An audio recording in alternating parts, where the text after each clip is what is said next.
I am back. None of you fuckheads are watching me anyway, so it's not like it makes a damn titty bone difference. What is a titty bone? It is a bone in a titty. I know titties don't have bones, but now they do. It's like how bums have titties.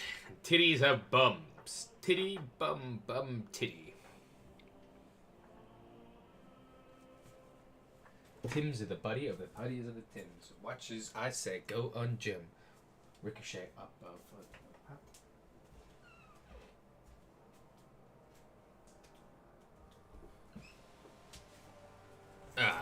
Ah, shit! He's riding off into the fucking distance! Ah!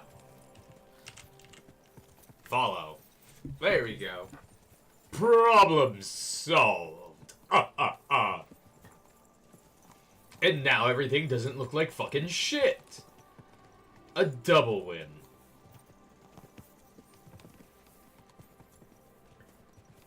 Did you guys see that? Is it? Maybe it's just me.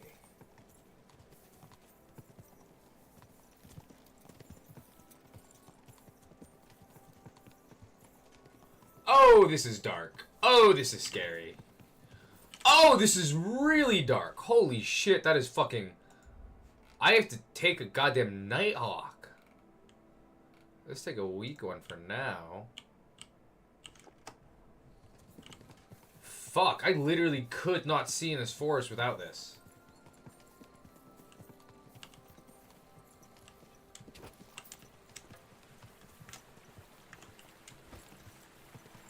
Left click. Quick. I just want the bow ready. Yeah, unlike in the first game, I think it's where you aim. In the first game, I had to aim bottom right. Like, you know. The humans should not be hard to kill. Honestly, he's like, listen to my every order, or you will get fucker nutted. Dude, I could kill all of them with a fucking rock. I am Henry of Skalitz. That's where they ambushed us. Well. Well, I'm not. The scavengers are gathering. Well, I mean. Henry, halt, you thieves! Don't move a finger, or we'll kill you all. Maybe we don't have to kill all of them.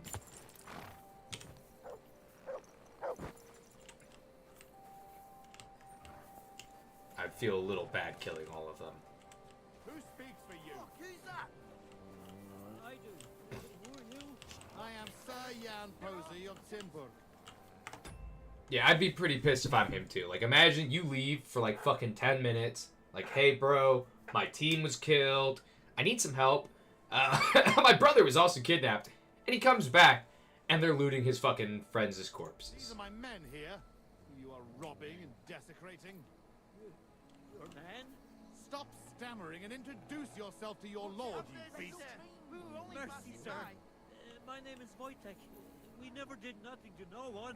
Did nothing. Robbing the dead is a crime. I've done that like 50 fucking I have times. every right to sentence you all to death for that crime. But sir, we didn't take nothing valuable.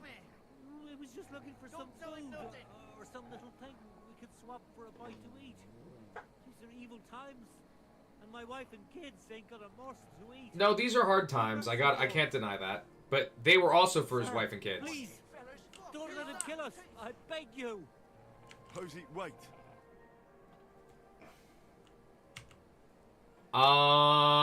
Listen, I'm gonna be more moral here. It's bad to rob the corpses, but, like, that's not worth death, dude. Hey, wait! Surely you're not going to kill them? Have mercy, good sirs. We didn't take nothing of value. Okay, you need to shut up for a Side second. of those bastards, Henry. We can't let this go unpunished. Give me one good reason why I shouldn't execute them on the spot. Shit. Opportunity and knight should defend people. I have high speech. I don't want to do the armored one. I'll just do the speech. Look on it as an opportunity. If you let them go, They'll spread the word that Sir Jan Posey almost executed them for looting. And anyone who hears about it will think twice before trying anything similar. They'll be talking about your justice and mercy throughout the land. Whereas, if you kill them, no one will know about it. Well, you rabble. You're fortunate that Henry here speaks wisely. You're on your way. And remember what happened here, and that you owe your lives to Henry of Skalitz. Thank you, sirs. He's gonna forget about us in 5 minutes. Oh, you're gonna do this in 3 days, Go. dude. Flee while you can. Well, that's that. Their loot didn't look good enough to steal. This is the only reason they're alive. Why? There was a priest traveling with us. Father Oh Stephen. shit. I need to priest? know whether they got him or not. Yeah, that's pretty Search the important. bodies on the road. Can I ask you something first? You're all right, but spit it out quick. How come you had a priest traveling with you? Yeah, that's He pretty was an unusual. emissary from Sadlet's monastery. We needed him when Father died, So Oh. you were escorting him back? more or less. No more questions now, Henry. Time is wasting. Really? No, I'm gonna did they ask more ambush you? questions. It was dusk, but we wanted to stop off at Kuttenberg for the night. Those whoresons must have been following us for some time, waiting for an opportunity. They rained arrows on us from the woods and then charged us. Damn, that was like a Before we coordinated had time to ambush. muster, it was all over. Yeah, how did you How get did out? you survive the ambush? When it started, my mare took fright and carried me away from the battle. Your mare? Damned beast saved my life. Are you By sure? the time I got her under control, Sure it wasn't you? those swine had already hauled off Miroslav and half of our cargo. I chased after them, but they lost me in the woods. Should we bury your men? Shouldn't we bury those bodies? We can't just leave them lying here. Unfortunately, we don't have time for that. May God forgive us. We'll do it on the way I back. thought you'd never stop asking. We've no time. All right. Good. And Henry, if you happen across anything that you might find useful, go ahead and take it. Oh, he just gave me Outcome, permission to you should loot. go into battle properly equipped. The fellas had halberds for keeping those bar. I'll just, No doubt I'll you're bear right. it in mind. Right. He said not to loot the corpses earlier, but obviously, you know.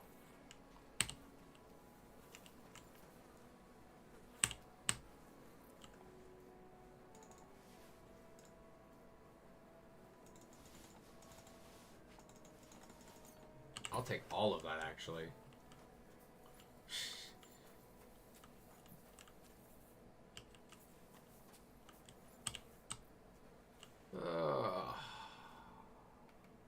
Oh! Nothing good, you say, on their bodies. Fuck off. Oh, this stuff is fabulous.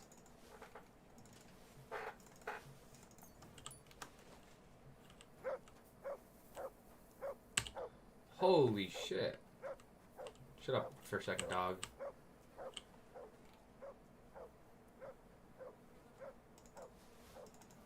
Seriously, Silver.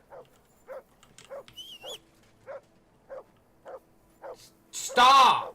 Oh my god!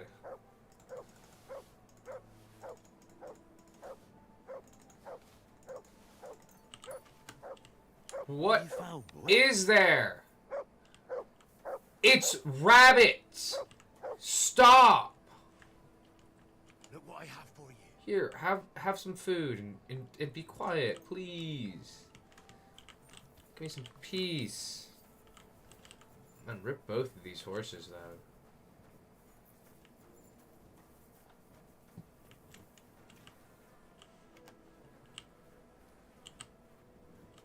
I might as well.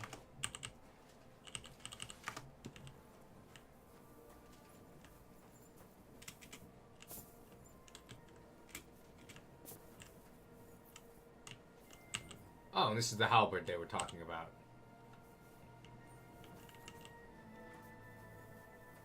I'm not actually going to use it, but money is money.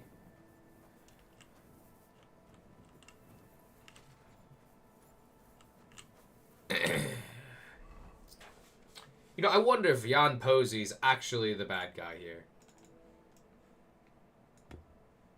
I could see that being the case.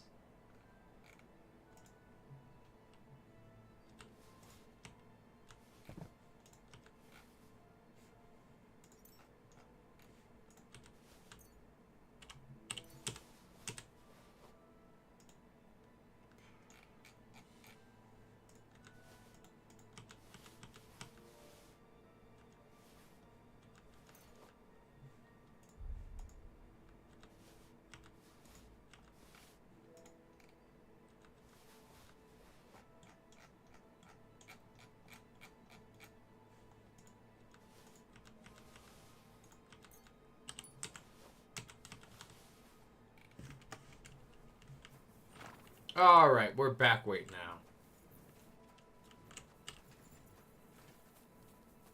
Am I supposed to head off on my own to the woods, or... Thought I should have talked to him.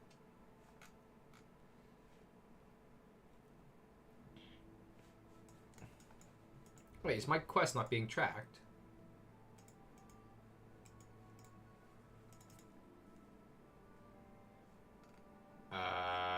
Bella.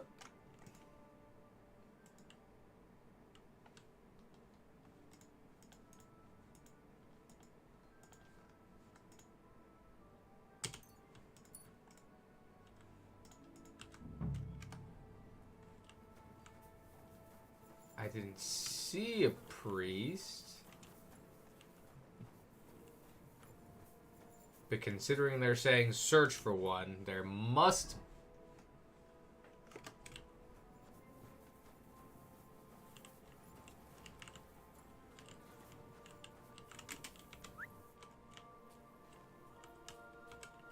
Oh! Oh, I'm totally blind. Oh, I'm definitely blind. Thank you for letting me notice that, though. There's the priest. Let me make sure if there's any other loot.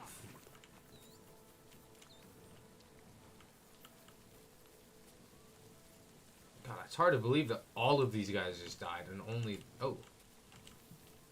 Oh, it's not on me.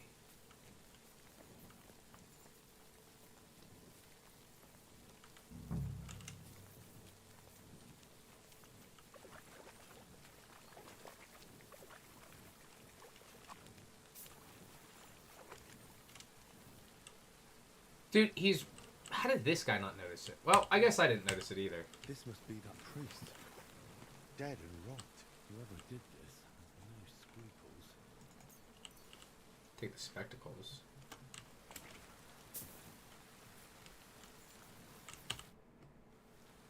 I found that priest. He's dead. Yeah, killing a priest is shit. Like, fucked. Did he have anything on him? A small chest? No, I didn't find anything like that. They must have stolen it. Yeah, that's all we fucking need. Well, there's nothing to be done about it. I'll deal with it later. Now we have to save Miroslav.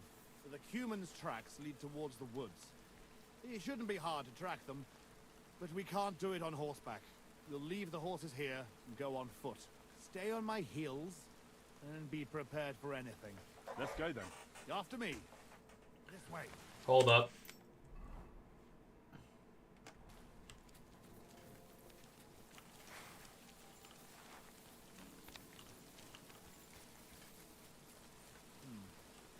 Definitely more than 5 of them.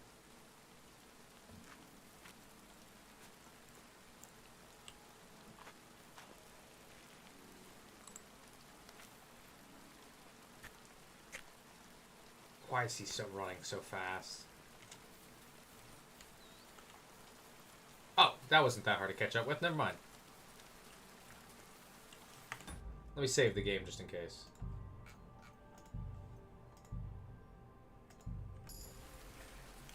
Lucky those devils didn't try to wipe their tracks. Yeah, it seems almost like just an open path here, I'm going to be honest. Man, how the fuck is anyone supposed to see during this quest without the Nighthawk? Lead this way. Maybe this quest is supposed to be done during the day. I don't know. Just, yeah, these are really obvious signs. Just baskets on the ground and shit. These guys aren't even trying. some girl there. What's she doing here at night? And the game autosaved. Good day. Go away with that weapon. Ah, I had it loaded. You want to work with? There. I see you're reasonable after all. Well, I'm not trying to rob you.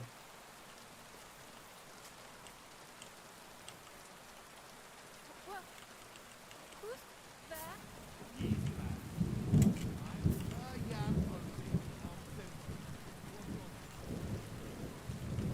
It's clear they're over there. Aren't you afraid to leave home in the black of night? My name is Fiolka, and I'm gathering herbs for Ma. If you pick thyme and moonshine, it has stronger powers. I see. I didn't know that. Are you looking for herbs too? No. We're looking for something much less healthy. Well, Fiolka, we're on the trail of an armed band of bloodthirsty Hungarian mercenaries. Have you seen them? They If carry she's seen them, swords she and would have probably just be bows. dead. God, swords? Mother of mercy? I haven't seen them, but demons like that must be hiding in You mean the super obvious lights on the top of the hill in the dark? Enough made me to know that. Yeah, no, not there. Did you say you're from Sinbad? I did. Then you must know it. That's what I'm doing at home. Zipper, Ma told me there used to be some great knight living there. Was that your papa? What? Those bastards are holed up in our abandoned castle. Oh my fucking god, dude. They're definitely noted out. In your castle? That's embarrassing. I'll show them. Oh, run along home, Pepper. It's not safe here. Henry, follow me. God be with you tonight. You'll show them. You'll be sorry. That's fucking embarrassing, bro. I'll slay them all.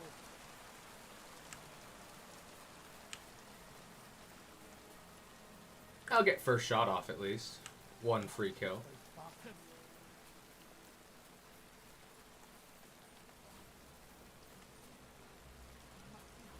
Here, quietly. Quietly? Really hiding in the ruins of our castle. I'll hack a lot of them to pieces. Come on, let's try to get closer. Carefully. We don't know yet how to deal with them. I just want to kill all of them, but I'll listen to him for now.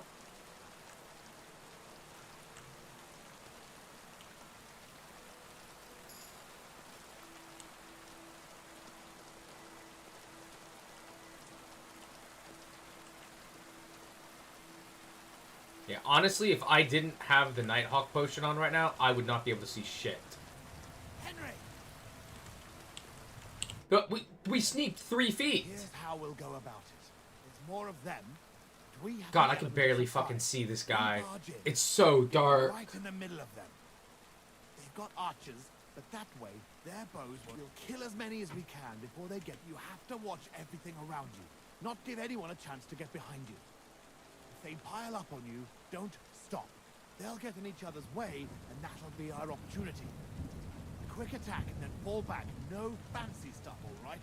I'll keep them busy, and you take them out with the halberd. What about your brother, then? I haven't seen him. He must be hidden somewhere Haven't in seen- the ruins. We'll cut those fuckers down. We went Free him. half an inch forward. I'm gonna say I do this. Frontal attack is really jeopardous. What do you suggest? I'll sneak in and find Miroslav, free him, and give him a weapon. Then there'll be 3 of us against him. Having Miro at our side would be a big advantage, but it wouldn't be easy. And I can run to your aid, but whether I can be fast enough... Are you sure you can manage a thing like that? We can still attack together. Splitting up against superior numbers is no more clever than a quick charge. I'll manage. I'll manage it. I'll do it my way. All right, Henry. You better. I'll keep my head down here and wait until we're here. Take my sidearm. All right. God go with you. Alright, here's the truth. I'm just gonna kill all of them.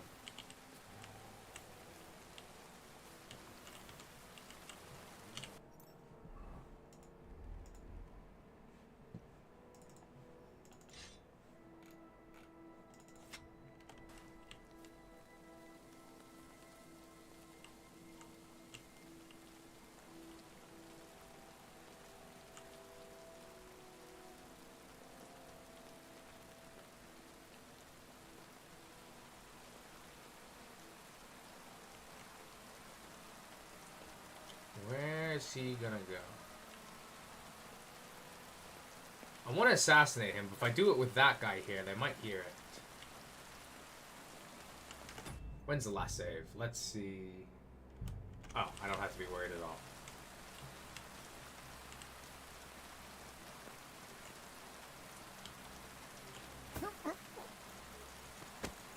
No way he stopped that. No fucking way. No fucking way he fucking stopped the assassination.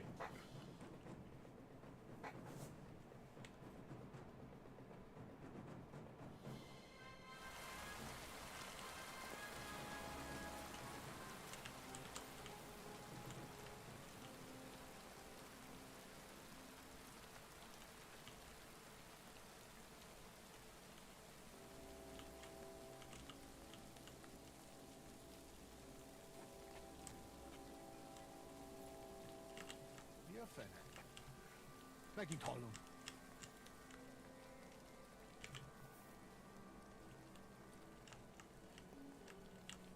Give orders. Give belly. Give orders.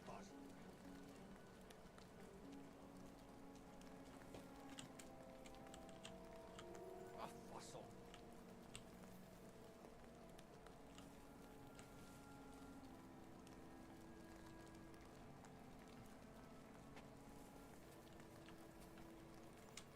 Huh?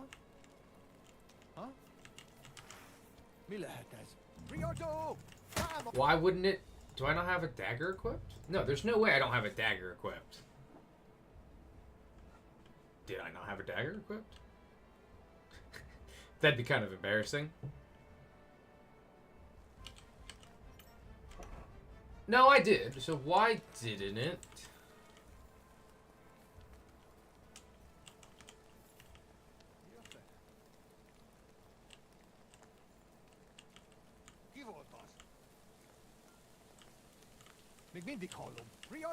Oh, is it because I have a gun out? Can I not do that with the gun out?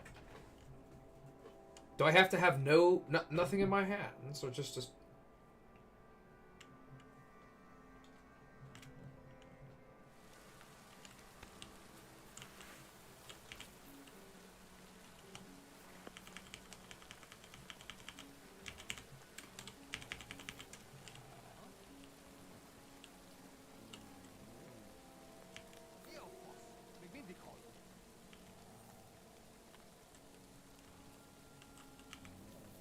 Can you be quiet, Silver? Sorry, it's not actual.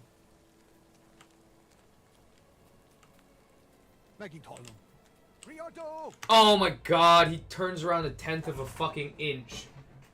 Oh! Great, I can't. The dog won't shut the fuck up. Can't fucking do it with a gun in my hand because, oh, game. And, yeah. Shh, much. Shut up.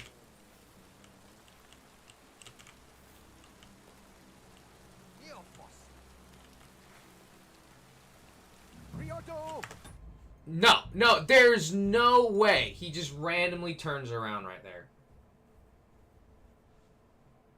Is it actually because Mutt won't shut the fuck up? And he's permanently suspicious because I have a dog growling? Or if not, then it's just annoying. It's literally just a game annoyance, which is arguably worse. Command, send home. Shut the fuck up. Mutt, to the forge. Jesus, like, it's never been so annoying in the game where I've actually had to tell Mutt to fuck off. It's ridiculous. Like, in fact, I'm gonna save the game after this because Mutt wouldn't shut the fuck up. God, it's just ridiculously annoying.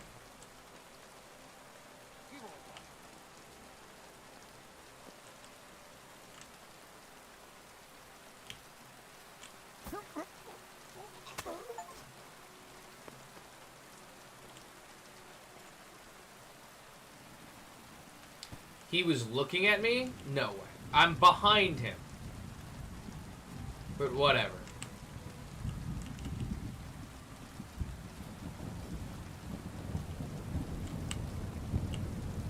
Here's a corpse.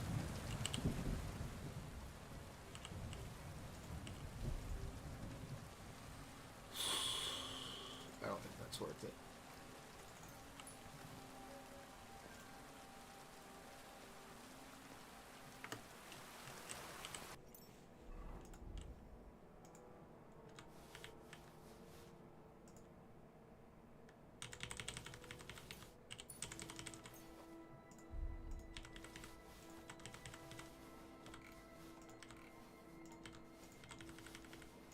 Let's drop all the extra weight so I can pick up any extra weight if it's needed. That's fine. Okay, I have...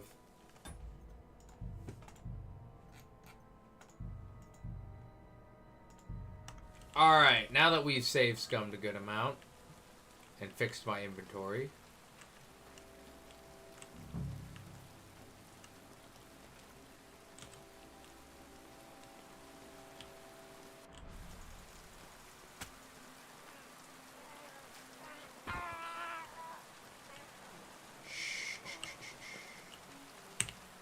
it's okay. You're dead.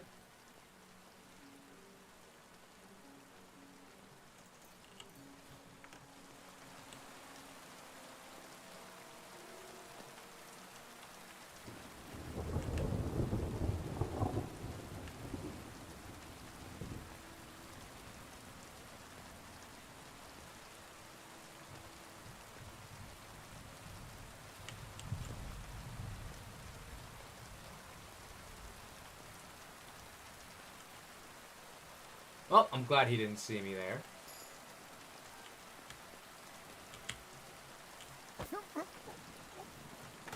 No way he blocked that shit.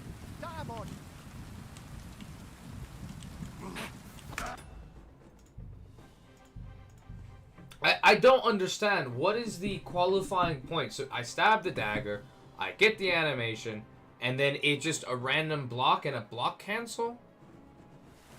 Is my stealth skill literally not high enough? Is that a fucking thing?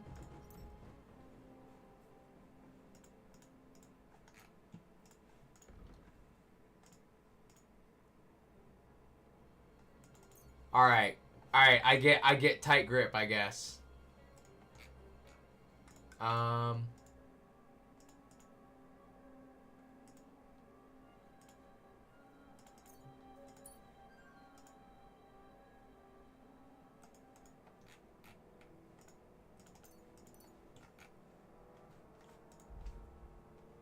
Fine, I gotta do this.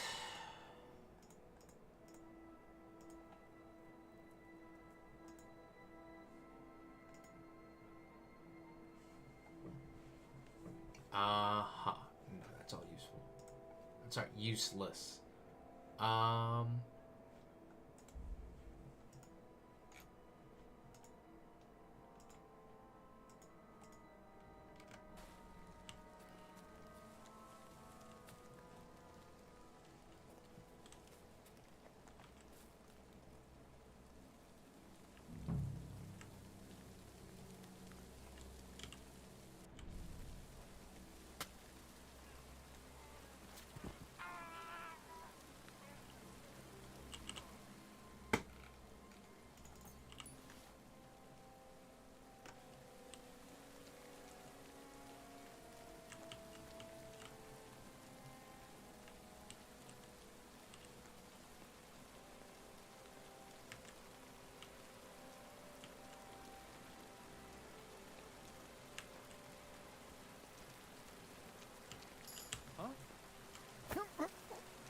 Huh, what, bitch? You dead.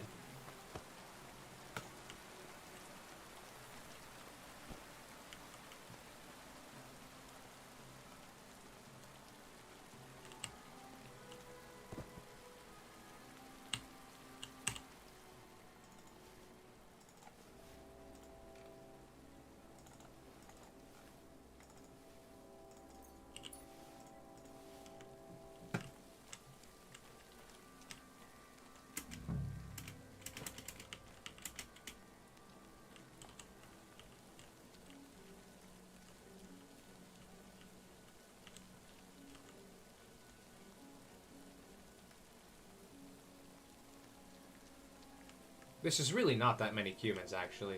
We probably could have just frontal attacked them and been fine.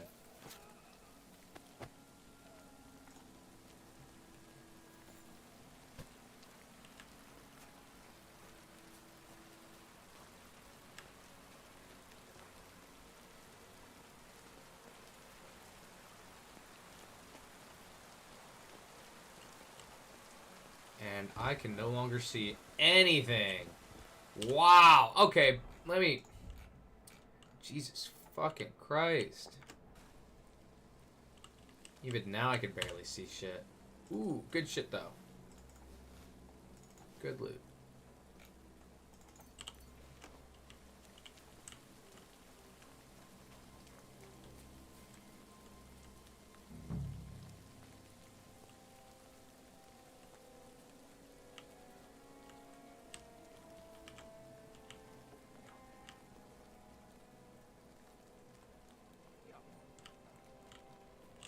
Die! Drop this body quickly.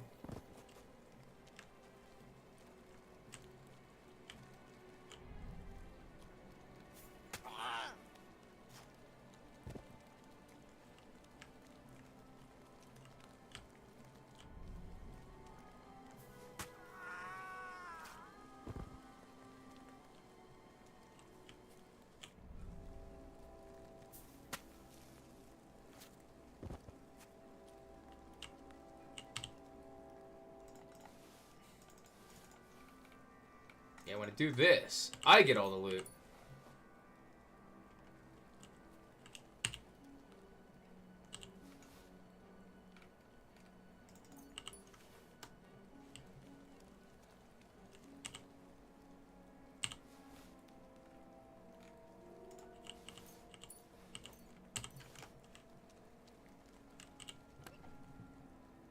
I don't know if I have those designs is the problem.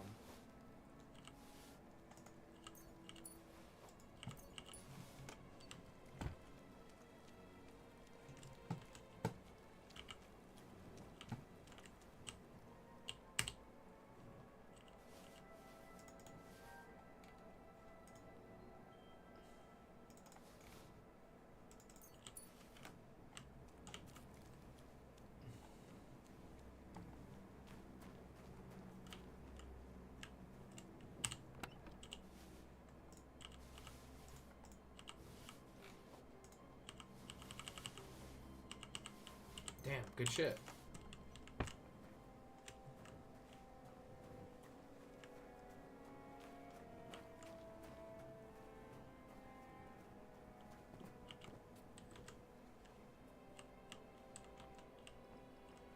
Untie me, fella. I will, don't worry. Also, I have your brother's sword. I've come to free you. What? Who are you? No need to whisper. It's safe outside now. My name's Henry. I'm here with your brother. I knew that fucker. I'm just covered in blood. Don't worry. Killed them all. I didn't hear any fighting. I took them down quietly. One at a time. By Christ! I'm gonna start calling you Henry the Killer. Friend. Henry the Killer. I like it. He's waiting outside. Muro! Muro! Christ. This whole castle's falling to pieces and this fucking thing's solid as a rock. Miro! You fellas took your sweet time. There you are, you ungrateful son of a bitch. Dap up. It's what bros have been doing for millennium. The younger brother's losing. Been tugging your bone too much. I'm still strong enough to get you on back. Ah, that's not fair. You got a metal gauntlet.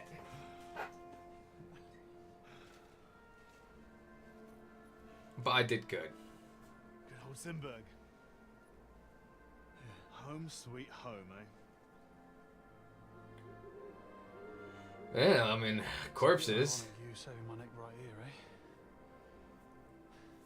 Poetic almost.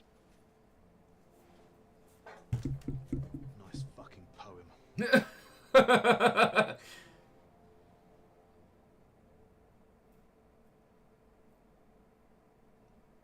Nice work, Henry. I couldn't have managed. Did it I just see without someone moving in the I'm background? grateful to both of you, seriously. But what the fuck took you so long? I went to Suchdol after the ambush to recruit No, no, some no. men to help. This is not gay. These two are brothers. Don't even try that. Well, you didn't I mean, it's on a find me. mountain, You but wanted coin, huh? Not even for coin. All I found was a bunch of chicken shits hiding behind the walls. Not one pair of balls among them. What about the killer here? Henry's not a local, fortunately. Where are you from, killer? From Skalitz, sir. Sir, my ass. Call him Tugbone like everyone else. why is he called Tugbone? It's a long story. I'll tell you another time. Tell us instead where you learned to fight so well. Indeed. It was fucking lovely. You cut down all those fellows like the Grim fucking Reaper! I've never seen anything like it in my life. Where did you learn that, friend?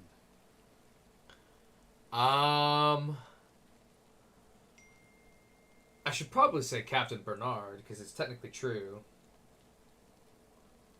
But, I'm not sure.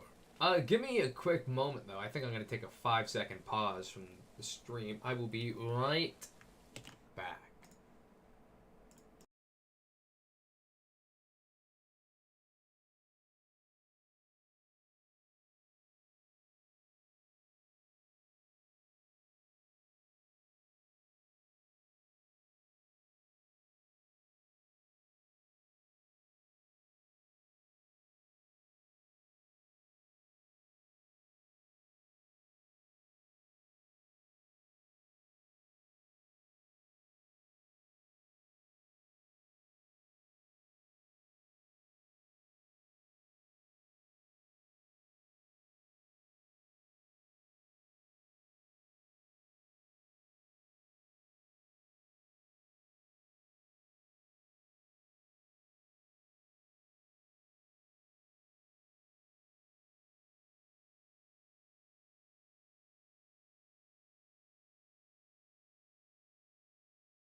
Alright, we are back. What should I say? Ooh, what you say? That you only meant well. Ooh, what you did it? What you say? What you say? What you say? What did she say? So what did Henry say? Henry said, The Lady of the Lake. Lady of the had Lake. gift of swordsmanship. She emerged from the water, and with one kiss, turned me into the boldest knight in the domain. Ha! And did she suck your cock? Left none of Fuck your stories off. worth shit. Come on, brother. Let the killer keep his secrets. So, what are you two gonna do now it's all over? Over? We've barely started, Henry. barely started. Well, please tell me you know where they took it. I don't know where, but I know who. When we arrived, the band split up. The leader is a big cunt called Sharkan who speaks a bit of our language. He questioned me, but I told him to go fuck himself, and he gave up on it. So it seems we still have some bloody work ahead of us. But first, we must reward Henry here. Here, you've earned this fair and square. Thanks. Oh, 500.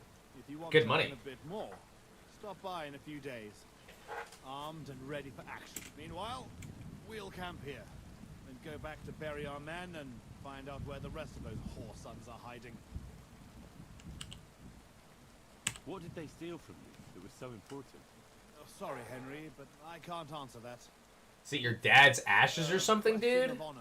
He helped us, though, didn't he, Posey? Yeah, Posey. Quiet. If anyone finds out, we're fucked. It's bad enough that our own mother is refusing to hand over our inheritance. We're Oh, that's forgotten fucked. why we're here. No, I haven't. I thought so. Sorry, Henry, but it's really not possible.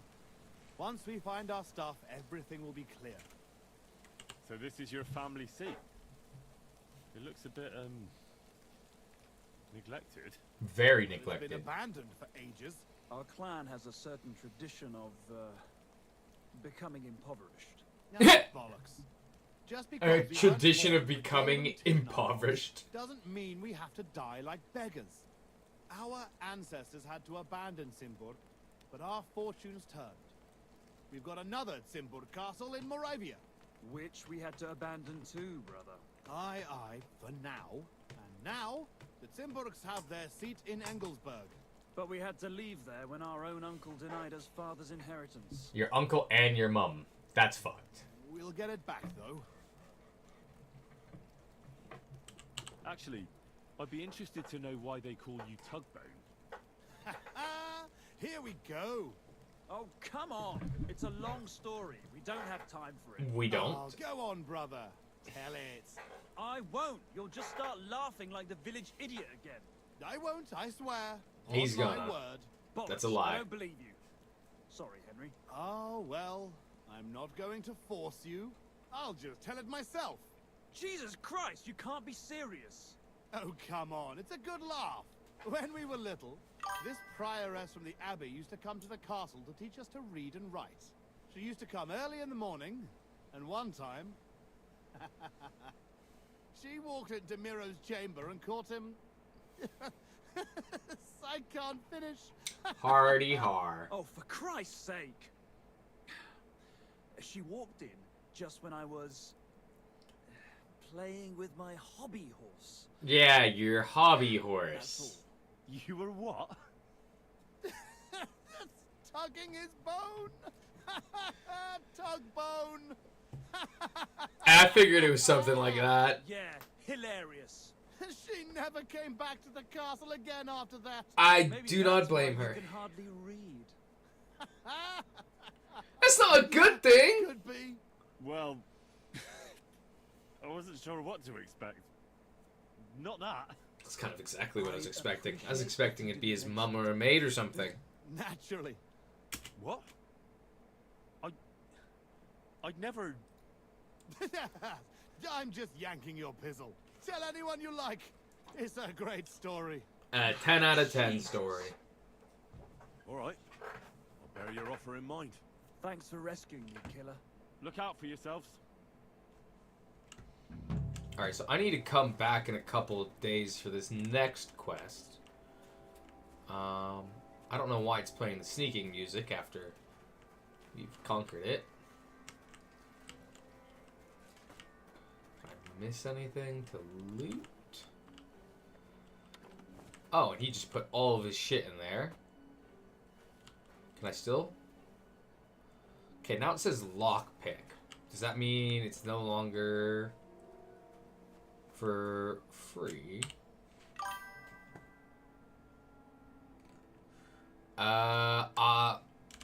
You know, I wish I could deny being called sweaty sack, but right now my sack is a little bit sweaty. I did a lot of walking earlier.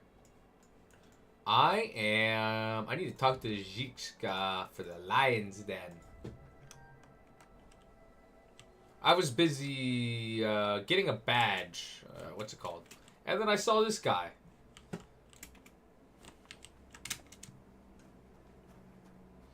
Yeah, if you can smell it, who do you think else can smell it? That's right. The Queen of England.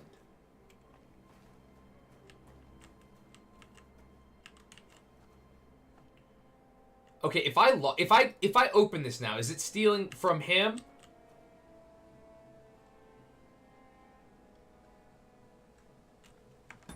Let me save just in case. Oh, you're right. Oh shit, oh fuck, you're right. My bad. Ho. Is this his stuff? Oh, this is his stuff. I shouldn't rob him. He's my friend, right? That'd be bad. That'd be immoral. I'm just taking a peek to see what they own. Fuck. It's worth 6,000.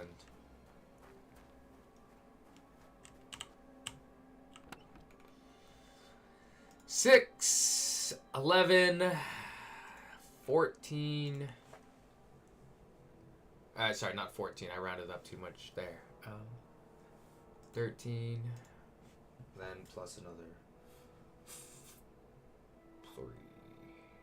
God damn, that's 17K. Oh, dude. I know I shouldn't, but should I?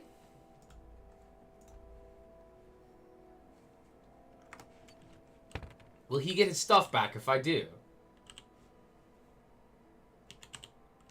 You know what? I'm not going to steal from him. We have bonded through brotherhood and friendship, and also none of those fucking merchants have enough money to pay for any of that shit anyway.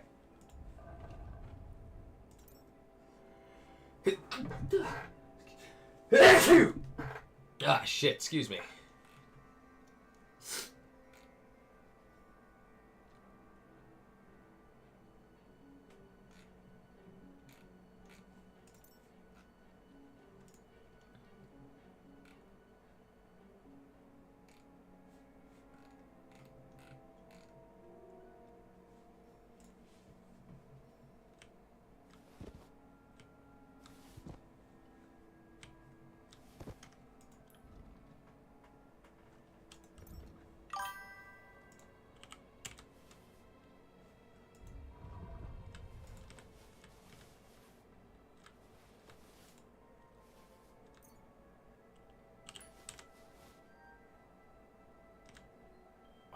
Horse can't carry anymore. What the fuck you mean it can't carry anymore?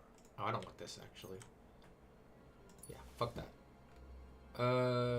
I will. Post hey, post a bunch more of them. Don't just post the fucking next vid. Post like 10 fucking vids. So I have selection.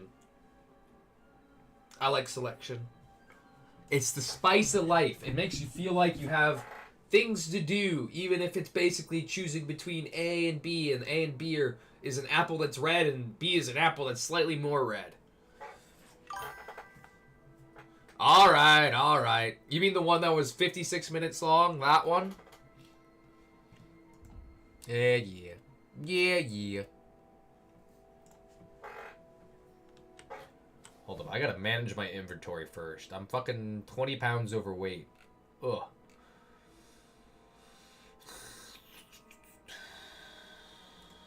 This Kaftan is not worth it.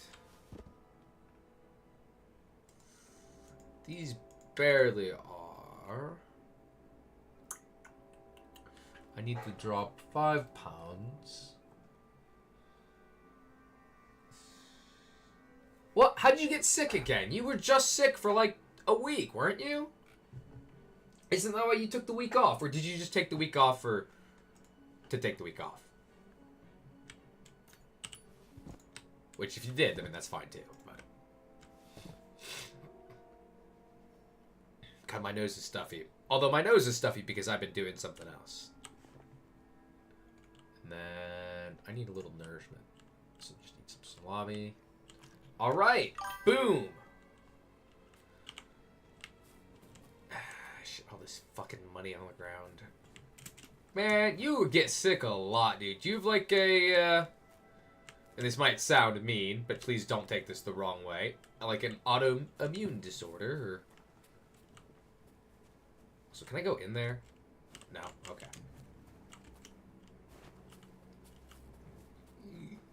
Excuse me. Any more loot before I disappear? Check up here. I check over here. There ain't nothing to fear but me and... Man, this must have been filled in with earth. Fuck, how did all this earth get filled in here then? Because if this is a window slot, so it should have been lower. Dude, I fucking hate that. Like, if you're not feeling well, you don't go into work. Especially, no offense, like, you guys are in-person work. Like, if you're remote, it's one thing to keep working when you're sick, but, like, when you... You don't go and get other people sick. It's just a fucking dick move.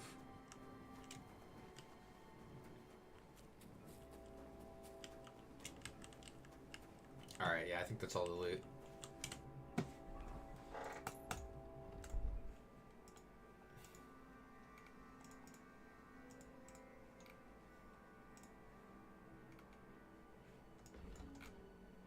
Let's do a couple more of the side quests.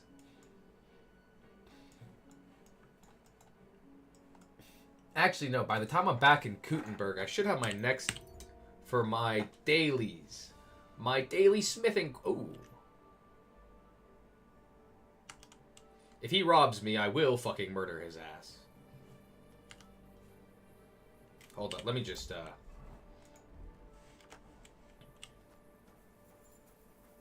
stranger. Sup? What the fuck are you doing here? Hello! I'd say so. Let me explain. Uh-oh. Sure. Let's talk. What is it you need? Nothing. You what? You're in for an ass kicking, you piece of shit. Why?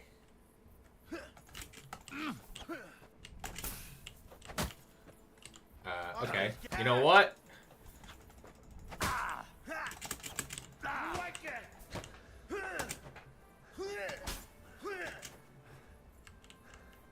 I need stamina. Let's see.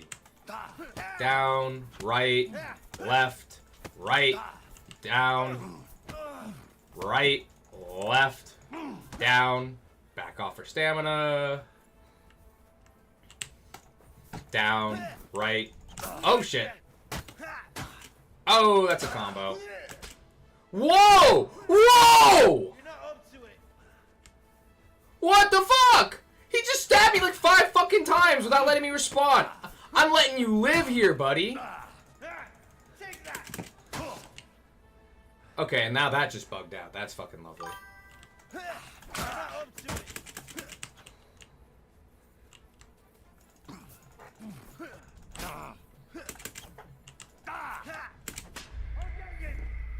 He just fucking wombo stabbed me like 80 times in a row. What was that horse shit? I ain't never seen such unbelievable bull. Who has the stamina to do that? I don't even have the stamina, and I have fucking 8 billion stamina. Also, normally they give up when you beat the shit out of them for an hour. What the fuck was that horse crap? He was at 2 health. Hey, I refuse to surrender. What the shit?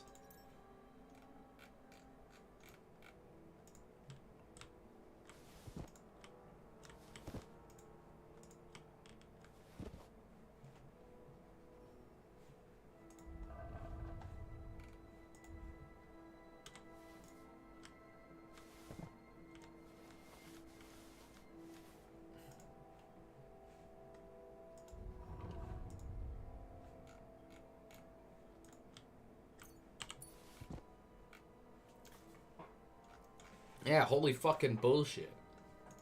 Ain't never seen.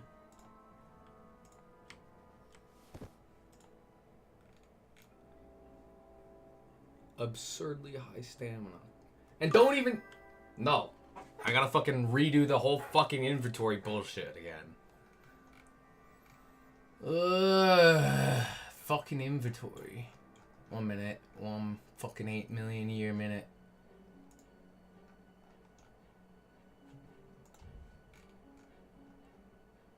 No, I dropped other shit. What else did I drop? I dropped food.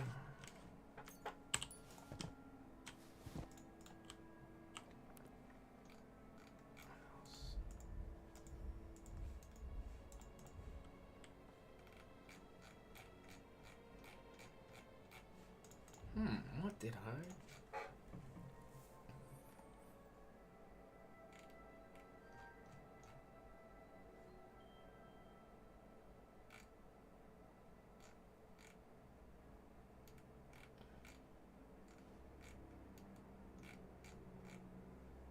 What did I drop?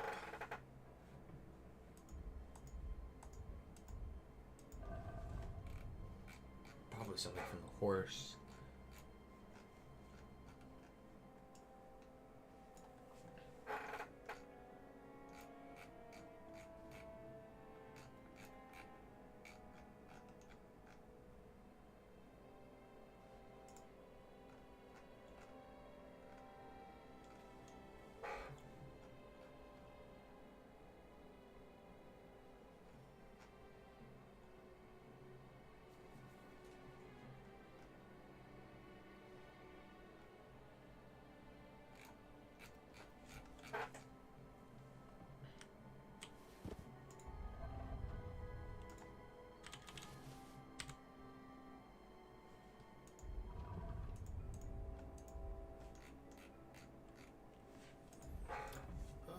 I fucking hate inventory management. Ugh. I wish I just had infinite weight, infinite carry. It's probably not worth it, but...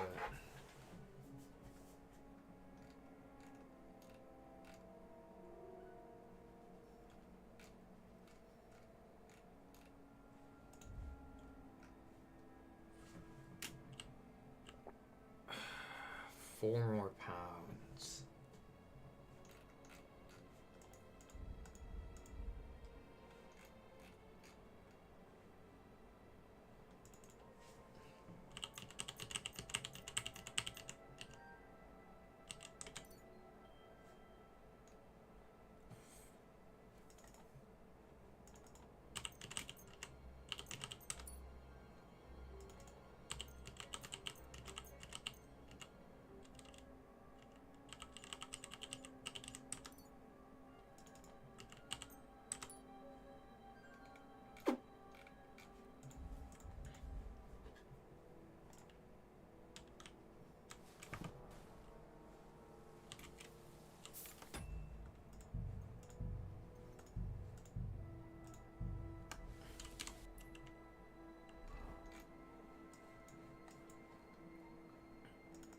Okay, hopefully that fucker's there again.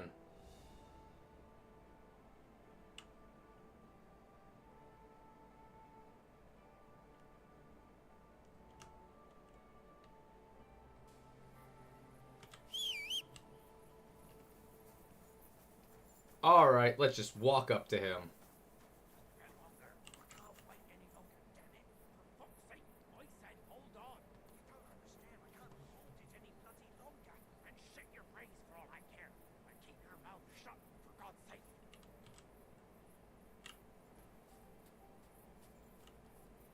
I want to see what it says if they're mercenaries. What are they? Bandit. Oh.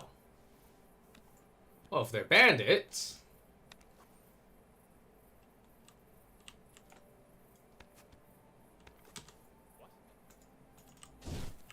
Hey, buddy.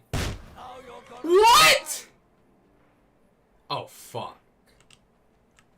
Ain't no way he didn't just fucking die there.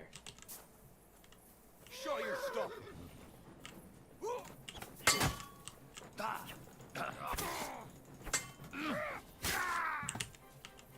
Show what you're made of. How did I fucking whiff that shit, dude?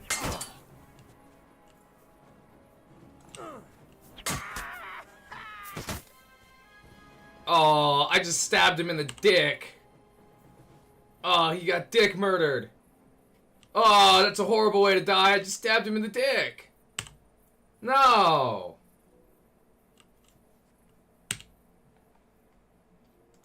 No, I feel bad. Yo, bro, I wouldn't want to be stabbed in the dick. I don't know about you. Like, shit.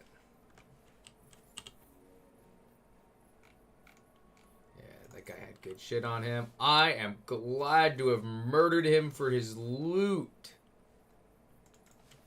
Now I'm overweight again. Fuck!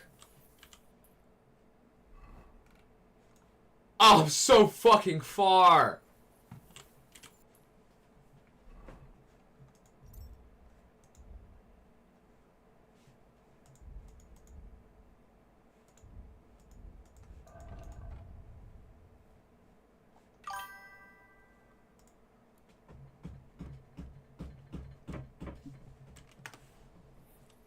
I wonder if there's any way I can...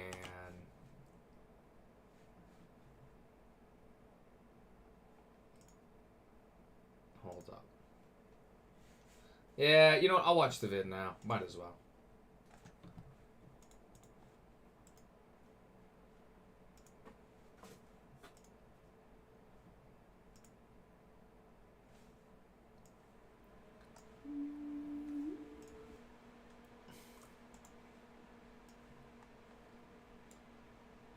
Give me 1 segundo.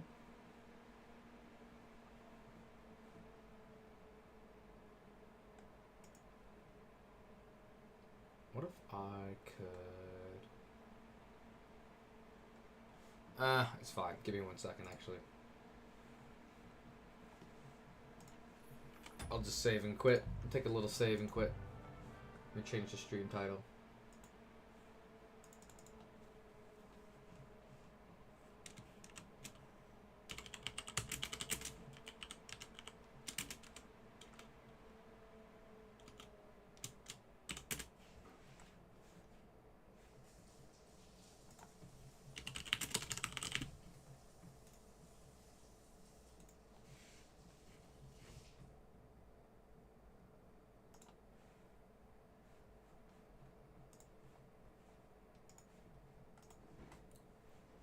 Alrighty.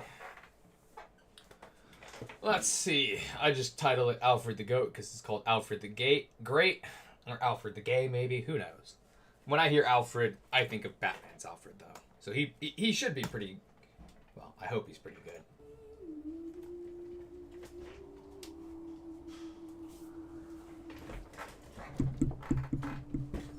It's January 8th, somewhere in the Berkshire Downs region.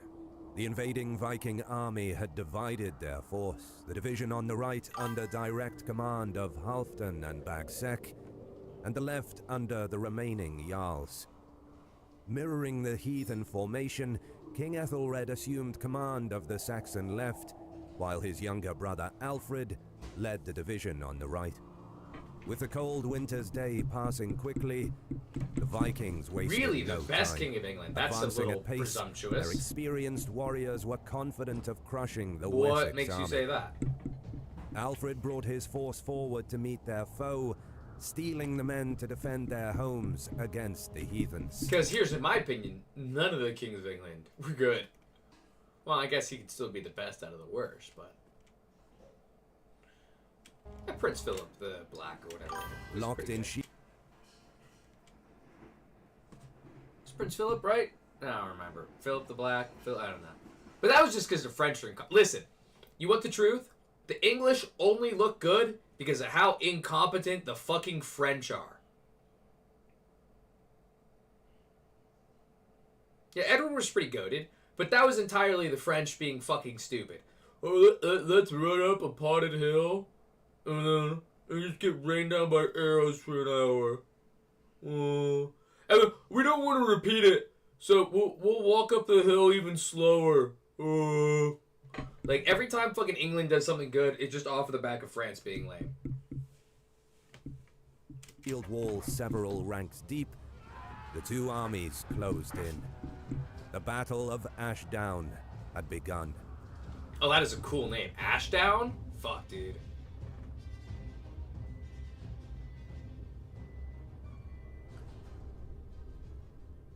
The Britain of the mid-9th century was certainly no stranger to Viking. Yeah, no, I mean, they're fighting the, Didn't they bribe a bunch of the Vikings at the time to switch sides? Am I crazy, or am I thinking of a different time period? Because I remember the English loved to just spend money to get rid of problems. Incursions. Descriptive of their bloody vocation rather than any ethnic term, the peoples inhabiting the region now housing the modern folk of Norway, Denmark, and Sweden had maintained trading links with the ports of Britain and Francia for centuries prior to the infamous opening attack of the Viking Age at Lindisfarne. The rich ports, settlements, and kingdoms of their future victims were thus well known to them. Though Lindisfarne casts the longest shadow down to us today, it's clear other incidents blew up beforehand in the year 790.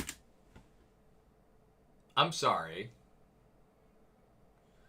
That's no. I'm sorry about what you said. I understood what you said. This was just called America. Oh, America, with like Mercia. I know it's not spelled America, but it's close enough where it's like Merca. I know it's Mercia, but it looks like Merca. You know? Merca! You know what? I'll just enjoy America. 2, a charter of the great Mercian king Offa specifically references sea-born pagans with migrating fleets. Ironically, the major Anglo-Saxon kingdoms of the time around 865 were themselves centuries-forged products of sea-born raiders and invaders in the form of Angles, Saxons, and Jutish folk who had settled and conquered. Yeah, the southern only difference Britain between you and the decades Vikings is now following you've Rome's settled for like a effective couple hundred withdrawal. years, dickheads. In what is likely a mixture of factors, including advancement. Yeah, that's the thing everyone forgets. At one point, we were all the raiders, you know? If you're around today, you just successfully raided and defended yourself better than other people. In shipbuilding technology, the main impetus for these earlier attacks in Britain and Ireland may simply have been that the rich and practically undefended monasteries held vast wealth, almost crying out to be plundered. Well, I Following mean, Lindisfarne, the Viking attacks don't give all your money to the intensified, monasteries, with then. Jarrow being plundered a year later. 795 saw the sacred site of Iona and other monasteries in the Irish Sea Iona. region Why was Iona attacked. sacred? Do you know? I've never heard of something like that being called sacred.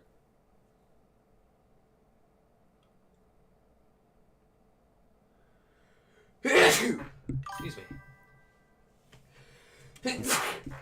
Excuse me again. Was killed by a band of Vikings after confusing them for merchants. Oh, how do you Indeed, confuse the them for merchants? That's just fucking relatively embarrassing. young house of Egbert was very aware of the Viking threat. By the brief reign of King Ethelred, the struggle was already 3 generations old. Indeed, the very founder of the future King Alfred's house had himself fought against the heathen hosts.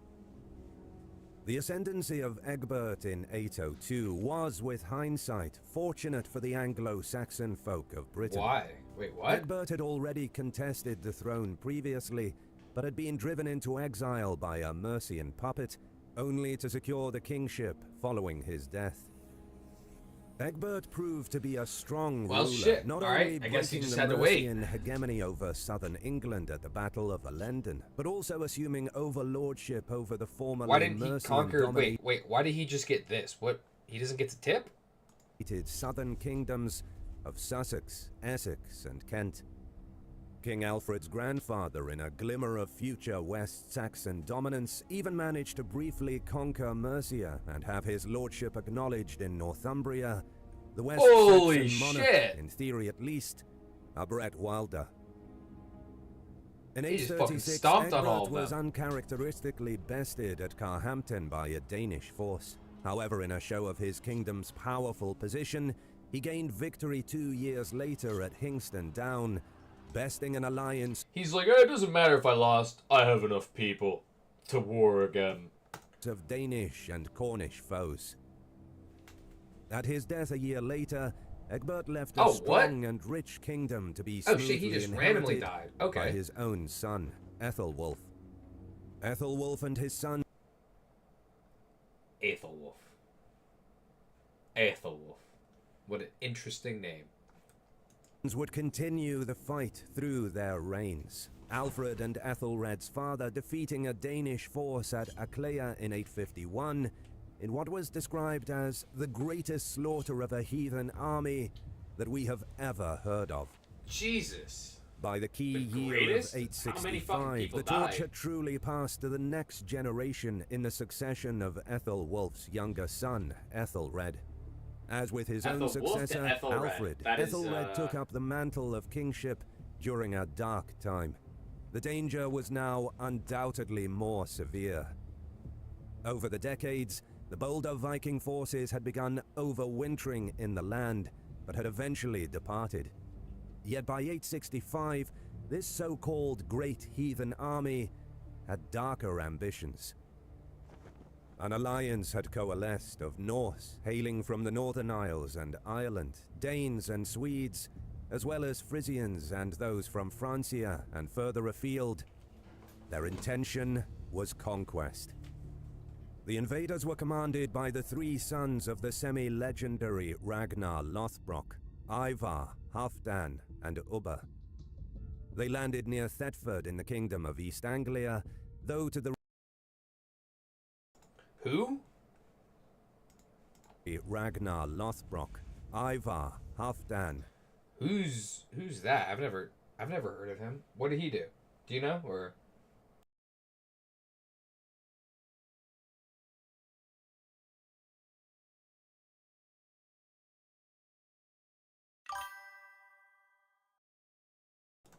yeah, I mean, I told you I studied a lot of Asian history. All right, a lot of World War II history. I didn't study ancient Europe history, bro. I'm just catching up on that shit. But if you don't know, then you don't have to tell me. Or if you do know, I would love an explanation. Because fuck if I know who that is. Who the fuck is Ragnar? And Ubba. They landed near Thetford in the kingdom of East Anglia, though to the relief of its people were content to take payment and support. With their demand for horses for the next campaigning season, the goal of the invaders became crystal clear. In 866, they made their move, crossing the Humber to fall like a storm on the city of York. Wait, what? They just passed? Okay, Unfortunately shit. for the people of Northumbria, their ruling elite were already embroiled in a Never war heard of all their Northumbria, own. but I guess there's a Osbert reason. fought LA to the point that no serious resistance to the Vikings was mounted initially. With such a sobering existential threat, however, the rivals reluctantly joined forces Yeah, to you march know, on York. if you're about to get The fucked two over by a armies third party, you're ferociously definitely going to join contending up. in and outside of the walls. However, when the mist of battle cleared, it was Ivar's warriors who stood triumphant. I'm King not very Osbert, surprised here, LA, but and a large damn. number of nobles lying dead. There's a reason we never heard of News Northumbria. of the fall of the ancient kingdom of Northumbria likely struck south like a hammer blow, but Ivar was far from through. There were richer lands ripe for plunder, and his horde moved south to engage Mercia. Oh, Their shit. target was Nottingham, which was taken before King Burgred could even muster a response. Unlike the situation in Northumbria, however, Burgred had I additional have support. never heard of The Mercians were Northumbria, not an and I never will after this. It's gone. It's gone. It's out of here. It's You ever see those like bowling animations, like where it's like a split and they drop a nuke or some shit? It's that. It's a strike. It's gone. It ain't real. It's been nuked out of existence. island to themselves. Burgred had married Ethelswith a few years before, making him King Ethelred and Alfred's brother-in-law. Burgred perhaps You had two hoped just need to to team avoid up. the wrath of the great heathen army heading through his lands. Oh, they did? towards Okay, York, shit. doing nothing to impede its march through his lands. Now he faced the terror. He called upon his rich neighbors to the south. The allied West Saxon and Mercian armies surrounded Ivar's men within Nottingham. However, the siege was arguably more precarious for the allies. Why? Ivar's Bad warriors supplies, were or- a professional fighting force, used to living off the land, moving from place to place, and given the siege was not so tight as to prevent foraging parties to resupply the besieged, conditions within were not dire.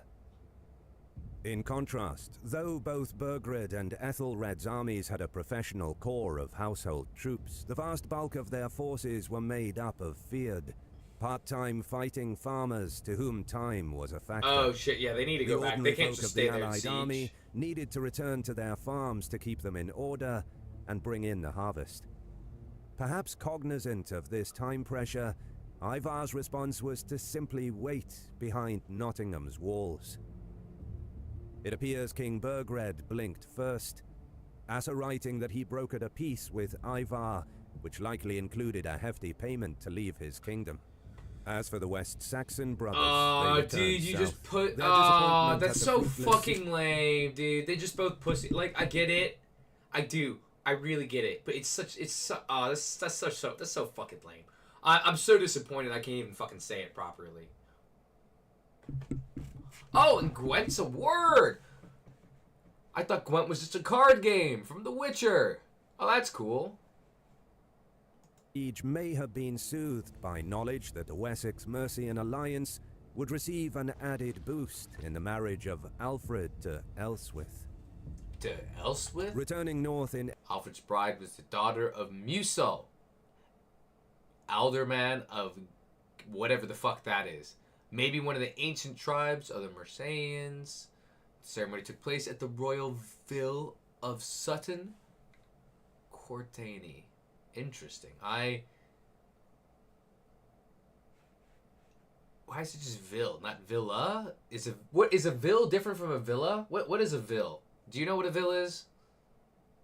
Is a ville just a castle? Is that just another word for castle? 868, I would assume the it great is, or like, heathen army or villa, wintered or in just York, big house, maybe. resting for the majority of 869, before Ivar cast his ambitious eyes on another unfortunate kingdom. Wheeling back on themselves while keeping their word to the Mercians, Ivar's army pushed back south into East Anglia. The East Anglian response was weak. King Edmund either too slow to muster a force sufficient to resist, or perhaps facing a two-pronged invasion from Ivar, but also from sea by a separate force under Ubba. If so, his fighting forces may have been stretched to breaking point.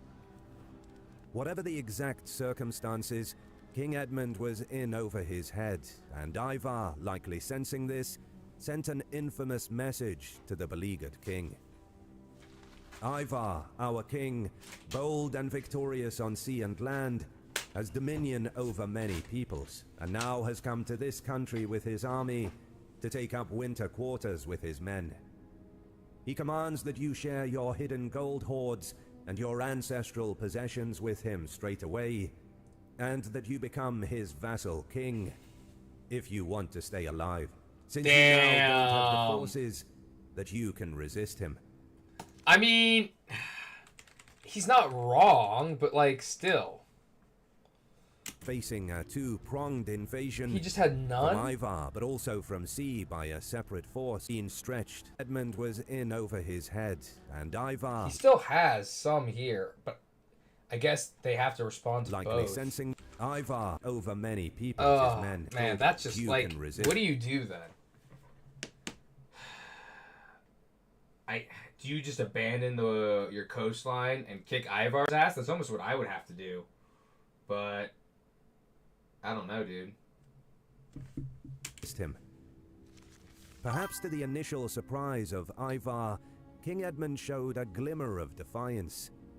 He would submit as suggested, but only if the great warlord would submit to his Christian god. Possibly somewhat amused, Ivar had no intention of conceding anything, and now moved to crush his East Anglian foe. That was a pretty reasonable concession. Hey, I want you to be part of my religion so we can hold you a little accountable if you decide to break it. But despite his that's fame war as a now. Christian martyr, the exact circumstances of King Edmund's demise are not known for sure. Oh, He may shit. simply have fallen in battle, though a more gruesome possibility is that he was taken and tortured by the wrathful Ivar. Initially beaten with sticks and then whipped, the Vikings finally tired of their sport. Binding Edmund to a tree, they shot him full of arrows. By the opening of 870 then, 2 Anglo-Saxon kingdoms had fallen. Man, you're telling me that every time he fights someone, he just does not have any diminished forces? I'm calling bullshit. He was later venerated due to his martyrdom, canonized by the church. He was a patron saint? Oh, and then he got replaced by St. George. Okay, yeah, that's valid. With Mercia having teetered on the brink. Arguably the most powerful kingdom, Wessex, remained uncowed. Fortunately for the fate of the West Saxons, it is around this time that Ivar fades from the southern theatre. He evidently saw his own future in the north, as he is recorded campaigning against the Picts. Yet Ivar's removal did not mean peace for Wessex or Mercia. Where Ivar left, others Yeah, now that he's eagerly gone, they're took like, up the oh mantle shit, of now we leadership. can take that shit, dude. Now the part of the great heathen army that remained in East Anglia fell under the sway of a warlord named Bagsec and Ivar's own brother, Halfdan. This duo made their move, and by the autumn of 870 word reached the ears of King Ethelred and Alfred that the great heathen army had crossed into Berkshire. Their new target was Reading. Oh shit, dude.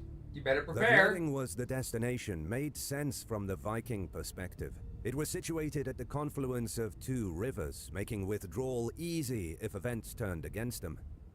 The town was also a royal centre with good access to the old Roman road network that snaked into Wessex itself. This is also not mentioning the fact that as a royal centre it would be aptly supplied. The matter of supplying a mobile army used to living off the land, no small consideration during the winter. Taking the place was not difficult for this professional force, and by year's end Halfdan's men were settled. However, just 3 days later on the final day of the year, unwelcome news made its way there. The West Saxons had met and bested a part of their army. Oh, wait, what?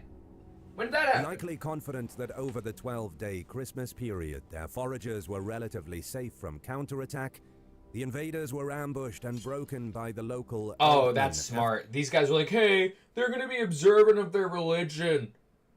These guys said, fuck that. We're gonna kill your asses first. Yeah, unlike in World War I or World War II, where they stopped fighting on Christmas, it's the opposite. They fucking throw hands on Christmas, bruv. It's the Christmas spirit. The Christmas spirit is my left and then my right. Wolf.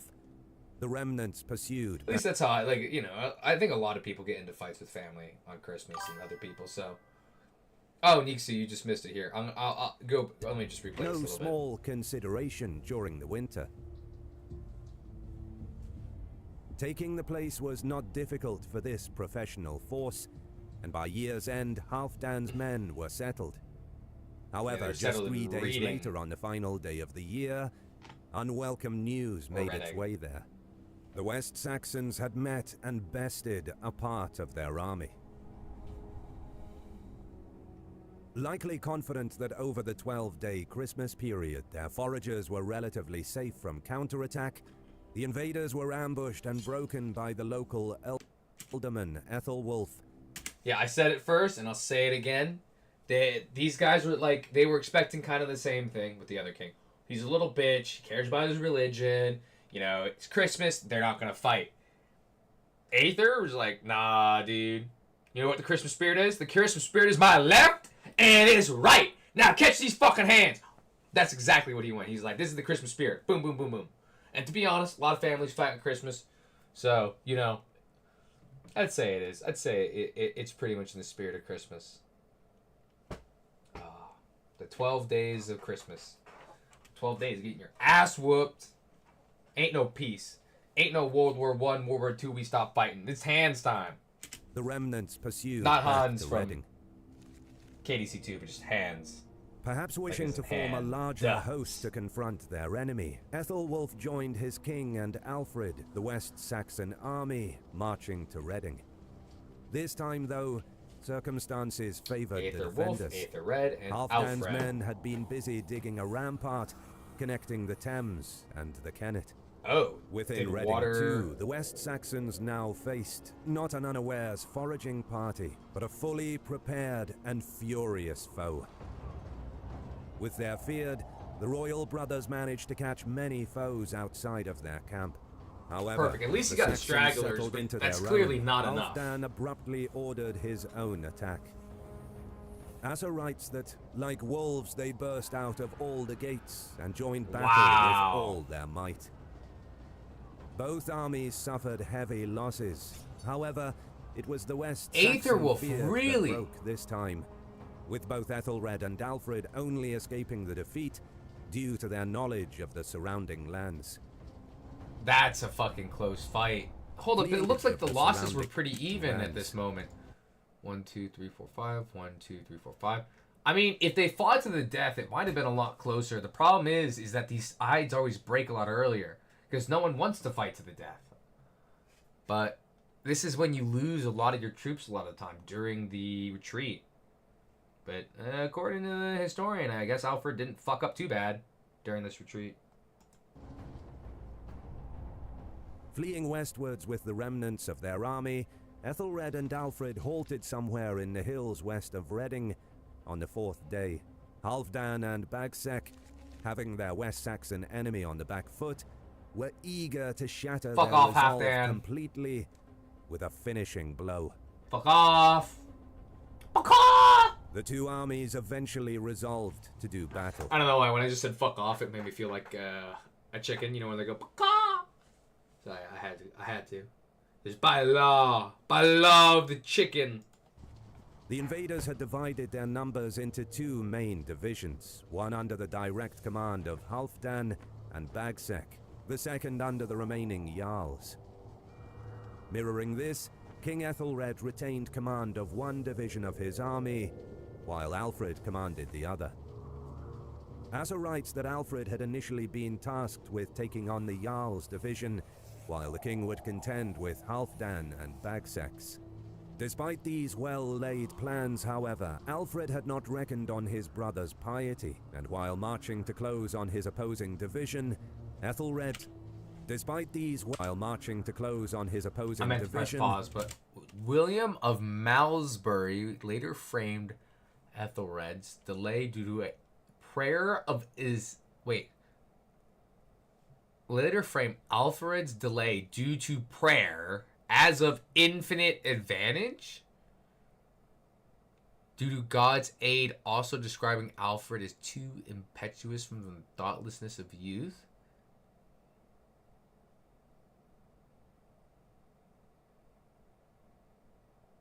So Alfred charged, but Aethel stayed for half a second, and that delay was good?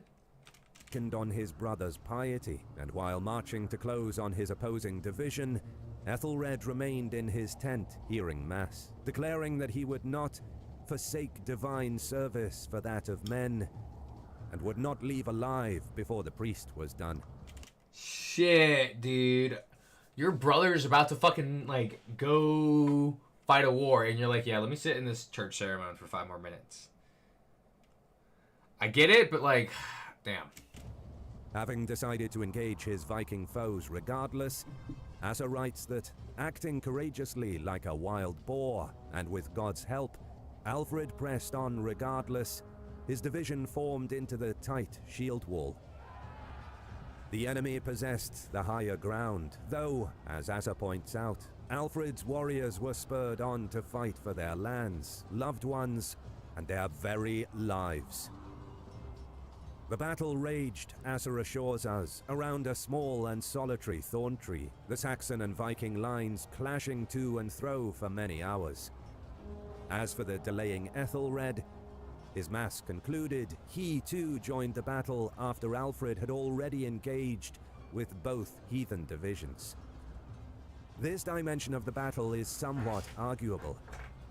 Asa is a good source, yet firmly Alfred's man, and likely to play down his elder brother's role to the benefit of his hero. It's entirely possible that the delay was deliberate. However, whatever the case, Ethelred's intervention arguably turned the tide. During the frenzied melee, Bagsec himself was slain, along with 5 Jarls. Halfdan survived the day, ordering his warriors to retreat back to Reading. Asa states that many were slain into the night, though the battle failed. Halfdan's posse down, the delaying lines clashing to around lives. The battle raged, Asa assures us. I'm just thinking about how this could have played out better for the Vikings or for Alfred. I mean, initially they took a fight, even numbers. Vikings minor advantage, but then they push here and get collapsed on the side by Red. Around a small I don't know, and like solitary thorn tree, maybe the if Saxon and Viking they lines just clashing made to 2 and different fro lines for and then many lined up hours. against Red later too. As for the delaying Ethelred, his mass concluded. Because what ended up happening here is because he tried to get to the sides of these people. His own side now is being joined the smushed from battle both. after Alfred had already engaged with both. That's going to cause the collapse of this, and once that's down, this entire side loses. They just can't resist. They don't have the number of men to resist. Man, that's fucking crazy. What could they have done? I guess what the Vikings should have done is they should have just matched numbers. They had that wall over here. Okay, hey, instead of reinforcing, we do that again. The Vikings seem like very competent warriors. I'm not sure if they were competent enough to each kill more than one, but I don't know. I feel like they would have just had a better chance if these parties all just engaged directly and these ones engaged directly for the Vikings. I might be wrong though.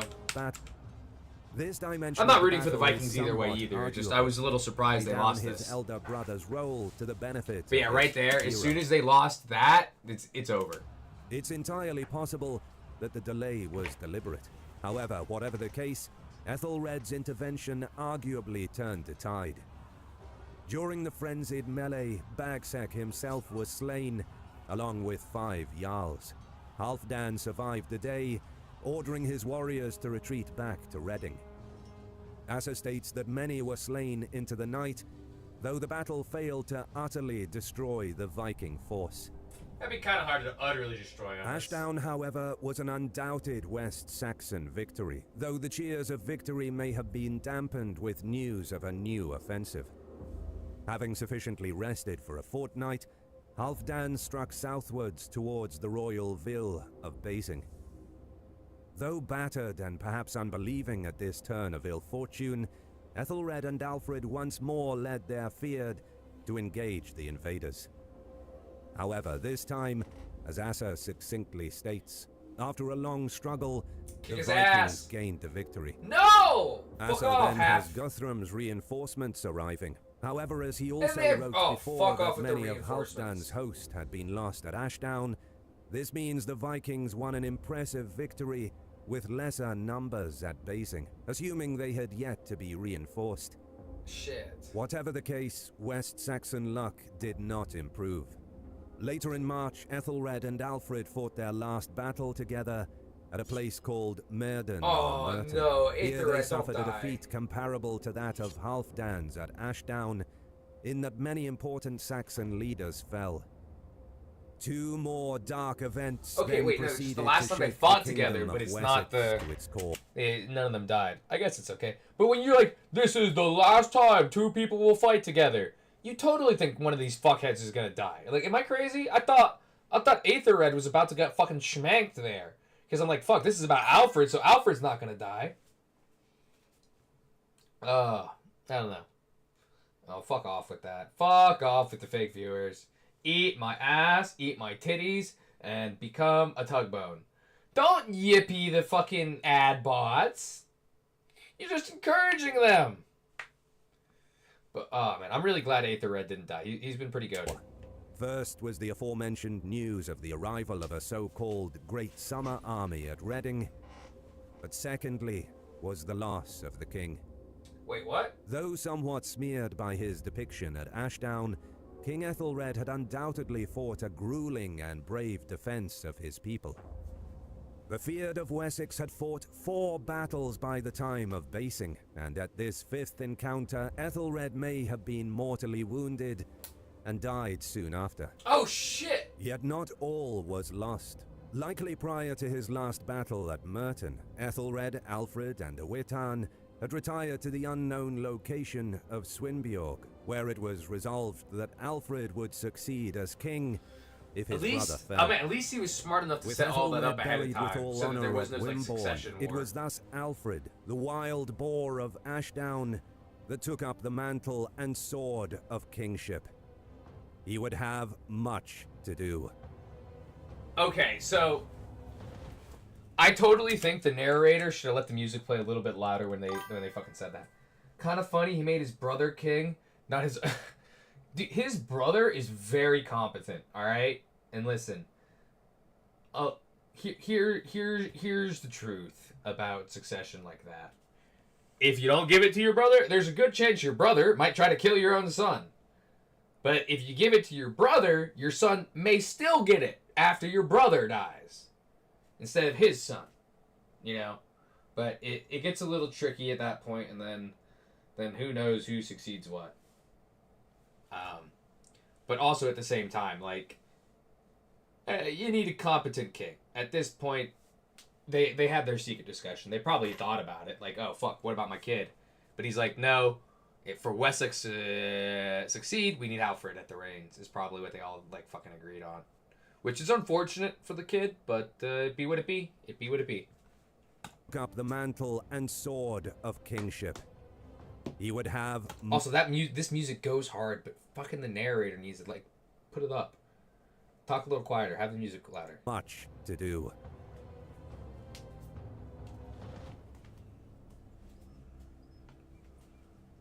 Oh my god, they have a lot of crows in the sky, or a lot of birds. On a May day of 878, King Alfred of Wessex marches determinedly to... 1, 2, 3, 4, 5, 6, 7, 8, 9, 10, 12, 16, 17, 18, 19. Oh my god. Really? Oh, I didn't realize that the current ruler of England was still related to Alfred. That's pretty goated. I like that. Also, I think Alfred's just gonna fucking kill Guthrum here. He has, like, not double, but several thousand more units, clearly. He could send his whole first force to just fucking engage normally, and then send a wing of 6 of these blocks to the sides, and just go, woo, cut through them like butter. Towards the clash that may decide both his destiny and the survival of his kingdom. Alfred roars his own encouragement. Listen, just because he's lost a fight with slightly more men before doesn't mean he's going to lose again. I think he could do it. There's not a lot of... Unless Guthrum's men are just that much better. But I think we're fine. Raising the spirits of the nearby Fyrd, while insults and war cries are exchanged from 2 solid shield walls Skaldborg! that inch ever closer towards the bloody struggle. The battle was about to begin. And then they... Oh my god. Alright, continue history, March A. Perhaps few men in the dark days of the April of Huh? 871 Huh? would have Where's my carried out battle? the task before King Alfred of Wessex. The last living son of King Ethelwulf, himself a scion of Egbert, the founder of their line, indeed the survival of both Alfred's house and of an independent Wessex, hung by a fragile thread. With two of the major Anglo-Saxon kingdoms conquered, part of the great heathen army had infiltrated south in late 870, though not without incident. With his elder brother and king, Alfred had fought four... Among the Viking dead, Repton may have been... What? Ivor the Boneless himself? No way, Ivor. I know Ivor the Boneless. I've heard of him. He's the only historical figure from this time period I might actually fucking know about. No way he died during... No, wait, hold up. That's not... He died? No way he died here. With two of the major Anglo-Saxon kingdoms conquered, part of the great heathen army had infiltrated south in late 870, though not without incident. With... No fucking way. Wait, no, that's not this battle. Okay, never mind. Okay, I don't know why I fucking... When I read this, it says, among the Viking dead, Repton may have been... died in Ireland and he was buried in England. Yeah, no. He wouldn't have died here. This is not in... Okay. His elder brother and king, Alfred had fought 4 battles. I misunderstood that because I'm being bested fucking at Reading, stupid. and later Basing and Meriden, though the brothers battered the heathens into defeat at Ashdown between the first two. Indeed, Alfred had certainly proved his mettle as both a warrior and leader. Yeah, but he's holding not his own winning. with his smaller force just long enough for King Ethelred to enter the fray and complete the victory. For his heroic courage and defense of his kingdom that day, the young Atheling earned his sobriquet, the Wild Boar of Ashdown. Yet despite their success, the heathen army was far from vanquished. Though reduced at Englefield and Ashdown, Halfdan's men were reinforced by the timely arrival of a great summer army. Compounding their misfortune, King Ethelred himself was wounded in a later battle and died of his wounds by April of 871. Yeah. Alas, the beginning of Alfred's own kingship was not He gave it marked to his by brother. some great decisive victory in the field. Just a month after his accession, the king fought a hard day-long battle on a hill above Wilton. Despite his grit and undoubted courage, Alfred and his people were being ground down to defeat. Following Wilton, just looks like Alfred he's on sent a word fucking to retreat Reading this whole time. that he would buy his peace. Though not outright admitted, it's almost certain the king won his peace through a substantial payment. However, this process would not have endeared him to his own folk. Yeah, his own folk After would be like, what the decades fuck, of bro? raids, the southern English economy was flat, the coinage of the kingdoms debased to the extent that peace was likely bought with portable items such as crosses, chalices, rings, and torques, among many others. Having wrung what they could from the battered West Saxons, Halfdan and his men withdrew east to London. Jesus. Yet if the West Saxons And no one's had fucking initially taking given care them of a bloody Halfdan. nose, Halfdan just does any whatever such him and his concern about fucking King dickhead. Burgred's Mercia would have quickly evaporated. Burgred was keen to buy off the heathens once more, rather than endure any battle, and perhaps similarly Burgred eroded the his bitch. own authority and support that much more, as cartloads of precious goods flowed into occupied London. Yet as 872 progressed, the invaders would not have it all their own way. Oh, fucking thank God. A The rebellion? puppets installed in conquered Northumbria had been overthrown. Client King Egbert and Archbishop Wulfhere of York fled into the arms of Burgred in Mercia. However, though acting swiftly to stamp out resistance in York itself, the entirety of the heathen host was ominously not committed to the effort. Oh, what? Halfdan, in fact, moved the bulk of his men to Torksey in the former kingdom of Lindsey. The Oh my aristocracy God, of the Burgred, area stop had, being a bitch over and giving him time, money. been subsumed into the Mercian orbit through intermarriage, making Halfdan's choice of camp there alarming to Burgred. Continuing to receive tribute here, Burgred must have eventually concluded that this latest headache was not going to subside. Indeed, Halfdan had a plan for the meek Mercians. Yeah, oh Having hey, installed hey, another now that English you've given puppet us on all the- your money and don't have any more money to spend on an army and don't have any more money to pay men and raise an army and have swords, yeah, I'm gonna kill you now. Now that you gave me all your money, you're fucking bitch mode, you're not worth nothing to me. Like, fucking hell, Burgred. Is he just stupid? Yeah, let's buy time. Didn't buy any time. He just gave away all his fucking money. Bonjour, Sexius. I'm watching Burgred, the little bitch, give away all his fucking money. Oh my god. Here, you missed 3 seconds ago, and I just want you to see the stupidity. You're just gonna watch him just fucking funnel Honestly, money not over to this guy. committed. In Canadian konnichiwa. Why is that funny? Why is that funny? What the fuck? That doesn't make any. That's not even funny. That's not. Why is that? Why am I laughing? It's not. It's fucking stupid. It's fucking stupid. Fuck you. Why is it fun? Fuck to you. the effort. Halfdan, in fact, moved You're the like bulk- fucking 35. What do you mean you're a silly little... You're a grown-ass man. You've been in war. Don't fucking try this little silly little goober. You're the kind of guy who's gonna go, like, fuck it up into a bar and be like... He's gonna fucking say something really mean. Be like, hey, can't hurt me. I'm a little guy. I'm just a little guy. It's my birthday. Can't hurt me. I'm a little guy. Just a little guy.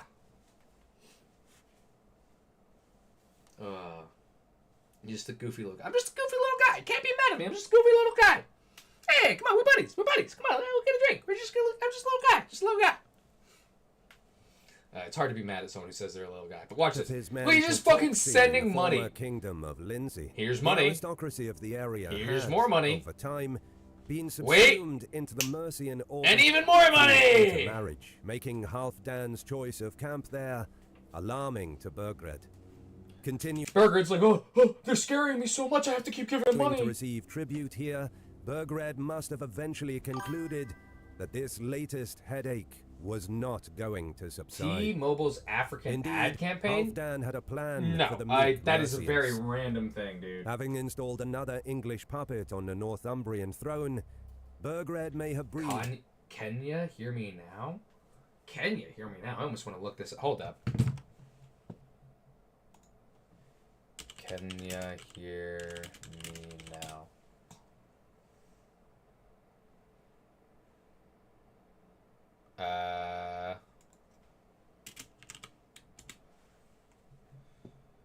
Nope.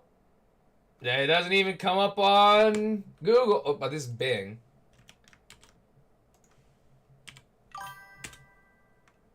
I don't get it. Oh, can you hear me now? I'm a fucking idiot. Oh, go fuck yourself. Oh, fuck. Yeah, no, I got it right before you fucking typed it out. You fucking stop this shit. You stop this. Go back to your little corner. Go back to your little corner, you Cossack. You're a Cossack, right? Yeah, you're the Cossack. You said there was like 2 million of you, and now there's only 200,000. I pay attention. Sometimes. Oh, you silly little fuckhead. Alright, we're continuing this goddamn story. A sigh of relief when informed Halfdan had struck camp from Toxie. We're gonna watch Halfdan fucking Ben Burgard over and fuck him in the ass. It must have been in his Burgred. mouth at the news of their destination. Yeah, what'd you think would happen? Oh, I gave away all my money to a foreign army, and now I don't have money for my own army. Having continually bled Burgred dry throughout 873, the invaders fucking- rooted what themselves is- in the what the Mercian fuck is that? royal Is that a center cat? of Repton. What is that emote? Is that a cat laughing? It's like a zoomed in cat? Shat gremlin powder. Interesting. You're just saying you're a gremlin. Understood. Understood! This act was a deafening message to both the kingdom and to the long-reigning Burgred in particular, that his days were done. Despite his stop. 22-year reign, The royalty Wait, how do I buried get rid at of this? Repton were not of his dynasty. The implication. No, I didn't want to do was that. I wanted to clear. close it. They affiliated themselves. No, with I the don't want. older kings. Fuck it. And even buried I don't know how to some of close. their Like, own. okay, so I clicked on the stupid fucking, your stupid fucking emote to figure out what it is, and now it's just the little box that says what the emote is stuck open. Oh, hold on, what if I do this? Okay, there we go. I had to. Fucking hell. Fucking hell. Last time I'm ever clicking on one of those. Dead at the place. From Repton, waves of raiding continued to plague the kingdom, and with no serious resistance offered, King Burgred ultimately fled to Rome, along with Alfred's older sister, Ethelswith. As in York, the invaders favored in... I want to say I'm not surprised. Like, I literally called it. I literally said, like, right here. Oh, we're gonna give him all of our fucking money. We're not gonna have any money for an army, and then immediately they lose the entire fucking country. As in What York, fucking idiots? the invaders favored installing a puppet for the time being, described as a foolish king's thane. Having now toppled 3 of the 4 major Anglo-Saxon kingdoms, the great heathen army brooded Ooh, I like throughout history vids. 874 on their neck. Either post it in the chat, or if you want, join the Discord, and I have a little section for video recommendations for me to watch. And that way, if you ever think about it, you can post it ahead of time, and I look through them. The only one posting anything so far is the other dickhead in this chat. But, you know, if you post, hey, I'll definitely take a look at those too. Next move. Halfdan felt his future lay in the north, and with a portion of the army headed to a base on the Tyne, from where he could attack the Picts and the Celts of Strathclyde. Halfdan! Meanwhile, the rest of Take the out your army, current now under the enemy! trio of Guthrum, Ossatel, and Anwend. Here, I'll queue that up for the next one. I'll just open it up. Russia. No matter. Russia? The Cossacks explained? I love that. I love that. Dude, definitely. Living ironically. I wonder what's ironic about being a Cossack. Headed south. I guess I'll learn later. Yet, unfortunately for Alfred, Oh, and I can't wait to see you in the disc. Guthrum had designs on this last defiant kingdom. Alfred, The you first got ominous this, bro. sign of a resumption of war was a naval action in the summer of 875. Alfred himself Steel led pipe. his men against 7 enemy vessels, capturing one and driving the others to flight. A small victory, to be sure, but one soon overshadowed by a much greater threat. At some time either later that year... You know, when... I fucking hate that when you typed steel pipe SFX, I actually heard the fucking sound effect in my head of a steel pipe being dropped, or like hitting someone in the head. It's just like that, Kong! I hate the fact that I can hear that. You fuck off, you fucking bastard. First you start off with the little fucking puns, then you hit me with the fucking like Canadian konnichiwa bullshit. year or earlier in the next, Guthrum's Now you're controlling my army brain. made Now its you're controlling move. my brain waves, you fucking dick bod. Alfred had not Dick been bod, is that a negligent word? of the Dick bod. Am I saying your body looks like a dick? Give me a second. I'm not liking that insult. I'm rewinding that insult back. Your dick face. You've controlled people's dreams before. You know what? We're ending this conversation before I dream something I don't want as to is dream. indicated by timing of the invasion. That conversation ain't going Saxon nowhere. scouts had I am long not having observed Freddy the Krueger up enemy my camp. ass. However, Guthrum ordered the advance into Wessex during the night, and given Alfred swift mustering of the feared to resist them, the arrival at Wareham was impressive. Guthrum's occupation of Wareham must have been both a shock and humiliation to Alfred. I mean, and yeah, his dude, he army. just fucking showed up in your fucking house and took over your shit. I feel bad for your fucking roommate, Sextius. What have you done to them? Are they alive? Around 140 miles from Cambridge, Guthrum thus successfully avoided direct confrontation, riding through the heart of Alfred's domain, and now occupying this important royal centre. Yet as audacious as this was, Alfred could have been forgiven a moment of confused amusement, as now his enemy was battled up deep within his own heartland and far from overland supply. However, appearances were deceptive as news soon trickled in that a large Viking fleet had been sighted off Oh, the south shit. coast. Alfred, With the you do scales not have the balanced so- army to beat that. Alfred once again turned to negotiation to rid Wessex. I kept repeating a phrase while he slept. Why would... For 2 hours? Who has that time? Yeah, just every 10... Like, do you have a timer? Or are you looking at your fucking watch? Just like every 10 seconds. Taco Bell. Wait another 10 seconds. Taco Bell. Another 10 seconds. Taco Bell. Bro, who has that fucking time? His foe. And you, As in, and wait, hold. When he was sleeping, so this was what, like fucking 1 a.m. wherever you are, like, my fucking bro. 21, an agreement was reached that Guthrum would leave the The kingdom. Pumpkin The Man. usual hostages exchanged, What's the Pumpkin and Man? the deal Like, sealed with an unusual pledge of faith. Whereas before the heathens had sworn upon Christian relics, this time Guthrum swore upon his own people's holy ring. According to the Anglo-Saxon Chronicle, this was something never before conceded to any folk. Another source, Ethelwerd, suggests a more unbalanced arrangement. hold on, let me make sure I got that right. And a big King fleet had been There's a sighted big fleet off the coming. south coast. With the scales balanced so, Alfred once again turned to negotiation to rid Alfred makes a Wessex deal of because his he's not going to foe. win that fight. Understandable. As in 871, an agreement was reached that Guthrum would leave the kingdom, the usual hostages exchanged, and the deal sealed with an unusual pledge of faith. Whereas before the heathens had sworn upon Christian relics, this time Guthrum swore upon his own. You mean you tried to have them swear upon Christian shit? Didn't they? No, that was a different country. The other country tried to get him to convert to Jesus. Sorry, that was, oh god, they're already gone now. What was that country? People, however, East Anglia. Sorry, yeah, Edmund's the one who got fucked over for trying to do that. Also, man, I fucking hate spiders. as this was, Alfred could have been forgiven a moment of confused amusement of with conceded to any.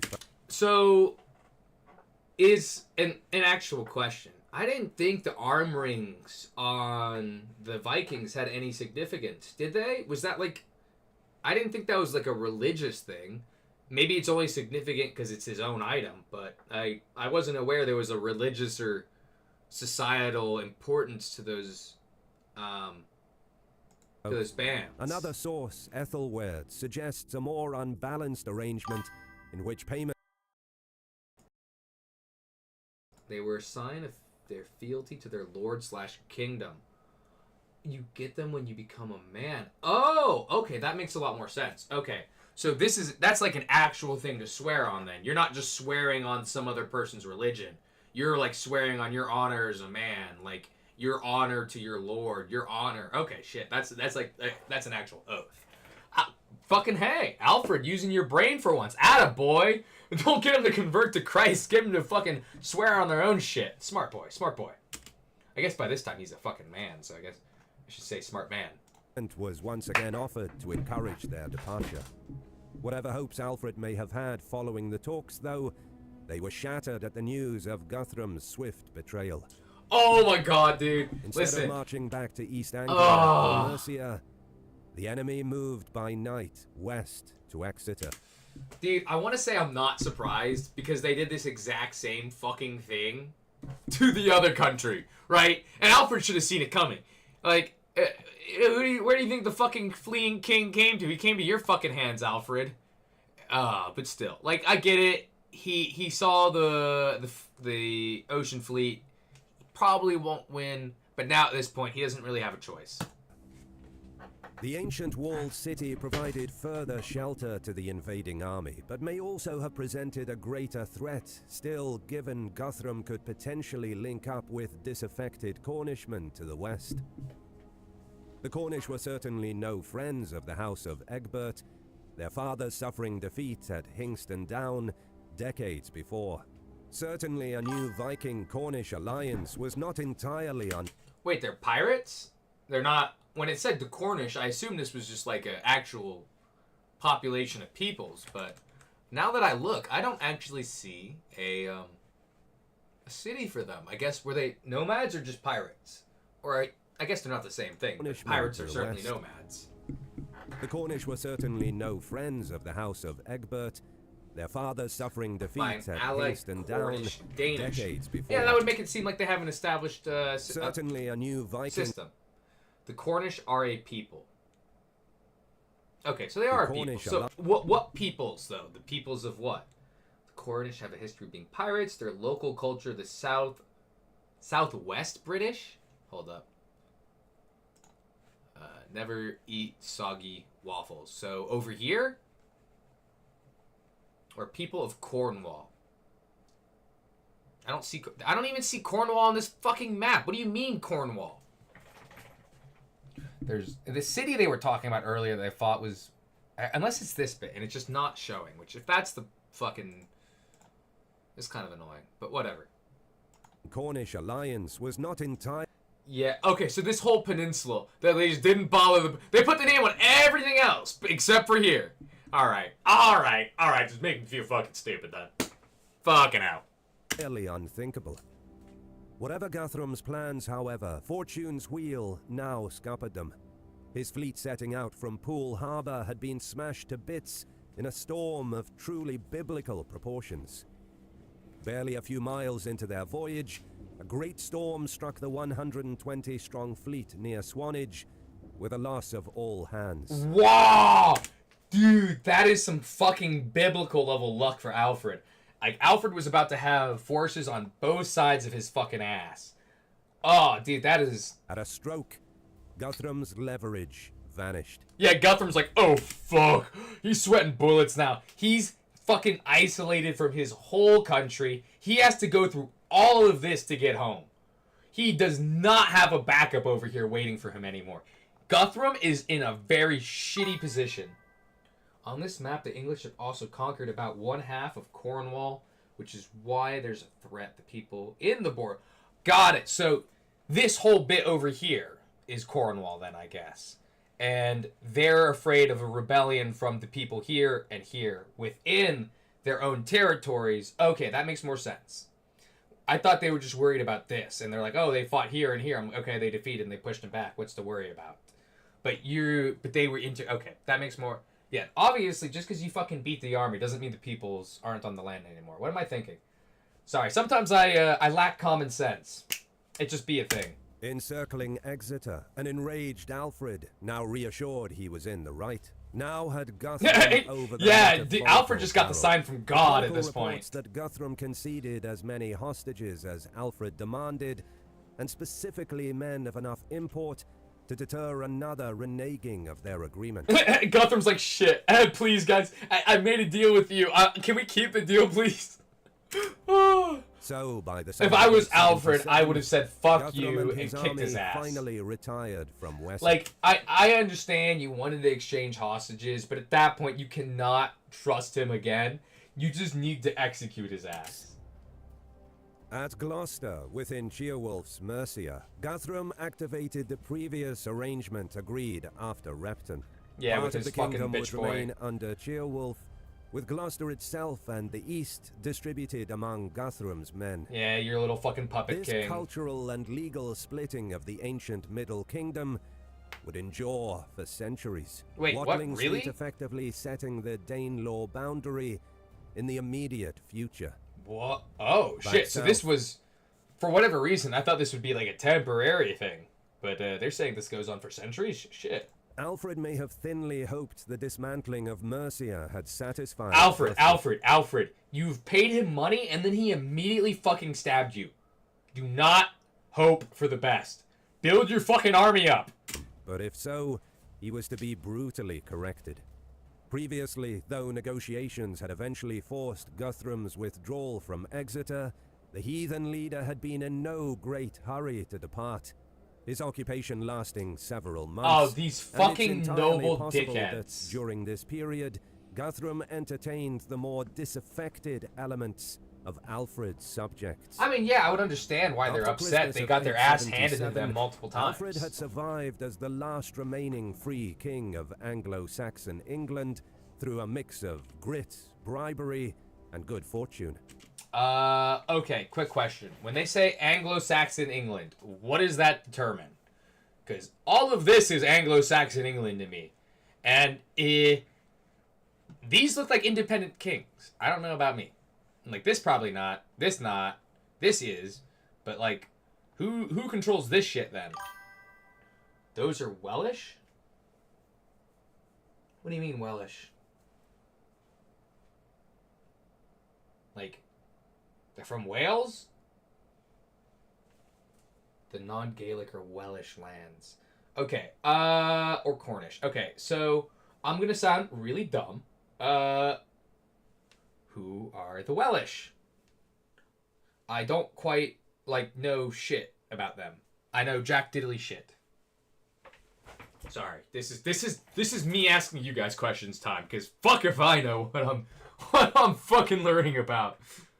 So if all of these guys are the, let me pull up a current map. Map of Europe. Good enough.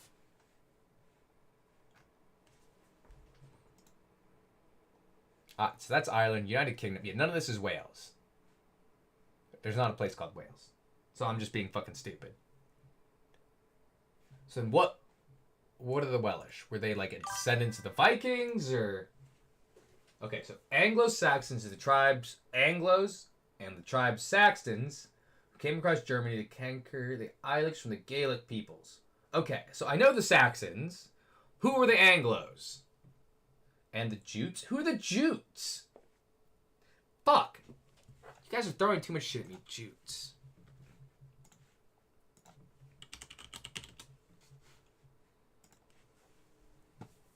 The Jutes were one of the Germanic tribes who settled in Great Britain after the Romans. They were among the three most powerful among the Angles and the Saxons. Interesting.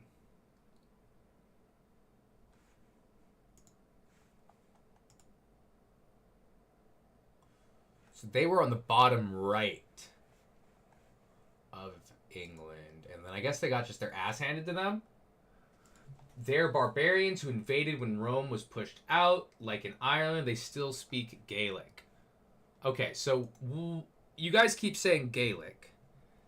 And non-Gaelic. I'm going to be dumb again. What is Gaelic just mean Irish?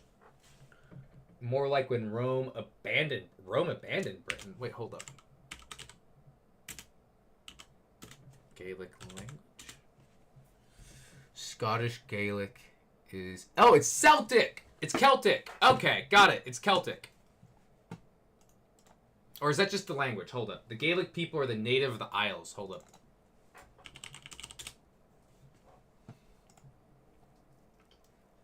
Okay, got it. So these were the Celts. Okay. I don't know why I keep saying Celts with this, like a light C. It's the Celts with the K sound. I don't know. I'm just used to when I see the letter C, I have the desire to make it soft instead of the K. It's just so. Okay, that makes more sense. Okay, now I'm understanding that a little bit more. Sorry, I was being a silly fucking dumbass. However, where brute force alone had failed him in the past, Guthrum also now employed deception to oust the last free king. Alfred's payments to the enemy, while expedient and, in the short term, effective, also inevitably alienated some of the Witan, upon whom the burden would fall to provide payment. I mean, I'm not really surprised this happened. Making payments to an invading force is... Scotland, Ireland, and Wales are all Celtic. Fuck! All Celtic nations. It's Celtic with a K, not Celtic with a C. Well, I know how it's spelled, but pronounced. I'm not... Now I feel fucking stupid. I'm gaslighting myself. I'm Henry of gaslighting myself. Guthrum, with his characteristic stealth, fell upon during the 12th night Christmas celebrations. Ah, they got him on By Christmas. the time of the attack, Alfred and his closest followers had fled. As it is later at least Alfred got out. But Alfred survived alone for some months. We can assume no support sufficient for the king to immediately muster the feared in response to Guthrum's attack. Damn. Asser himself describes Alfred's state of existence following Chippenham. King Alfred, with his small band of nobles, and also with certain soldiers and thanes, was leading a restless life in great distress amid the woody and marshy places of Somerset. He had nothing to live on except what he could forage by frequent raids, either secretly or openly, from the Vikings, as well as from the Christians who had submitted to the Vikings' authority. Whether or not treachery in the... Okay, hold up. Okay. Before you say the last Roman, do you mean the last Roman as in from Justinian's line of the Eastern Roman, or do you mean the Holy Roman Empire? Which was like fucking Otto the Great, I think? Yeah, it was Otto. Otto's line who refounded the Holy Roman Empire, if I remember correctly. We watched a bunch of... Oh my god. Then what? The Holy Roman Empire isn't Roman? But the Pope said they were, aren't they? And they had Rome. Well, yeah, I mean, they're Germanic. They were, like, the, Otto the Great, but he married the Italian girl, didn't he? That isn't... No? And... I don't know. But she wasn't, like, Italian Roman? No? She was just... Or was it not Otto who married her? It was maybe... Hold up. Continue the vid before ancient Rome. One of the Welsh had married with the royal... West Saxon court was afoot. Okay, got it. Roman ruler of Britain. With Alfred and his few remaining followers fleeing from Guthrum, the entirety of Wessex was now at the pagan warlord's feet. Yeah, Wessex is about to get its ass fucking... With his men overrunning Wessex and the leadership of the king effectively neutralized, thoughts of Alfred skulking across the Channel in imitation of Burgred's flight may have occurred to Guthrum. Indeed, Asser writes this was the fate of many nobles during the time, choosing flight to the fight. It's true that such a devastating setback would have broken most men. However, King Alfred was not most men. Aylnorth, Elderman of Somerset, was a key figure who remained... God, it's all the people with the fucking the Aether symbol in their name. Aethernoth. Like, fuck. All those people are loyal-ass During the motherfuckers who earlier actually months seem of competent. 878, far from succumbing to defeatism and despair, Alfred fought back as much as he could. Attaboy, biding Alfred! his time in his fastness of Attaboy! Athelney. Despite Show him you ain't no military bitch. defeats and treachery, he was still the king of Wessex, and during this time, Alfred sent messages throughout Wessex, gathering support from those unwilling to bend the knee to Guthrum and his collaborators. He was going nowhere, and he would fight for his crown. Damn! I embrace the purpose of God and the doom assigned. Alfred the Great. Sorry, I wanted to read that like nicely. I think that line is just so fucking goated. Yeah, no, holy shit. Like, I embrace the purpose of God and the doom assigned? Fuck, bro, that line goes hard as hell. My man Alfred ain't no bitch. He's gonna stand up and he's gonna fucking put up them hands. It was also during this lowest ebb for Alfred that... Hold up. First appearing in the life of Saint Neot, Alfred was said to have taken refuge in a local swineherd's hut and, deep in troubled thought, allowed his hostess' cakes to burn, which he endured her scolding. Oh, dude, imagine you're the fucking king and you're hiding in like some fucking woman's pig pen, right? You're fucking with the pigs in the mud, and then she just comes out and starts yelling at you because you forgot to fucking take the cakes out of the oven. Oh my fucking god, I love that. You're literally the king of this nation. You're fighting back the best you can, and you're getting yelled at by some housewife. I love that. If this incident really did occur, it certainly marked Alfred's nadir in fortune. As had happened near Swanage with the enemy fleet, God would once again thwart a finishing blow to the house of Egbert. Oh, what did God do this time? Guthrum They had crashed their not feet merely last time. rested on his laurels and planned a two-pronged push into western Wessex. Now Ubba, the brother of Halfdan, would sail from southern Wales to that's not land good. behind Alfred's position, while Guthrum himself closed the No, track that's from really land. not good. It was a decent plan, but had not reckoned on the actions of one who had remained loyal to his king. Odda, the ealdorman of Devon, had rallied his men to the defense of Wessex in the previous Fuck yeah, week loyal ass and settled his motherfucker. force at the stronghold of Kinwich. Let's go, Otta! Ubba, with his fleet of 23 ships and around 1,200 men, landed nearby and set about. The location of Sinwit is unknown, although Cannington Camp in Somerset overlooks the Perret estuary that leads inland towards Alfred in the Athenry region. Another possibility is Countberry Hill in Devon. Oh, so they don't actually know where this fucking hill was. Okay. I mean, they say it's overlooking the estuary, so it can't be that far from the river. I don't know. I'm not gonna speculate. It doesn't matter. Apparently convinced the Saxons would be forced into surrender given the lack of water on the hill, Odda nonetheless gave every impression of hunkering in for the siege. In Did he truth, have the enough water? ealdorman had a simple plan. In the distance below, perhaps he saw the Raven banner, bold and menacing in the breeze. As The Raven banner was woven by the dot. It says woved. I'm pretty sure the context here is supposed to say woven. The Raven banner was woven by the daughters of Ragnar Lothbrok himself. Yeah, if you wanted to add, it would be weaved, right? The Raven banner was weaved by the daughters. Or woven, but not woved. Yeah. I'm now the grammar police. Even though my grammar is fucking piss poor, I am now the grammar police. I will hold you to the same standards that normal police do. I will not follow my rules, but you will. I'm kidding.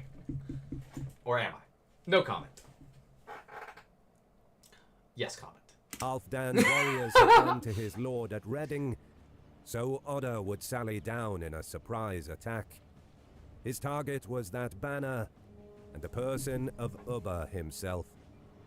So it was that Odda's charge smashed into Ubba's ranks, and indeed around 800 of the invaders' army Oh lay dead. shit, no Ubba way. himself was among the slain, and now the sacred Ubba Raven got his banner ass was in the handed. hands of Damn! one of Alfred's loyal ealdormen. The Attaboy. reign of Ubba- Damn, Oda just walked in and absolutely son of- fucking served Uba up on a fucking plate. His whole Ragnar fucking force must have charged. killed We want the that fucking hearts of flag. Guthrum and his host, while inspiring those of Alfred and his men. That's It so must have fucking been an cool. unambiguous beacon to arms for the battered loyalists of Wessex. If not before, perhaps more and more messages of support began to flood into the Alfredian camp, and as winter gave way to spring, it would be Alfred who struck the next blow. Asser writes that around the 4th to the 10th of May, Alfred rode to King Egbert's Stone on the eastern end of That is the shittiest fucking name I've ever heard. King Egbert's Stone? You're not even King Egbert's. You're just a stone. But you're not even a stone. You're a shitty one. You're Egbert's. What the fuck kind of name is that? Elwood. Alfred would be maybe forgiven I'm just for being a holding hater. his breath I as am he a lot of a approached the hater, but, mustering you know. point. Could such a reversal in support from the betrayal of Chippenham be possible? Greeting him as in answer were some 4,000 men of Hampshire, Wiltshire, and Somerset, all who had answered the call. Fuck yeah! Camping at 4,000 Selwood plus for a men on night, it. That's Alfred always moved good. to Ely. Better than Blumpkin's gravel pile. What? Is that a real place? That is the shittiest fucking name I've ever heard. Dude, if you live at a place called Brumpkin's gravel pile, honestly, you're not gonna have anything good happen to you in life. I'm sorry, that name is just shit. It's almost as bad as Shaftesbury. Like, you're just getting fucking shafted and buried at Shaftesbury. Hey, where are you from? I'm from Shaftesbury. Oh, so you just take it up, you take my shaft up your fucking ass. It's buried right up your fucking, right? Yeah, my shaft's buried up you. Fuck you. Like, dude, like, Salisbury at least is a stake, and Winchester, at least they have fucking guns. But, like, fuck. The next day, Some the of these names location suck. of another well-known gathering point, perhaps Alfred meant to bolster his army further. Guthrum himself marched to intercept him at a place called Eddington. As with Ashdown several years before, the exact location of one of the more important battles of English history is not known for sure. Whether at Eddington Hill or Bratton Camp itself, Guthrum awaited Alfred's onslaught. Okay, so we know 4,000 of these men are just fucking rando peasants. What I'm thinking here, though, is, and I know they can lose even though they have more, is I would send a force to meet their front and then send maybe 3 or 4 of these to the side and go boom, boom. Scratchy Bottom near Duraldor. God, these names fucking suck at. Who named these places? Seriously. Well, hey guys, let's live in the city of Scratchy Bottom. It's what we need. Oh yeah. Because my ass itched when I was naming it. And I want everyone to know how much my ass is itched. Like, Frustratingly, Asa skimps on this. These, I'm assuming you're not just saying shit, and these are real places that just have really shitty names. And if not, I'm disappointed in you. How dare you make up lies to make me disappointed in the state of the affairs of the world. Details of the action that day, though he writes, Alfred moved his forces and came to a place called Eddington, and fighting fiercely with a compact shield wall against the entire Viking army, he persevered resolutely for a long time. Uh-oh. At Persevered length, sounds like he gained the victory loses. through God's will. How? Okay. Is every single one of his fucking victories God's will or some divine fucking intervention by an ally? He needs to win one on his own. Crapstone's real? Okay, like, damn, that's such a shitty name. But also, okay, Alfred only wins the first battle because his brother is praying, like literally, and then comes late and saves his ass.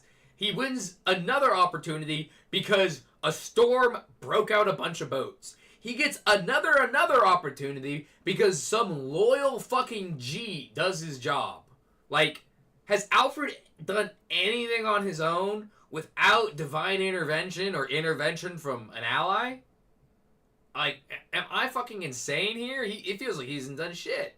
He just pays people and loses. Better be this time. Fucking hell. I've been Alfred the Great, Alfred the Potential. Though describing battles of this period as long-lasting is quite typical, we have no solid reason to doubt this.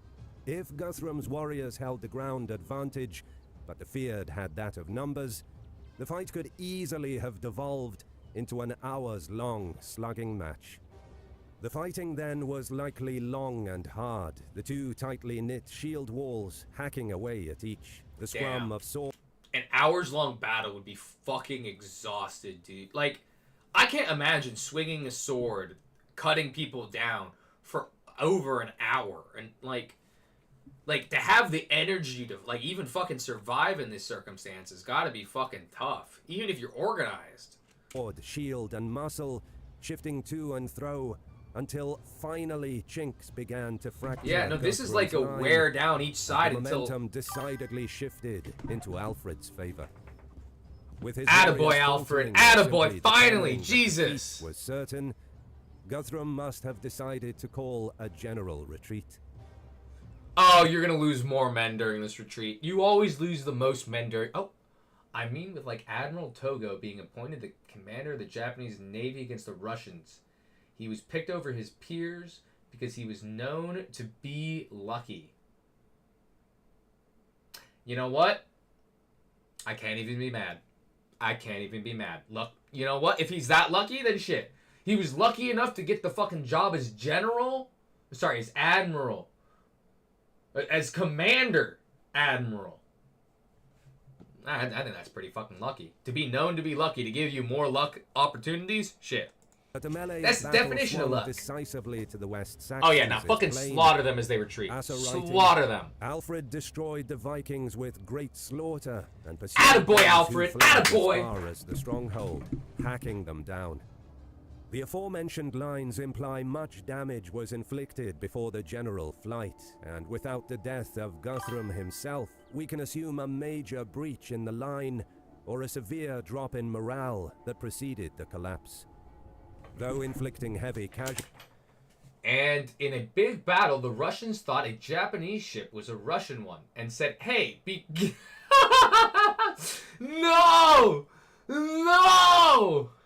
No, you're fucking with me. No. It's fucking silly. I mean, but hey, luck is luck. Luck is luck. Alfred mercilessly hunted the remnants to the very gates of Chippenham itself. Alfred's wrath may have been understandable. For months he had been a did fugitive. their boats look similar or in something? his Or own was lands, that like... perhaps forced to flee by treachery from within the ranks of his own great men, and had now snatched victory from the very precipice of defeat. What the fuck? Fortune's wheel now revolved full circle. Alright, but now Surrounding you're dealing with the Guthrum's remaining siege. men within Chippenham, the West Saxons killed any man caught outside, and seized all goods and animals in the vicinity. Encamping at Guthrum's doorstep, Alfred settled down, content to wait for either the surrender or starvation of his foes within. Yeah, at this point, they're fucked, right? Like, he doesn't even need to position men here if he didn't want. He could probably just fucking break the bridge, honestly. Into their ordeal, Guthrum finally accepted. Yeah, Guthrum, what are you gonna do? Starve to Unlike death? earlier encounters, Slowly? there would be no negotiation or talk of hostage exchange. Guthrum alone would yield what hostages the king demanded, and would receive not a single coin in payment. Obviously In not. You already addition, gave him a fuck ton of Alfred money. required Get your money Guthrum back. and his leading men to convert to the Christian faith. That's it? With No, li- get your fucking money back. Fuck the religion. Get your money. You paid him fucking 8 billion trillion gold up your asshole. Choice, it was agreed. Just 3 weeks after the siege had concluded, Guthrum was indeed baptized. Oh Close my to God. there Just weeks before. Hold up. Guthrum was required to formally request baptism. Then he would have to have allowed the full public... Holy shit. Oh, so this was not like a private thing. He didn't just get baptized like in a river by himself. He had to do this as like... holy shit. Okay. Wait, question. For these guys' baptism, is it the river baptism, the little bit of water that's holy baptism, or is it like you dip them in the little tub? I know that different people do different styles of baptisms. Do y'all know? Y'all know the secret to these boys? No? Alright. Yeah, I would assume, like, they would have either done it in the town square with a big priest or, like, maybe at a river. More than a little drippy.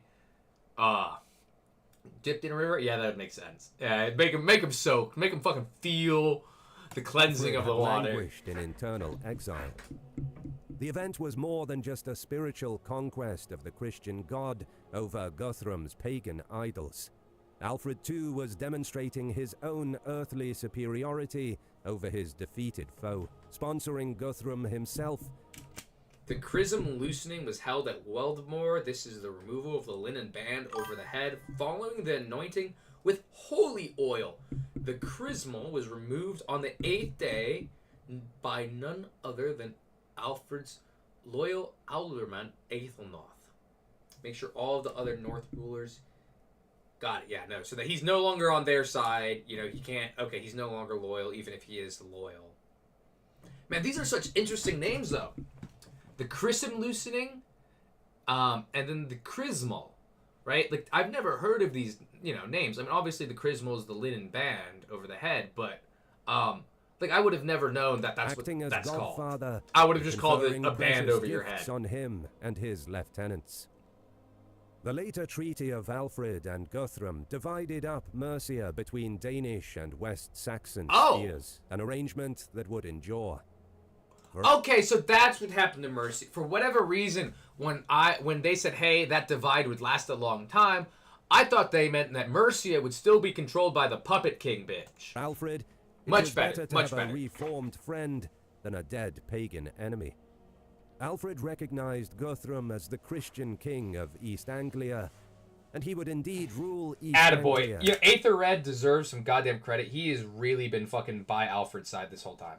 As Ethelstan. Wait, is that This the same arrangement Aethelred? granting Alfred Yeah, that and is. Wessex Is a it? crucial relative peace in the years to come. It looks... Though other Viking incursions would have to be I'm being faced, stupid. the long reconquest of former Anglo-Saxon lands had only just begun. Uh-oh. When we think of famous English medieval Oh my god. battles, And now these all of this is just fucking the same color. Okay, this is all owned by... Hastings or Bosworth Field may come to mind, both of these being dynasty-ending events, with other battles like Agincourt, Crécy, and Poitiers of the Hundred Years' Never War heard... Oh, I've heard also actually one of featuring those. heavily in the public consciousness. Arguably, however, the most important battle of medieval England was fought well over 100 years before Constantine Duke William. II? Listen, no. I recognize that... Okay, listen, I know that they all happened during the 100-Year War. I just didn't remember the names of the battles. So don't even bud me. I know we watched it about the battles. I just said I didn't remember the names of the battles. Don't evens. Don't evens. Conquest Don't even try that. of the year of 937. Also, is this Constantine II direct descendant of the actual Constantine? Or is this a different... No? Okay, fuck. Perhaps as deserving of That's kinda recall lame. and renown as that of 1066. For it was the Battle of Brunanburh that effectively settled the question of England and defined the countries of Britain to this day. God, it's always the weird A, the Aethelstan. What is that shit? North and east, under his son and daughter, Edward the Elder, and Ethelflad, the Lady of the Mercians. The Elder's reign saw him inherit Alfred's title of King of the Anglo-Saxons, which his father took upon taking London and accepting Ethelred, Lord of the Mercians, as his vassal in 886. Wait. Saw him in Alfred the Great's remarkable reign, in Yeah, which Alfred- he settled and fortified the old kingdoms of Wessex and I Mercia, thought Alfred ended conquered in all of this. 899, which saw further Saxon expansion Was there still a north and vassal east leader? under his son and daughter. Hold up. He said he assigned Aethelred the territory, but I thought that was as a duke. Was that as a separate kingdom? Long reconquest of former Anglo-Saxon lands had only... Alfred recognized Guthrum as the Christian king of East Anglia. Oh, Christian king. Okay. Damn. I missed that for whatever reason when I heard king and I just fucking was stupid, I guess. I assumed he was a duke, but my bad. Ethelred, Lord of the Mercians, as his vassal in 886. Edward expanded the realm from this unified territory and to the border of the Kingdom of York. Upon the death of his father in 924, however, Aethelstan, the Elder's eldest son, was hailed as king in Mercia, though his succession was initially challenged in Wessex by Elfweard, Edward's son by a different wife. Since questions over the legitimacy over Edward's first marriage lingered at the time, many saw Aethelstan as the inferior Atheling. Oh, the Luckily for inferior. Alfred's dream of Oh. a united England, Elfweard did not long outlive. Yeah, no, like normally they're pronounced with the A, like Aethelstan, or I guess it's like Aethel, but Elfweird. They put more emphasis on the E than the A. That's a little weird, isn't it? Elfweird, but it's Aethelstan. It's Aethel, but it's Elfweird, right? Am I crazy? Well, let me. Though his succession was initially challenged in Wessex by Elfweard, Yeah, Edward's son by a different wife. Since questions over the legitimacy over Edward's first marriage lingered at the time, many saw Aethelstan as the Ethel. No, yeah, they still use the E sound. For God. inferior. I've been Aethel. thinking it was the Aethel. Luckily but for it's Alfred's Ethel. dream of a united I England, am crazy. Elfweard did not long outlive his father, I know dying why I'm crazy. mysteriously I haven't been just a smoking couple enough. of weeks later. Thus, Once we with finish his this vid, I'm half-brother's gonna take a demise, tenner, take a quick Aethelstan smoke, took and we're gonna go to the lordship next of vid. all his father's domain. Aethelstan was crowned in Kingston upon Thames, located on the border between Mercia and Wessex. Likely a deliberate act to demonstrate that, like his father and grandfather, he was lord of all the Anglo-Saxons. In addition, Archbishop of Canterbury Aethelm I love created a history. new Dude, any religious history service in videos, which the any king learning wore a videos, crown fucking rather always than 10 out a of 10. traditional helmet. Opposition still plagued the early reign of Aethelstan, with another plot emerging by an obscure lord known as Alfred, who schemed to Wait. So there's another Alfred. This Alfred's not a descendant king and replace him with his of actual Alfred the Goat, right? Or is he just younger mad? brother Edwin. But during a sea voyage in 933, Edwin too mysteriously perished in a shipwreck designed to result in his death. With his rivals being prone to accidents, Shit, alright. That's Aethelstan unfortunate. managed to strengthen his position, and perhaps the most Yeah. Strengthen his position as if he didn't fucking significant assassinate the event dude. of his reign came early on in 927, when Aethelstan took the title King of the English and discarded his former title King of the Anglo-Saxons.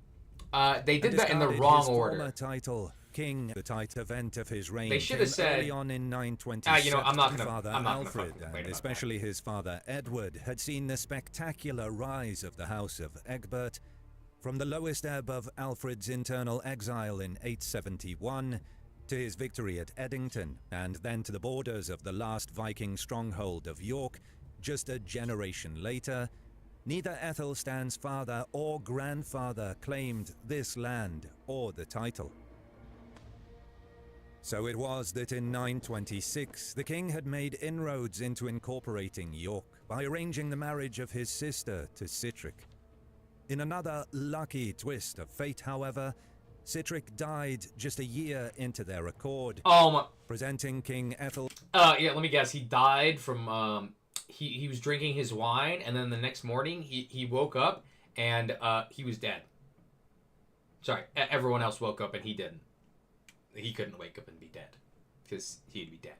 But yeah, no, I have the sneaking suspicion that this bitch Edith might have poisoned him. Stand with a golden opportunity to. Sorry, this bad bitch. Let's put the word bad before it.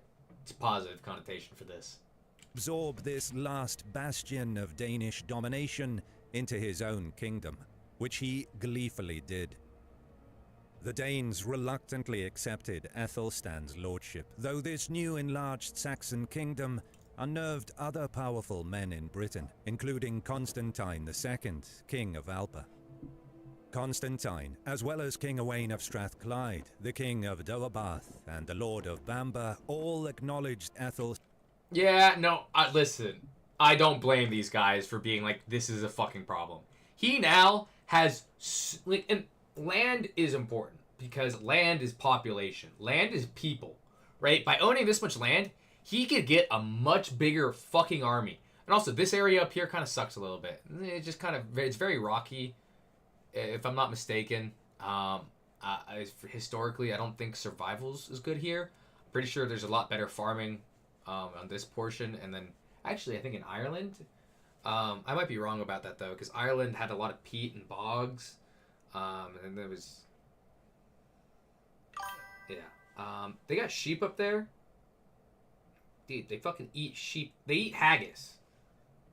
Alright? Enough said. Your argument's invalid.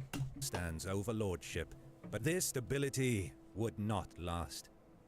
This Argument new invalid. kingdom Haggis. presented a dangerous shift in power that could in theory overwhelm any of the smaller kingdoms. However, Constantine and the others wagered that Aethelstan's might was not yet equal to all of them combined. They're like, this is literally the protagonist moment. Guys, the main character, he's too strong. We have to team up against him. He surely can't defeat our combined power. Gets their ass handed to them by the main character. This is exactly what's gonna fucking happen. formed an alliance with the Strathclyde Celts. He forged another alliance with the Kingdom of Dublin by marrying his daughter to Olaf Guthfrithson, who sought to retake Wait. Just the Dublin? Strathclyde Celts. He forged another alliance with the Kingdom of Dublin.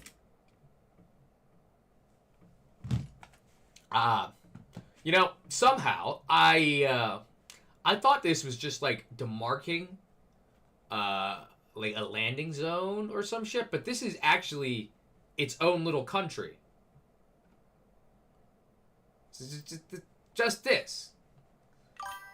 Shit. There's a lot of tiny lands. Okay, so I guess they just didn't divide it like this for... Okay, got it.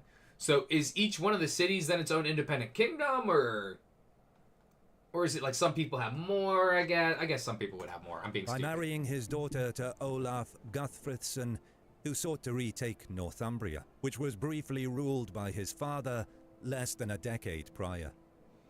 Meanwhile, thinking that the north was secured, Aethelstan reaffirmed his suzerainty over the kings of Wales. The King of Dublin is one of the last Viking kings in Ireland. How long did Ireland... So, okay. I don't know anything about Ireland. How much of Ireland was taken over by Vikings and invaders and Anglo-Saxons? How many of it is the actual Irish people who were native to that area? And then you're both saying it was very messy. Why, I guess, was it so divided? If you guys have a second, or if you guys know. If not, it's fine. I'll just continue the video. Actually, I'll continue the video while you type. What the fuck am I thinking? Previously submitted to both Alfred and his aunt Ethelflad, and he now, in turn, inherited this. Further afield, Aethelstan proved he was not a mere warlord, but a clever politician and diplomat. Building on the old tradition of the West Saxon court, he maintained relations with the Carolingian court, for it was Ethelstan's great-grandfather, Ethelwulf. The Vikings just controlled a few important cities. Okay, fair enough, fair enough. Oh, and here's Exburg, Arthburg, Aethwulf, Judith, Aethelstan, Aethelbald, Ethelred the First. Honestly, Aethelred fucking kicked ass. Like, he did great. Alfred the Great, Edward, and Aethel. Wait, Edward was... Yeah, no, of course he... But why is it Edward the Elder? That's such a shitty name. Like, Aethelstan got a cool-ass name. Aethelwulf gets a cool-ass name. Just Edward the Elder? Shit, that just makes him sound old. He wasn't even that fucking old. Hold on. 1889 through 19... What? What? He was like 30 years old. Did they call him the Elder? Bro! Oh, no, that's reign time. Okay, that's R, not life. I'm fucking stupid. I'm so sorry. That married Judith, a Carolingian The Romans princess, centralized a lot more with in his own England, but father, Ireland was Egbert, still... the Okay. family's founder, even living within Charlemagne. Okay. I am indeed stupid. Fuck off, Nixu. Wait, hold up. When did Rome, an actual Rome, because clearly the Holy Roman Empire doesn't count, get involved with England? Main's court during a period of exile before the rise of his own house.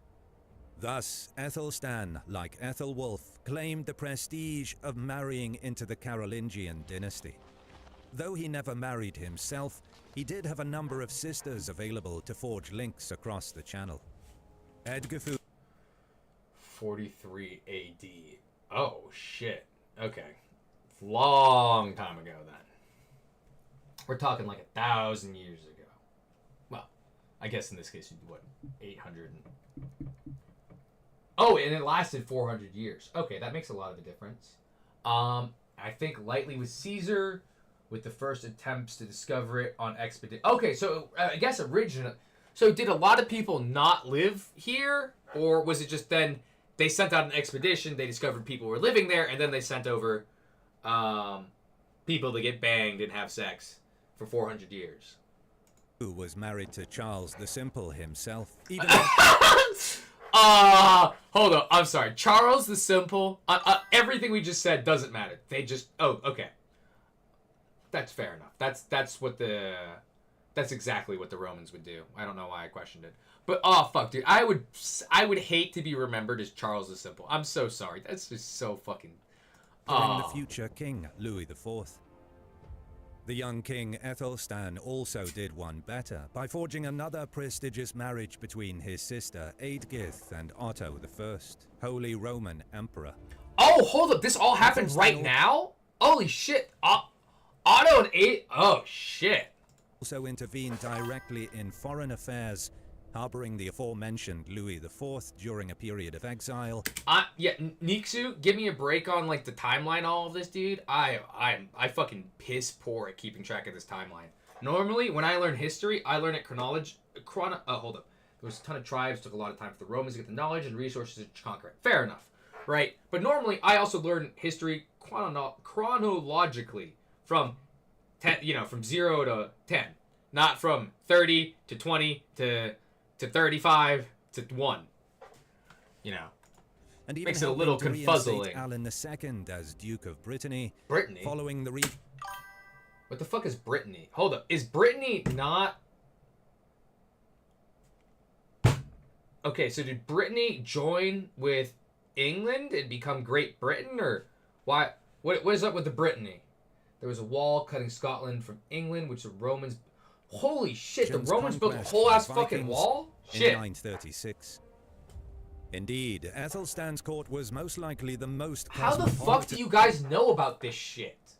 Seriously, are you guys like a part of some fucking hive mind? Like, Hadrian's Wall. Fuck, I need to Google this. That wall has to be fucking huge.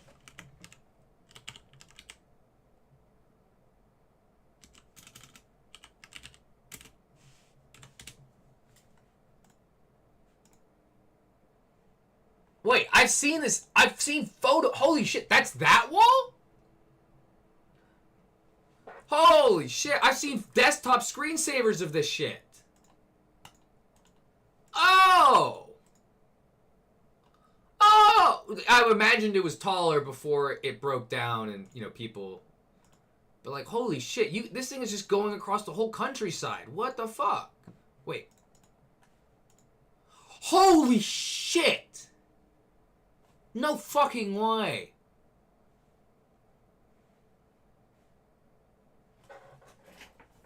Oh my god, that's massive. Well, thank you guys for teaching me about this bullshit fucking wall the size of the goddamn moon. Holy shit. Of the Anglo-Saxon period through such close links with other European courts. Extending King Alfred's legal reforms and founding many new churches, Aethelstan also proved to be a wise domestic ruler, maintaining West Saxon dominance in Wales by exacting a heavy annual tribute. Welsh and...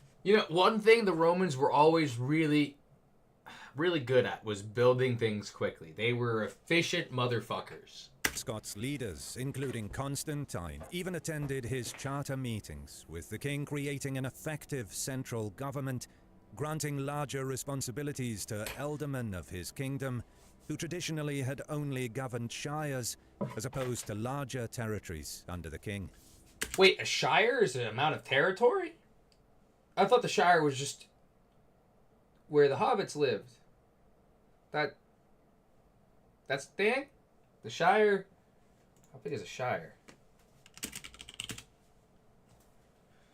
Traditional term of administrative division of land. Oh, it's a county. Okay. So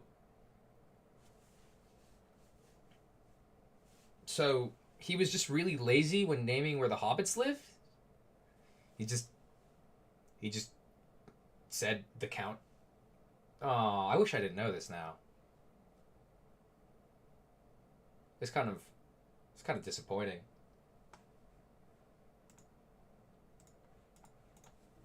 And Ethelstan's military success went I always from thought the Shire strength was to such like a strength. fun, cute He pushed name. the Cornish out of the city of Exeter and fortified its walls, establishing a border at the Tamar. But now that I know, In it's 934, the king began a march on Scotland, perhaps to reinforce his authority. I don't know, over the dude. north. Like, it's basically just like calling where the hobbits live that territory. Yeah, where do you live? I live in that area. Right, dude? It's like, oh, where do you live? I live in a county. Like, fuck off. That is just... Like, even if you say, I live in the county, it's like... I don't know. I guess it works out because nowhere else is named, like, Shire. But...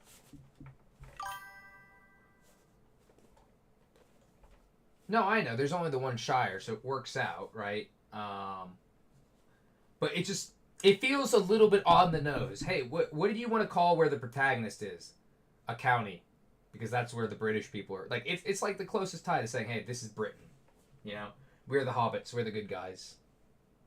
Generally. One possible excuse, according to John of Worcester, is that Constantine broke his treaty with Aethelstan. The king was accompanied on campaign by 4 Welsh kings, as well as a retinue of 18 bishops and 13 earls.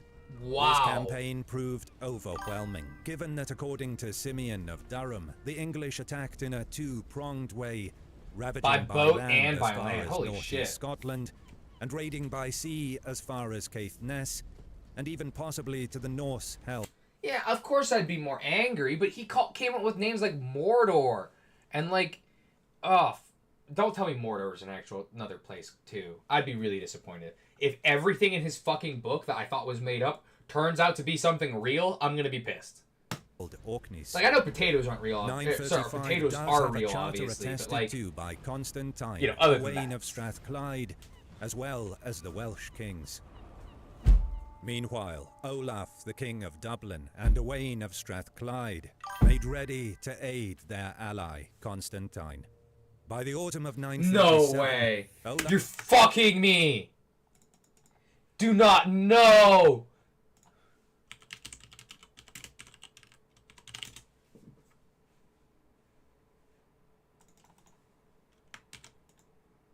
I forgot how useless Bing is.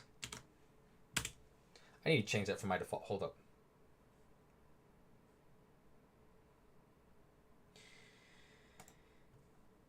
Huh. Never mind. It's just Lord of the Ring written by beavers. It's just like some ChatGPT fanfiction. Okay, thank God. Oh, you fucking made me worried there, you fucking dickhead. You fucking cock sleeve. You got that. Fuck. Olaf was ready. I hope next time you're working and you're outdoors, a bird shits on your fucking shoulder. And like, I hope it's extra white. And I hope your shirt is a black shirt. I hope it's a black shirt with extra white shit all over you. And invaded northern England with Constantine and Owain, hoping to cut the overmighty English king down to size. I don't think that's going to help. I think the English is going to come up and kick your ass. Campaigning typically took place in summer and caught Aethelstan off guard initially. Though once news began to filter through of this new threat, the king began to gather the fiords of Mercia and Wessex together. Meanwhile, the Northern Coalition ravaged English-controlled land as they moved south. Aethelstan's own army finally moved to meet the coalition in what subsequent generations would merely call the Great Battle, so called for its bloody ferocity. How fucking bad of a battle does it have to be just to be known as the Great Battle? That's what we did with the fucking World War I. We called it the Great fucking War. How fucking bad was this fight? Though the leading also, hold up. The combined forces of 3 armies is almost the exact same size as his.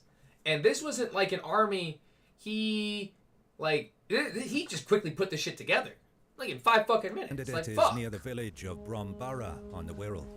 The battle lasted all day and was hard fought. Was it According actually to all the day? poem Battle of Bromborough in the Anglo-Saxon Chronicle, Maybe with the number of people. the 2 lines of men fought in the traditional shield wall formation, with Aethelstan's warriors eventually gaining the upper hand by hewing their way through a part of the coalition shield wall and breaking through.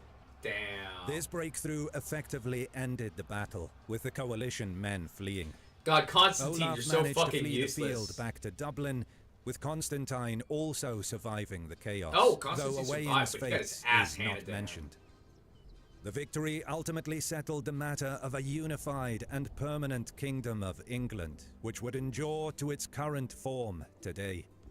Ethelstan's golden reign would end just 2 years later in Wait, what? 939. No way! Ushering in a quick series of kings. Wait, did he just die of a before the heart attack or longer some and shit? more disastrous reign of King Ethelred the Unready. Oh my Aethelstan- god.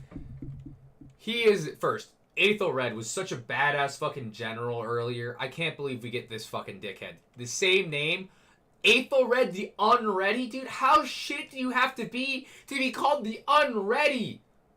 Fuck, dude.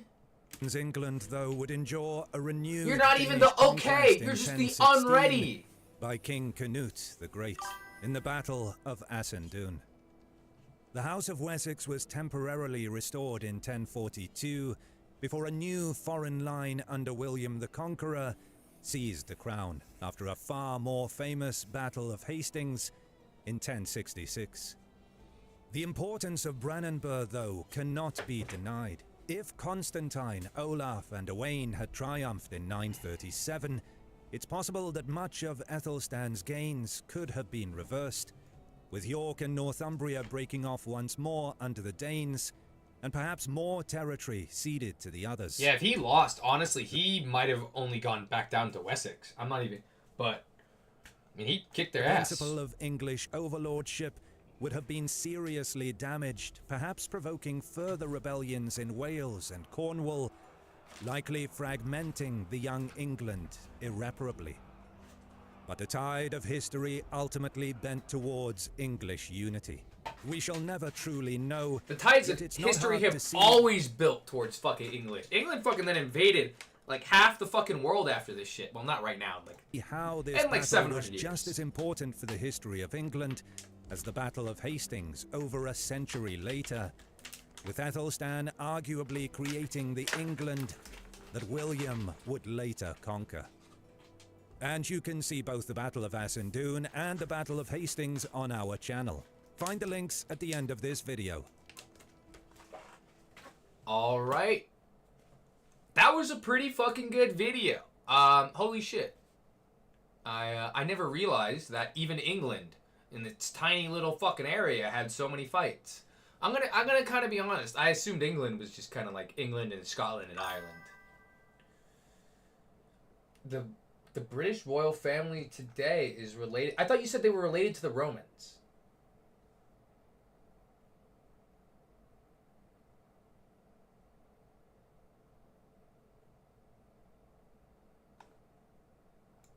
So are they not Romans, or are they Vikings, or are they Rome, or are they both? They could be both, I guess.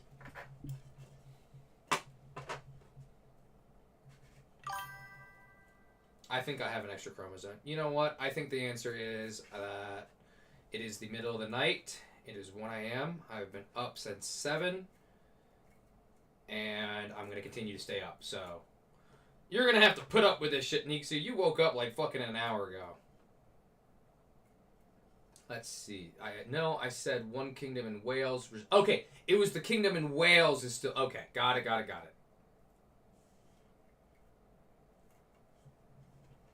Sorry, I am what we call. I was about to say the R word, but if I say that, Twitch may cancel me.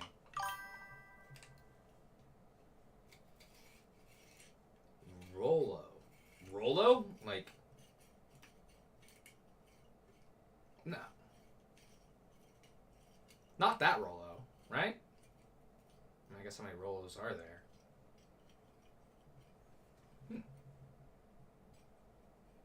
Neat. Didn't fucking know that. That is pretty fucking cool. Now, give me about 5-10 minutes. I'm going to go have a quick smoky dokie. And then we are going to continue with the Cossacks Explained.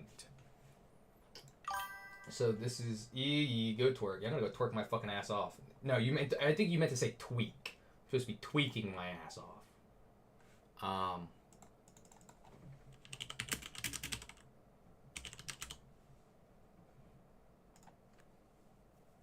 Let me change that, and then let me do be right back, and then let me go grab my bowl.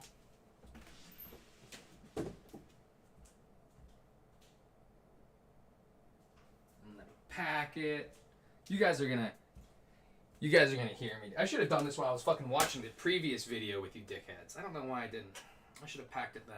But you'll hear me pack it for, 1 minute. 30 seconds. Already ground. The good shits. Question. Sextius, is the good shit legal where you are? I would imagine not if you're international, though. Because I think you said it was daytime where you're at? Which would imply, what, Asia? Certainly not legal in Thailand or Korea. They made it less... Yeah, it's not death sentence, at least in Thailand anymore, but... And it's allowed medically. But even then... China? No, China doesn't have... Who cares?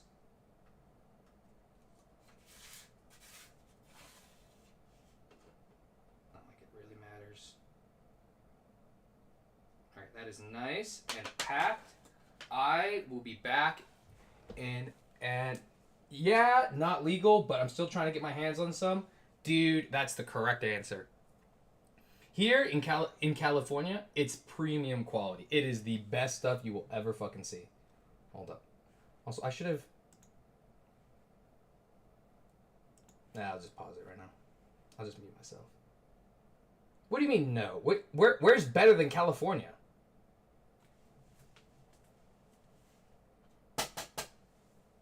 If you say Colorado, I'm calling bullshit.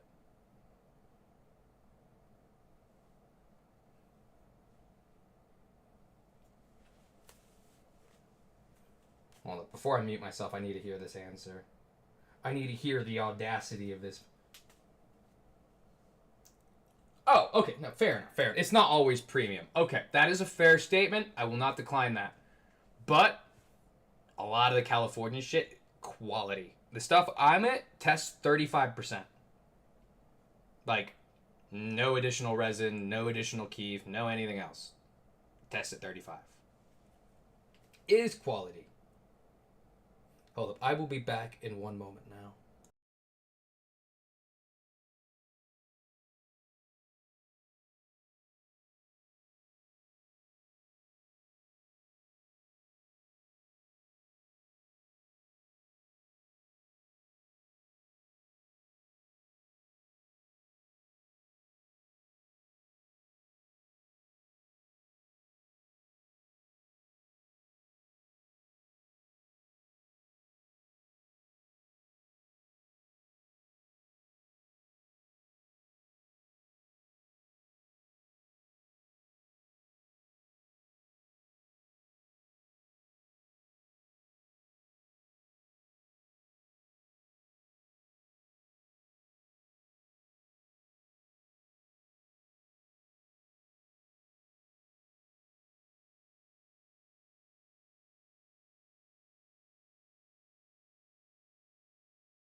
Alright, guess who's fucking back? It's fucking me, the big dick daddy himself. I'm gonna give everyone a quick segundo mundo to return to the What? Washington State has better weed than... Holy crap, fuck you. Fuck you for even breathing those words. Fuck you for thinking them. How dare you? Also, what's up before the vid? Also, man, you were ready for that. You were waiting for me to sit down to say Washington State has better weed than Cali. You fucker. Matter you're Hold on.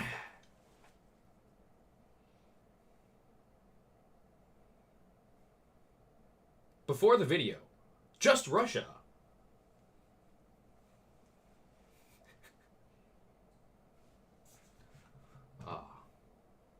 No?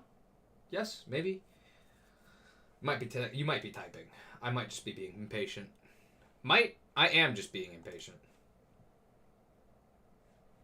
New stream overlays. Oh, fuck. I need to figure out how to use that shit. Whatever. To get a context of the Cossack video, watch this one first. Hello there, my dear. Reading the Cossacks' love letter to the Ottoman? The Ottomans? The Cossacks were involved with the Ottomans? Fuck it, we ball. Dear mountaineers, it is I, Mountain General here, and finally we hit another sub goal of. Oh, what fucking translated language? Portuguese?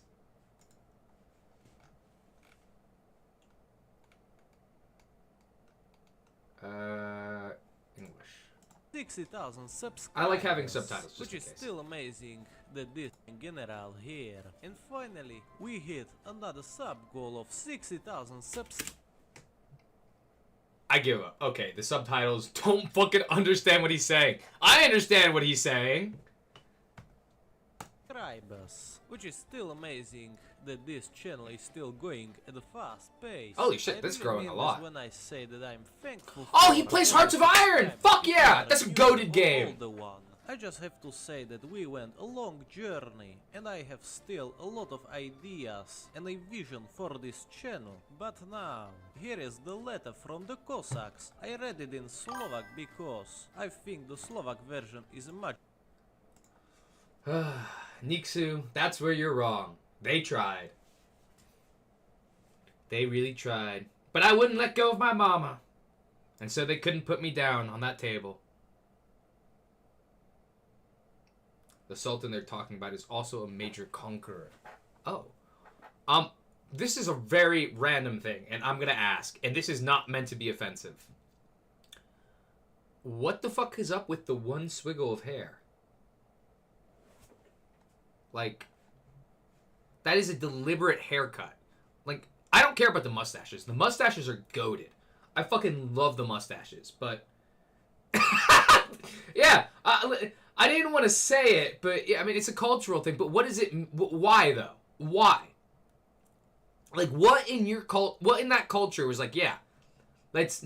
Like, I understand being bald, almost. But, like... Hey, this is like, you know the samurai haircut where they fucking shave the top of their head and they have the top knot and they're supposed to represent honor? I don't know, that's a thing with the Zaporozhian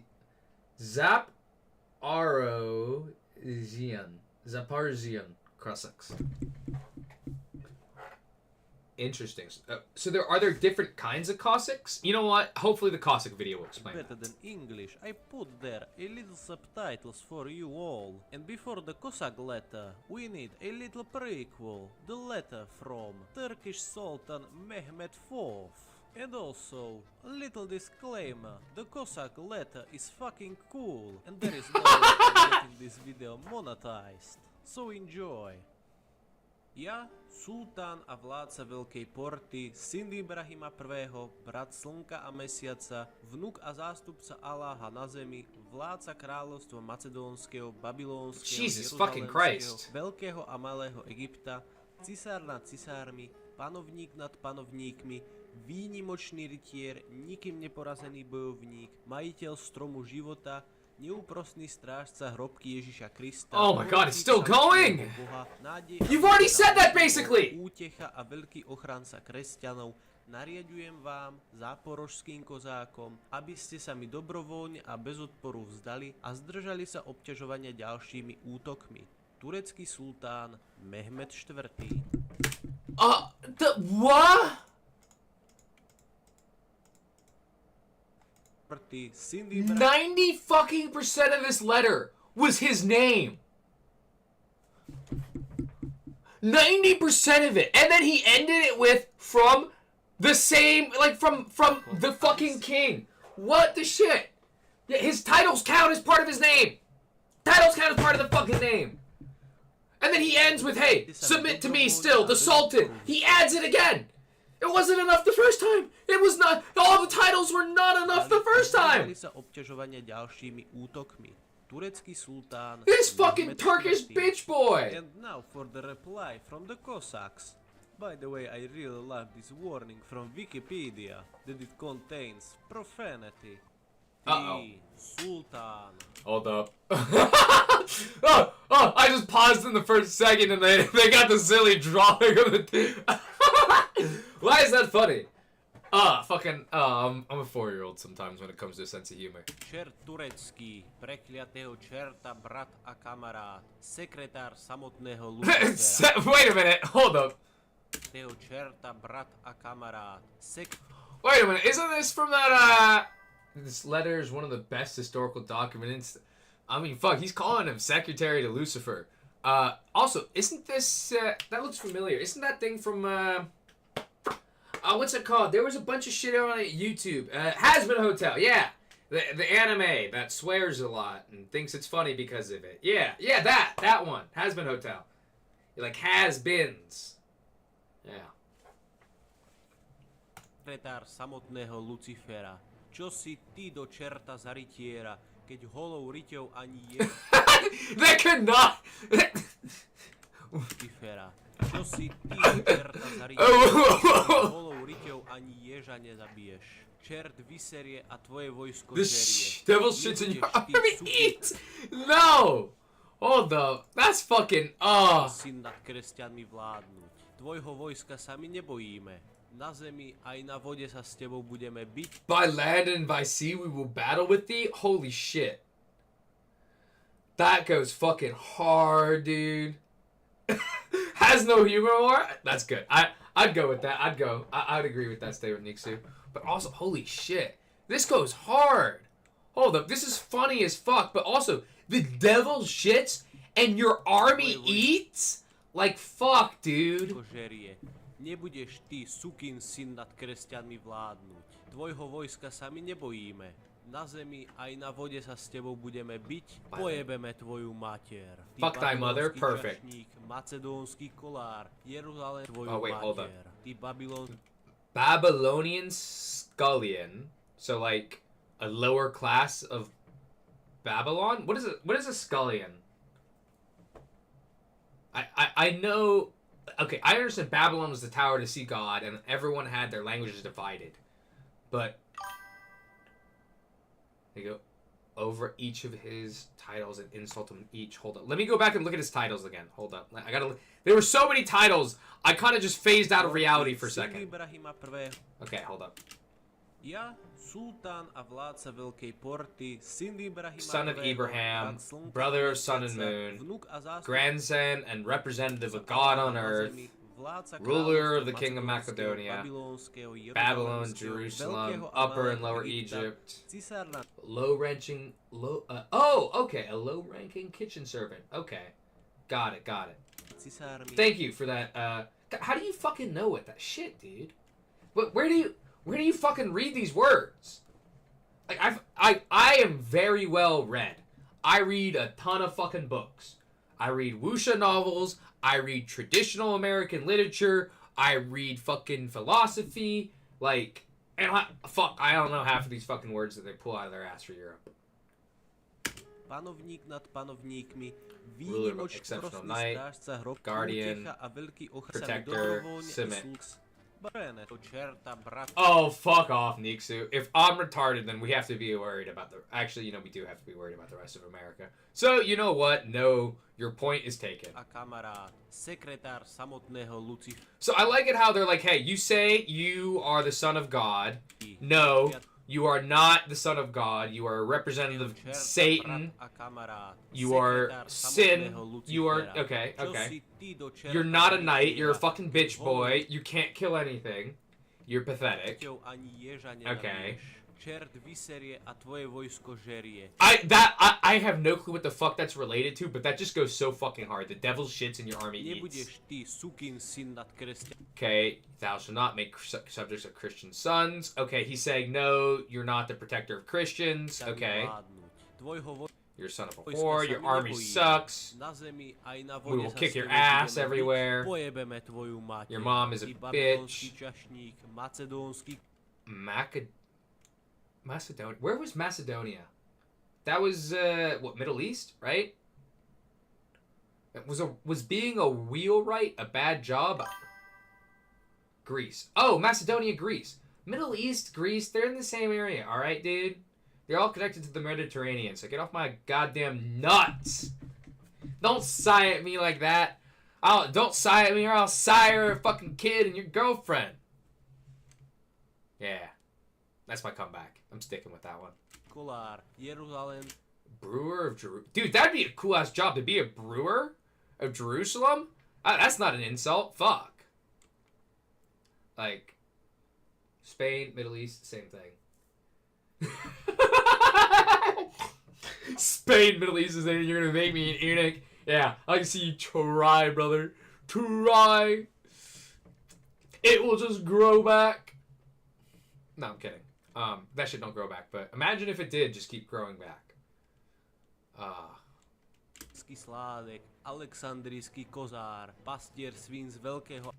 Swineherd. Okay, I feel like at this point he's just pulling out a bunch of low-term jobs and throwing that at the king.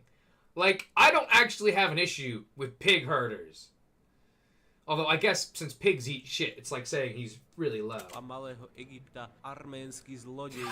Thief! Thief! Catamite? What is a catamite? Last one wasn't a job? A goat fucker isn't a job, but it's, you know. It's what you do while you raise goats. Listen, no one has ever accused me of being a goat fucker. But someone might accuse the guy who owns 50 fucking goats of being a goat fucker. That's all I'm saying. Also, what is a catamite? You guys know? Is that looks like a bridle here, or like a something for a horse maybe? I don't know. Hangman of Kanyamnet. Okay, hangman is not a good job. No one likes the hangman. Fool of all the world and underworld. Grandson of the serpent. Grandson of the serpent and the crick in our fucking dick. Dude. Calamite is like sissy boy servant. Oh, got it. What was with a lot of like rich nobles wanting like young boys to be like in servitude in weird ways? What was they had that in Japan, in China? Yeah, I know, right? Like, what? And fucking they have it in. God, why? What is with that shit, dude? Oh, but crick in my dick. That's hilarious.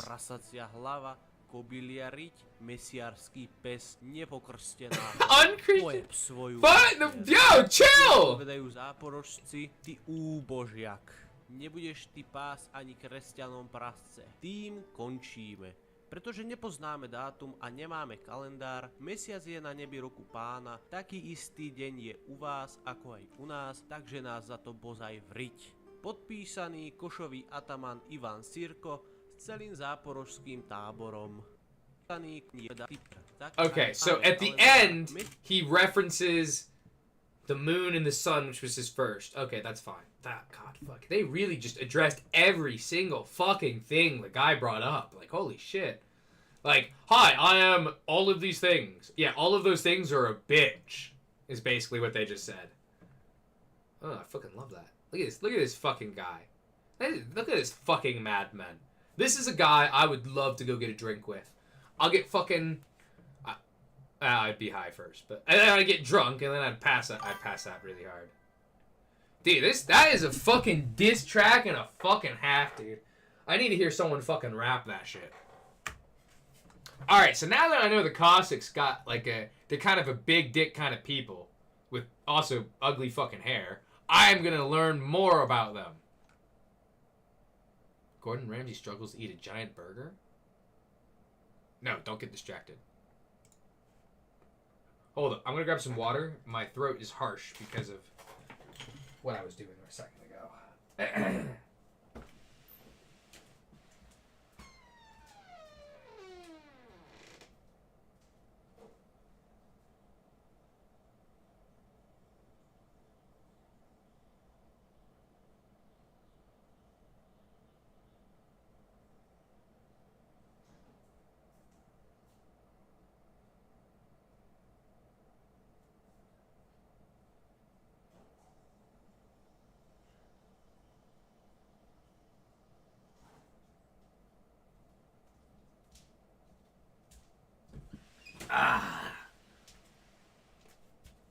Alright, you fuckers ready?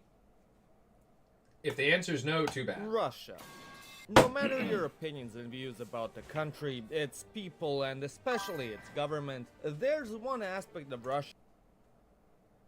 Is this what I'm supposed to... this looks more German than Russian. Like the... We can all agree on. It's goddamn gigantic. Oh, wait. Aspect of Russia. That's... Oh, that's the person. Okay. And they chose a... Is that a guy? Or who looks like a girl? That's a girl. That's got tits. Okay, interesting. You know what? I'm rolling with it. We can all agree on. I'm rolling with it. It's goddamn gigantic. So, in fact, that pretty much all maps... Also, that video is fucking loud as hell. Holy shit. Which is bound to happen when you try to map out more than 3% of a 3D globe on a 2D surface. But how did Russia stretch so far into Siberia and become the territorial colossus it is today? Well, the answer is quite simple. By using the finest tools and air... Oh, hold up. That was the photo from the other video. That was the art. Oh, I like it. I like it how you could tell exactly what it is. Like, you could tell the angry eyebrows. He's missing the hair on this guy's head. He's missing the little string of hair here. But other than that, 10 out of 10 recreation. The Cossacks. But who are the Cossacks? Where did they come from? What was their role in our world's history? How did they make Russia so big exactly? Are there movies about these guys? Hold up. That's... Where did they come from? What was... It's clear they're doing a retelling of that letter here. So is there a movie or something about this? Man, I'd almost want to see it. Lots of old Soviet movies. Oh. Yeah, I guess because the Cossacks would have been like part of their proud history, right? They would have been like, oh, look at us. We're proud conquerors. And Polish. Oh! I didn't know the... Oh, yeah, the Cossacks are... Yeah, the Poles and the... Okay. In our world's history. How did they make Russia so big exactly? And most importantly of all, did they know who was in Paris? Really? Sorry, I had to pause and I was choked on my fucking water. Discuss that and more in this video. The history of the Cossacks begins sometime around the 14th century in the vast Eurasian steppes, which were once conquered by the fierce Mongols and then ruled by the Golden Horde, their neglected bastardized child. Over time, however, oh, the decline of I just turned it down. Here, let me turn my headset. Oh, my headset got turned up. That's why it felt so fucking loud. Okay, yeah, I'm so sorry. Horde left with it a huge power vacuum in the fields between the Dnieper and Volga rivers in modern-day Ukraine. The Poles, Lithuanians, Muscovites, aka Russians Light, and Tatars were all eager to expand into these fertile and abundant plains and claim them for themselves. However, what the fuck was that? Where? That was the most fucking devious fucking animation of Sonic I have... What the fuck is this? Russians Light, and Tatars were all eager to expand into these What the fuck is fertile this? and abundant plains and claim them for themselves. However, consolidating permanent settlements there proved to be very difficult, with so It's many not tribes, normal! kingdoms, and khanates fighting one another to establish control over the region and their claims over the legacy of the Golden Horde. Coupled with constant attacks from raiders, mostly of Tatar origin, looking to enrich themselves by looting, pillaging, and kidnapping. I mean, that's the what fields you of do when modern you day kinda Ukraine raid quickly people. turned into a lawless, desolate no man's land known as the Wild East. Building your home, let alone Wild a whole East. community in these harsh lands, was considered a death wish by any sane individual at the time. But where one man sees trash, another sees treasure. One by one, escaped convicts evading punishment, adventurers looking for thrill and treasures, raiders and freebooters Oh, got it. So it's Australia. But before Australia was Australia. preying on the unprepared, and peasants fleeing serfdom, mostly of Ruthenian origin, each established temporary camps which evolved into permanent fortified settlements and multicultural communities. Over time, these ragtag groups of outlaws and misfits began to thrive in these frontier lands few dare to venture in, and developed a way of life uniquely suited for these harsh conditions. Drinking hard liquor, risking it all on blackjack, and beheading would-be invaders with pizzazz, aka Drinking heavily, risking. and developed a way of life thrive in these frontier lands. Alright, few dare I to wanna venture play in, that and again. developed a way of life uniquely suited for these harsh conditions. Drinking hard liquor, risking it all on blackjack, and beheading would-be invaders with pizzazz. Risking it all on blackjack. Why is that fucking hilarious? Potato. Yeah. You two just make out and be sad together or something. Learn about history. The Cossack lifestyle. The very name Cossack hints at their free nature, originating from the Turkic word Kazakh, meaning freeman, nomad, or even raider. Oh, and okay. So it bandit. was originally spelled different. Q-U-A. Okay. But we pronounce it Cossack now instead of Kazakh. Meaning freeman, nomad, or even raider and bandit. Cossacks embodied a spirit of independence, bravery, and resilience in the face of danger. Their Russian society, born on the bandits. fringes of nations, was unique for its time, built on principles of equality and brotherhood. The foundation of Cossack society was the Voiskom, or host, an independent military community. These weren't just scattered settlements, but organized structures functioning as military democracies. Imagine distinct Cossack nations of warriors, each governing itself. Across the vast Eurasian steppes, numerous hosts emerged, each centered on a specific region, like the Zaporozhian Cossacks along the Dnieper River, or the Yaik Cossacks by the Ural River. At the Okay, core so of each host that's why they were self-governance different was kinds of the Cossacks, Krug, because the they were just their Cossack own assembly. military units. This was not Okay. a symbolic gathering, but the very engine of Cossack decision-making. Well, not Visualize military all units, adult but, Cossack like, yeah, that's men a good coming way to together in describe it, I a think. circle, the Krug. But instead of jerking each other off, they debate and decide on critical matters, from declarations of war and treaties of peace to the allocation of land, the dispensing of justice, and the election of their leaders.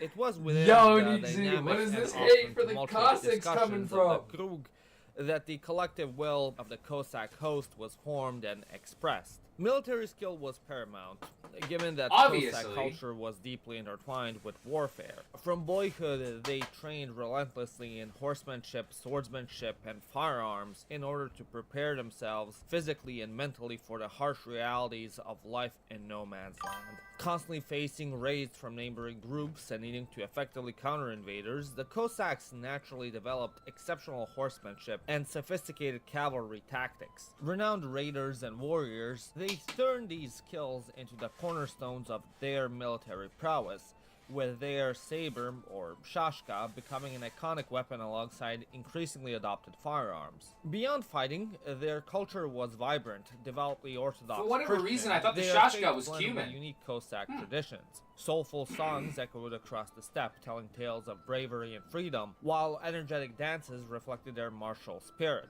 Distinctive clothing, wide trousers, long robes called kaftans, and proud mustaches further defined their identity and image. Camaraderie and loyalty were most essential, as Cossacks saw themselves as brothers in arms, fiercely loyal to their host. Leadership was earned, not inherited. The hetman, or ataman, an elected leader chosen for wisdom and courage, was first among equals, accountable to the Krug, embodying Cossack self-determination. This blend of military democracy, martial culture, and brotherhood was the Cossack way of life. Beyond warriors, Cossacks were also masters of diverse crafts and professions. Yeah, no, I mean, it's, well, localized democracies. Radzig was the royal hetman. But yeah, no, I mean, it makes sense. You know, they're basically all like individual functioning military units. You know, they have a hierarchy, they have a leader that's promoted through performance. Well, I guess the military isn't always about performance, but you know, and then there's a leadership that you know.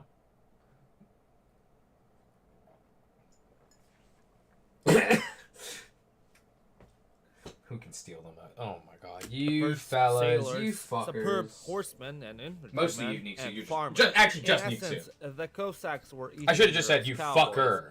Vikings and pirates all combined into one formidable Oh, and fascinating that was some lag. culture. However, if you were to ask a nobleman or boyar living in the Polish-Lithuanian Commonwealth and Muscovy respectively, based on their experience with the Cossacks, they would tell you that their greatest profession was their role as border security. As these states expanded into the steppe frontier, they found it difficult to directly control these vast, sparsely populated lands. Cossacks already inhabiting these regions emerged as a natural, if sometimes unruly and cantankerous solution. Initially, Cossack communities often existed between these powers, shifting allegiances. Oh shit, I guess that works out. Poland and Muscovy depending on political winds and immediate needs. Loyalty was often fluid, and Cossacks were not. I need to see one of those fucking Russian movies. That looks cool. Or when offered better terms of service. Beyond Poland and Muscovy, other states bordering the steppe, like the Ottoman Empire, also began to recognize the Cossacks' value and sought to employ them. After all, no one would think of invading these far desolate no man's lands with thieves and raiders lurking beyond every corner. As such, the Poles and Muscovites and others saw the Cossacks as a necessary insurance policy. Wow, so the Cossacks just win. They basically get to be border guards for everyone, live where they already lived, and get paid for it. Like shit. That sounds like a fucking win-win for me, bro. Somewhat reliable bodyguards and as useless idiots. Yeah, but what's the difference between that and pirates? You know? Every single pirate was flying on the flag of England or France or some other fucking country. They're all official military vessels, but who the fuck cares? Or that and the English. Fair enough. Fair enough. Hold on a second. I'm about to shove like 5 green gushers in my fucking pie hole. The green ones are my favorites. At least, they were supposed to behave as such. Despite keeping the Polish-Lithuanian Commonwealth and the Tsardom of Russia safe from other enemies like the Ottomans or Tatars, the Cossacks were still an unruly bunch, with no loyalty or allegiance towards anyone but themselves. It even seemed like anytime conflicts or uprisings arose in Eastern Europe, the Cossacks were always somehow involved. Ready Why to wouldn't revolt, they be? raid, There's and money plunder. for it. Take, for instance, the relationship between the Zaporozhian Cossacks. Dude, Gushers are the best fucking candy to ever exist. Not chocolate. Candy, okay? Now you'd be like, what about sour candies? What about everything? No. Listen. When you bite into a Gusher and it pops in your mouth and then you just feel that corn syrup, oh my god. Also, you know, that flag is really fucking dope. I'm not gonna lie. I would like... That flag goes hard. But, oh, dude, Gushers, so good.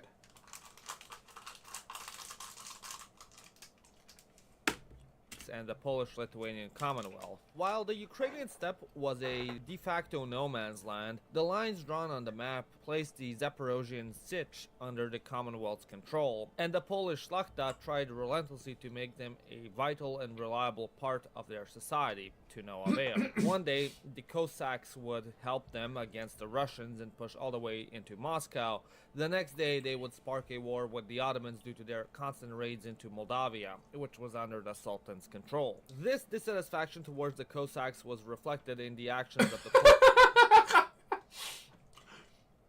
they got the old guys dancing with a mountain. That was fun. Polish nobility, who pushed for more attempts at Polonizing these uncultured yet useful brutes, limiting the influence of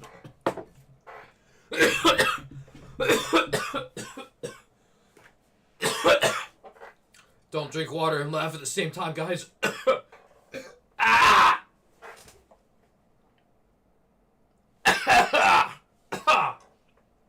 Oh, that was not pleasant. Oh, that was like all the air in my lungs trying to get out while I was coughing on water. Ooh. the Ruthenian Orthodox Church in crushing the Cossack rebellions of the early 17th century. Amongst these victims was a man named Bogdan Chlemensky, who, after suffering through harassment, land confiscation, arson, abuse of his son, and imprisonment at the hands of the Polish aristocracy, decided that enough is enough. Yeah, fuck! Enough should have been enough at like... Who, after suffering through harassment, land confiscation, right about here. arson, abuse of his right after arson. That should have been fucking enough. Son and imprisonment at the hands of the Polish aristocracy, decided that enough is enough and rallied the Zaporozhian Cossacks to rebel against their Polish overseers. Yeah, fuck in the event Polish. known as the Chlemensky Uprising or the Polish-Cossack War. Recalling the outcomes of past revolts and realizing that his army stood no chance against the mighty Polish hussars, Chlemensky called upon the service of an unlikely ally, the Crimean Khan. And so, with the combined strength of the Crimean Tatar cavalry and the Cossack infantry, Chlemensky steamrolled combined strength of the Crimean Tatar cavalry and the Cossack. I thought that flag was red.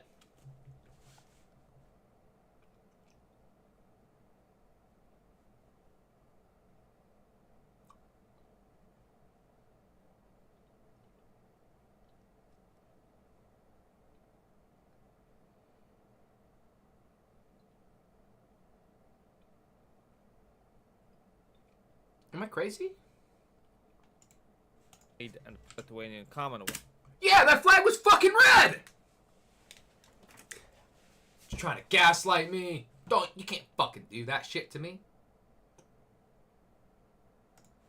Hussars, Chlemensky called upon the service of an unlikely ally, the Crimean Khan. And so, with the combined strength of the Crimean Tatar cavalry and the Cossack infantry, Chlemensky steamrolled the Polish army, joined by defecting Cossacks still enrolled in the Commonwealth's forces, as well as Orthodox Ruthenians rising up against Catholic persecution. After pushing all the way to Kiev, Chlemensky, the hetman of the Zaporozhian Cossacks, declared his uprising as an Orthodox crusade against Catholic subjugation, and was immortalized as the restorer and sole bearer of the Kievan Rus' legacy, establishing the first independent proto-Ukrainian state, the Cossack Hetmanate. Moreover, for the Commonwealth, this catastrophic defeat pretty much ended the Polish Golden Age and doomed them to a decade of decline and deterioration, before their eventual partition by greater neighboring empires at the end of the 18th century. But we're getting ahead of ourselves, because the establishment of the Cossack Hetmanate didn't mean the end of conflict, as the Poles managed to reconsolidate their forces and were eager to take back what was theirs. Bogdan I would Chmelnytsky imagine they needed would be. to secure a formidable ally to help him fight back the Commonwealth. And after the Ottomans' refusal, the Crimean Tatars' betrayal in the Battle of Berestechko, the hetman had no choice but to request aid from the Tsar of Russia, Alexis, Wow. who also had a score to settle with the Commonwealth. In 1654, representatives of the two powers met and made an alliance that came to be known as the Pereyaslav Agreement, cementing the Cossacks as allegiance to the Tsar in exchange for military protection and autonomous status within that came to be known as of the Ace Court to settle met and made it in 1654? Oh shit. Okay, for whatever reason, I thought this was happening earlier in history. Before representatives of the two powers met and made an alliance that came to be known as the Pereyaslav Agreement, cementing the Cossacks as allegiance to the Tsar in exchange for military protection and autonomous status within the Russian state. The Pereyaslav Agreement was, and still remains, one of the most controversial moments in Cossack and Ukrainian history. Wait, why? Especially since the original treaty is either lost or kept hidden, according to urban legends and conspiracies. On one hand, Bohdan Khmelnytsky's decision wasn't supported by everyone from the Hetmanate and the Zaporozhian host, leading to a great Cossack societal division between those who wished to stay true to the nomadic roots and those who welcomed the protection of Russia with open arms, chasing the riches and status promised by the Tsardom. On the other hand, the consequences of the agreement and the eventual breaking of its terms can be felt even today, through the narratives and motivations of both countries involved in the yet unresolved Ukrainian-Russian war. The Pereyaslav Agreement is the centerpiece used in most arguments regarding whether Ukraine should remain an independent nation or an autonomous part of Russia. Moreover, the concept of Russian-Ukrainian brotherhood still lingers in the minds of citizens of both countries, an idea spread during Soviet times based on the Pereyaslav Agreement, interpreted as the union of two long-lost brothers. But the most important effect of this agreement... Well, that's fucking interesting. So this agreement that they made with nomads. Yeah, I don't think Ukraine likes Russia that much anymore, but it's interesting how they're like, hey, listen, last time you made an agreement, you fucking lost it. Why would we ever want to be under Russian powers?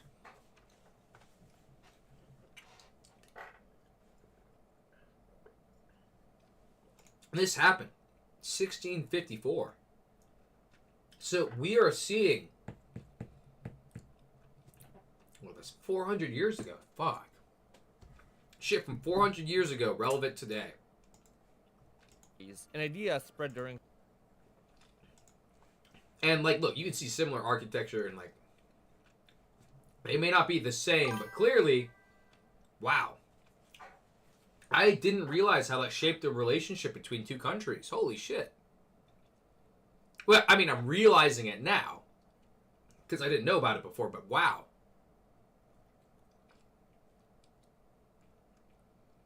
Explains why Russia's being a little fucking dickhead, too. Of citizens of both countries, an idea spread during Soviet times based on the Pereyaslav Agreement, interpreted as the union of two long-lost brothers. But the most important effect of this agreement between the Russians and the Cossacks, which excluded the lingering territorial claims of the Poles, is that it started the Russo-Polish War, or the 13 Years' War, eventually contributing to the down... Damn automod? What do you mean?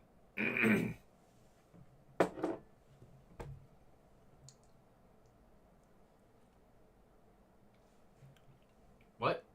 Did I miss something? Automod. Am I being stupid? I probably am being stupid again, or I just don't know what you're referencing because my mind moved on from it already, but... Downfall of the Polish Commonwealth. Coincidentally, it was also a factor of... Don't just say yes. I don't know what you're saying yes to. Lifestyle, as the I said like 10 things. To regain some of its independent nomadic status to no avail. Many revolts, allegiance changes, societal divisions, and wars later, the Cossack Hetmanate lost their authority and were firmly... Yes, I'm being stupid. Lingering territorial claims of the Poles and... But the most important effect of this agreement between the Russians and the Cossacks, which excluded the lingering territorial claims of the Poles, is that it started the Russo-Polish War, or the 13 Years' War, eventually contributing to the downfall of the Polish-Lithuanian Commonwealth. Coincidentally, it was also a factor of the downfall of the Cossack freeman lifestyle, as the Hetmanate tried to regain some of its independent nomadic status to no avail. Many revolts, allegiance changes, societal divisions, and wars later, the Cossack Hetmanate lost their authority and were firmly placed under the control of the Russian Tsar. Yeah, I would say Cossacks are very clearly, well, half of them are very clearly not Russian. But could you call them Russian? Because they came under the protection of the Tsar, and they then reside within Russia. So are they Russian, or are they still Cossack? Or are they Cossack Russian? Because then, yeah, no, so no, and this is an actual question I have now. So, if you were under the protection of the Tsar, and were they taking orders from him, or was it just a protection? And at that point, it feels like, hey, you're taking orders from him, so you are Russian. I mean, half of the Cossacks, I could definitely say no, they're not, right? Because half of them were nomadic. Maybe ethnically Russian, but culturally Cossack. You know what? I can get behind that. I can give a double thumbs up on that one. The Zaporozhian Cossacks were tasked as border guards, protecting the frontier around the Dnieper River against the Polish-Lithuanian Commonwealth, the Crimean Khanate, and the Ottoman Empire. Wait, hold up. Wait, hold on. Why? And the Dnieper River against the Polish-Lithuanian. Why are the Polish shown as depressed e-boys? Yeah, Nixie's a little shithead, ain't he? Yeah, you're a little goofer, he's a little shithead. When in Commonwealth, the Crimean Khanate, and because they are, yeah, they're just, dude, you cannot hit them with the they are just depressed e-boys. No. It's fucking, the Ottoman Empire. I like how the Ottoman Empire is just straight hands. They're just like, hey, let's throw hands. However, other Cossack hosts had a far more active and offensive role in satisfying the Tsardom's imperialist aspirations. As I've alluded to in the introduction of this video, the Cossack warriors played a crucial role in Russia's expansion into Siberia. Recognizing their unique skills and frontier experience, the Russian Tsars strategically... Oh my god! You know what? I need to go take a drink. An alcoholic drink. It's 2 a.m. It's also a special day for me. So, give me 1 minute. While you two argue, I need to have something to drink. It's like watching an old married couple.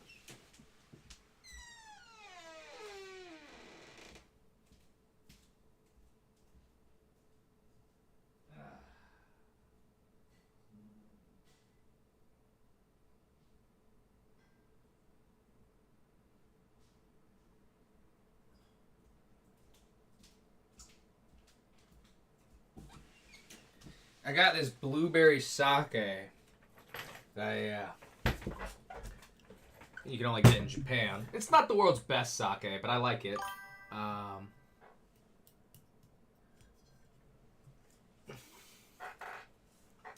Ooh, Niksu. Uh-oh. I didn't get to that part in history yet. I forgot. Well, actually, I knew they genocided because they went from, what, you said it was 3 million to 200,000, but we haven't gotten to that part in the Cossack history yet. You can't spoil that. On the other point, now back to this nice sake. So, it's a blueberry Junmai Daijingo. It's good. It's light. It's very nice. I had another bottle a couple years ago. Finished that a while ago. Finished the last sip when I got the new bottle. So my goal, when I have a unique alcohol, I like to make sure I keep one last sip of the original bottle before I get to the next bottle. But you know, gonna have some of it now while we watch this Cossack vid. And if you guys have any more vids to recommend, I think I might watch some more videos tonight. You know, go ahead, either post them in the chat or in the Discord video recommendations. key force in their eastward drive. This was achieved through a combination of incentives, offering land grants, resources, and opportunities for wealth in the newly conquered territories, as well as appealing to the Cossack tradition of military service and adventure. Kickstarted by That's Yermak smart, actually. Timofeyevich, Ataman of the Don Play with the Cossack culture host and Russian as folk a, hero. The Cossacks expanded Ataman of the Don Cossack host and Russian folk. So is this a different kind of mace? This is a very unique head shape. I don't know. It's very rounded instead of knobby. Kind of interesting. Was that common for all the Cossack? I keep seeing it, but it's like it's a big. Yeah, no, it's big, but it's like it's very round instead of spiky. You know. Or is Beeg is the actual name? Beeg. Because if so, I mean it's big mace. It's fun to say. It's big mace. No, you just mean big. You're just saying it. Hero. The Cossacks expanded Russia's territory eastwards, deep. Yeah, no. I would have been very happy if it was literally just called Big Mace, because they just wanted to call it big with an accent. I almost don't want to open this bottle. It has like one of those, one of those pullback tab aluminum things. Once I open this, it's opened. Oh wow. Oh, that is such a nice little lid. I'm gonna keep that. I'm gonna fold that back onto itself.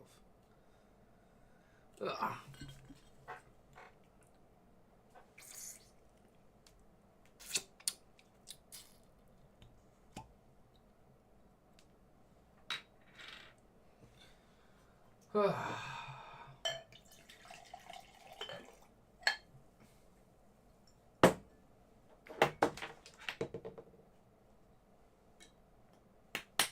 Before we continue, hey, cheers to both of you. Thanks for joining me for today. Into Siberian plains, also aided by Russian, Lithuanian, and that's it. That it was literally just pause for me to say that. Throughout the 17th century, they conquered and claimed immense and German. Seriously, they keep. Is this really how everyone views like Lithuania and everything? Is it really just like the E-boys? Depressed E-boys? 17th century, they conquered and claimed immense stretches of Holy land. shit! Hold up. What? Let me look at that. So, 50 years, they go from this to this. And in holy. And in another 90, they like more than double. Holy shit. Oh, fuck. How do I keep muting it? My apologies. Throughout the 17th century, they conquered and claimed immense stretches of land in the name of the Tsar and defeated the native Tatar Khanates like Sibir, led by Kuchum Khan, as well as other indigenous tribes such as the Khanty and Mansi people, the Tuvans and Buryats, either directly by sheer military domination or indirectly by carrying deadly diseases like smallpox. The Cossacks crushed all opposition and expanded Russia's frontiers all the way to the Pacific Ocean. The Russians benefited tremendously from these expeditions, as not only did these vast territories give the Tsardom and this doesn't taste quite as good as I remember. Legitimacy to stand as an equal amongst other European megapowers, but it also exponentially boosted one of Russia's biggest and most profitable trades: fur. Yes, even before the large and precious reserves of oil, gas, and rare minerals were unearthed in these lands, Siberia was seen as Russia's cash cow, thanks to its abundance of fur and wildlife, because of them animals. Meanwhile, the Cossacks were promised territorial autonomy and self-determination, as well as land, power, and fortunes in exchange for their servitude and loyalty to them. Okay, hold up. Okay. So, yeah, it's clear that technically the Cossacks are, so legally and distinctly, especially what they say here, it's because power and fortune, they had their own territorial autonomy and territorial autonomy. They had their self-determination, which means they are. Okay, I see what you guys are fucking. Oh my god, you two. Okay, Nixu, take 5 chill pills. All right, we got a Cossack brother. We're learning about his history. All right, and it's clear the Cossacks are both Yeah. Ooh. Let me take another sip of this. Oh, God, that's harsher than I remember, but...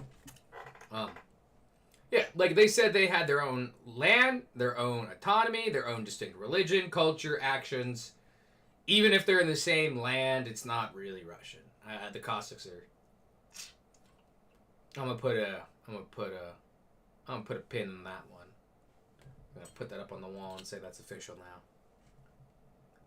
As well as land, power, and fortunes in exchange for their servitude and loyalty to the Tsar. Tempted by these promises of power and glory, many Cossacks abandoned their traditional nomadic way of life and joined the Russian army. No. The Russians didn't start them.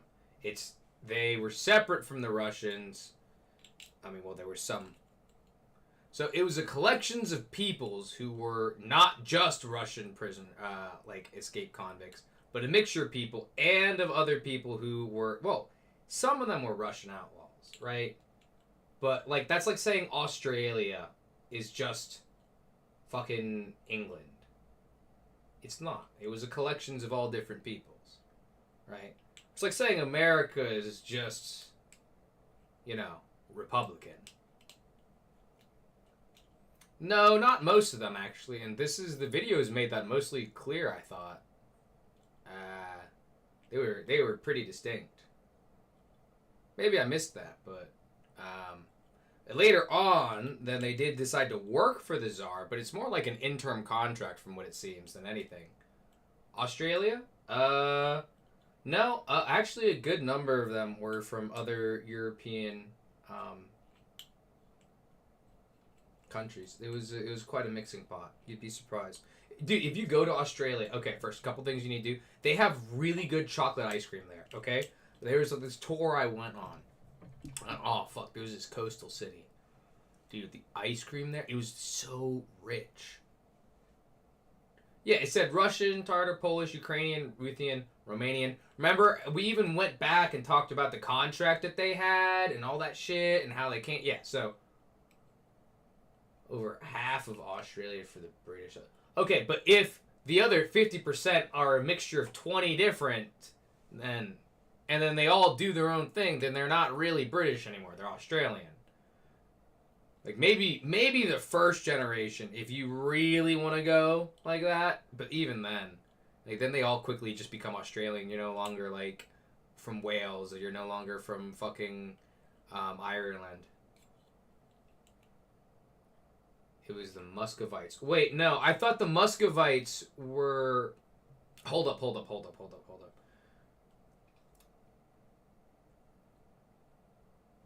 I need to Google this, because I'm now losing track of history. And I want to make sure I can't even fucking spell right. Okay, let's see. Oh, that's the wrong Muscovite.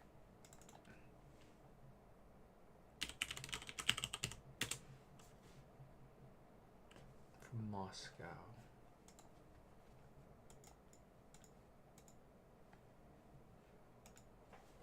Hold up.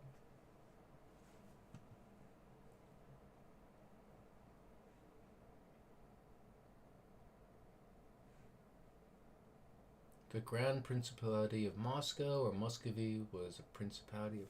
It's a late medieval Russian monarchy. Got it. And became the leading Russian principality, which became a state later. Okay. Okay, listen, it's like, just because it wasn't Russia... Okay, it's not Russia yet, so it's still not Russia. Either way, we're officially dropping the topic. Or I will eventually have to mute one of you two. So, we're going to watch the video. One of you guys can recommend a video for the next one. We're dropping all in all, the exploitation of Siberia was tremendously beneficial to both factions. The 18th century proved to be a massive turning point in Cossack history, as the expanding Russian Empire... Holy shit. That is... They just fucking tossed all the flags on top of the one flag. Alright. Also, is that the holy hand grenade? Do I gotta count the... Have you guys seen? Are you guys Monty Python fans? You know, my girlfriend doesn't like Monty Python. She likes a ton of other humor, but she didn't like it. I tried like the Holy Grail. I had her watch it. Nah, she didn't. Oh, dude, Monty Python is fucking. Dude, I loved it. Do not count to 4 nor 5, but to 3 and 4, and then they throw the holy hair. Oh, just for a fucking tiny little rabbit. Like, that whole. It was a good fucking movie. I'm getting off topic. Under but ambitious rulers like everyone Peter loves the Monty Great Python, I think. And Catherine the Great sought to align itself with the rest of Europe by modernizing and centralizing the Russian. Align itself with rulers like Peter the Great and Catherine the Great. Didn't they make a television show about these two recently? And is it historically accurate? Because I've seen some of it, and they both seem like fucking idiots. If it is historically accurate. But if not, then... sought to align itself with the rest of Europe by modernizing and centralizing the Russian state. The royal administration, while grateful for the Cossacks' military service, wasn't too fond of their independent spirit and lawless frontiers, nor did the Cossacks take too kindly to their demands of returning fugitive serfs, nor confining themselves to traditional boundaries. By beginning of the century, Russian troops rounded up runaway serfs who had sought Cossack protection, dragging them back to lives of servitude. Of course the Cossacks aren't gonna like that. If you get more serfs, you get more fucking people to work for you. And I mean, they were pretty chill people. Hold up. We'll go back to Cossack expansion into the Upper Don and Azov regions was banned, but the Cossacks resisted their old habits of independence. I love this. I love this little thing. Cossacks resisted. The Cossacks are literally matrixing fucking Russia. They're like, no, I have learned everything. Their old habits of independence clashing directly with the imperial will. In 1706, a military expedition was launched to enforce Russian authority. This sparked the Bulovin Rebellion, a major Don Cossack uprising supported by Zaporozhians. Though initially successful, Bulovin's rebellion was ultimately crushed by Peter's superior forces. Bulovin himself perished, and the Don Cossacks were for the moment subdued. So wait, why didn't the other Cossacks come help? It was just, I understand it was an alliance of the Don Cossack. Don Cossack uprising but supported... there was other Cossacks. There was a whole fucking, there's all these fuckings. What are they doing? They just let the Don Cossacks get their ass handed to them, and they just didn't. They're like, fuck, when it comes to us, it's not our problem? That doesn't feel right. They helped a little bit, it sounded like. Hold up. Let me. Did I mishear it? By or? Zaporozhians. Yeah, the Zaporozhians helped. Bulovin's rebellion was ultimately crushed by Peter's superior moment. What about these guys? And what about these fuckers? Like, is it just those two? It's not just the Zaporonians and the Dons. I thought there was 6 or 7 different types. Maybe I'm being stupid. I'm being stupid a lot, so I'm stupid.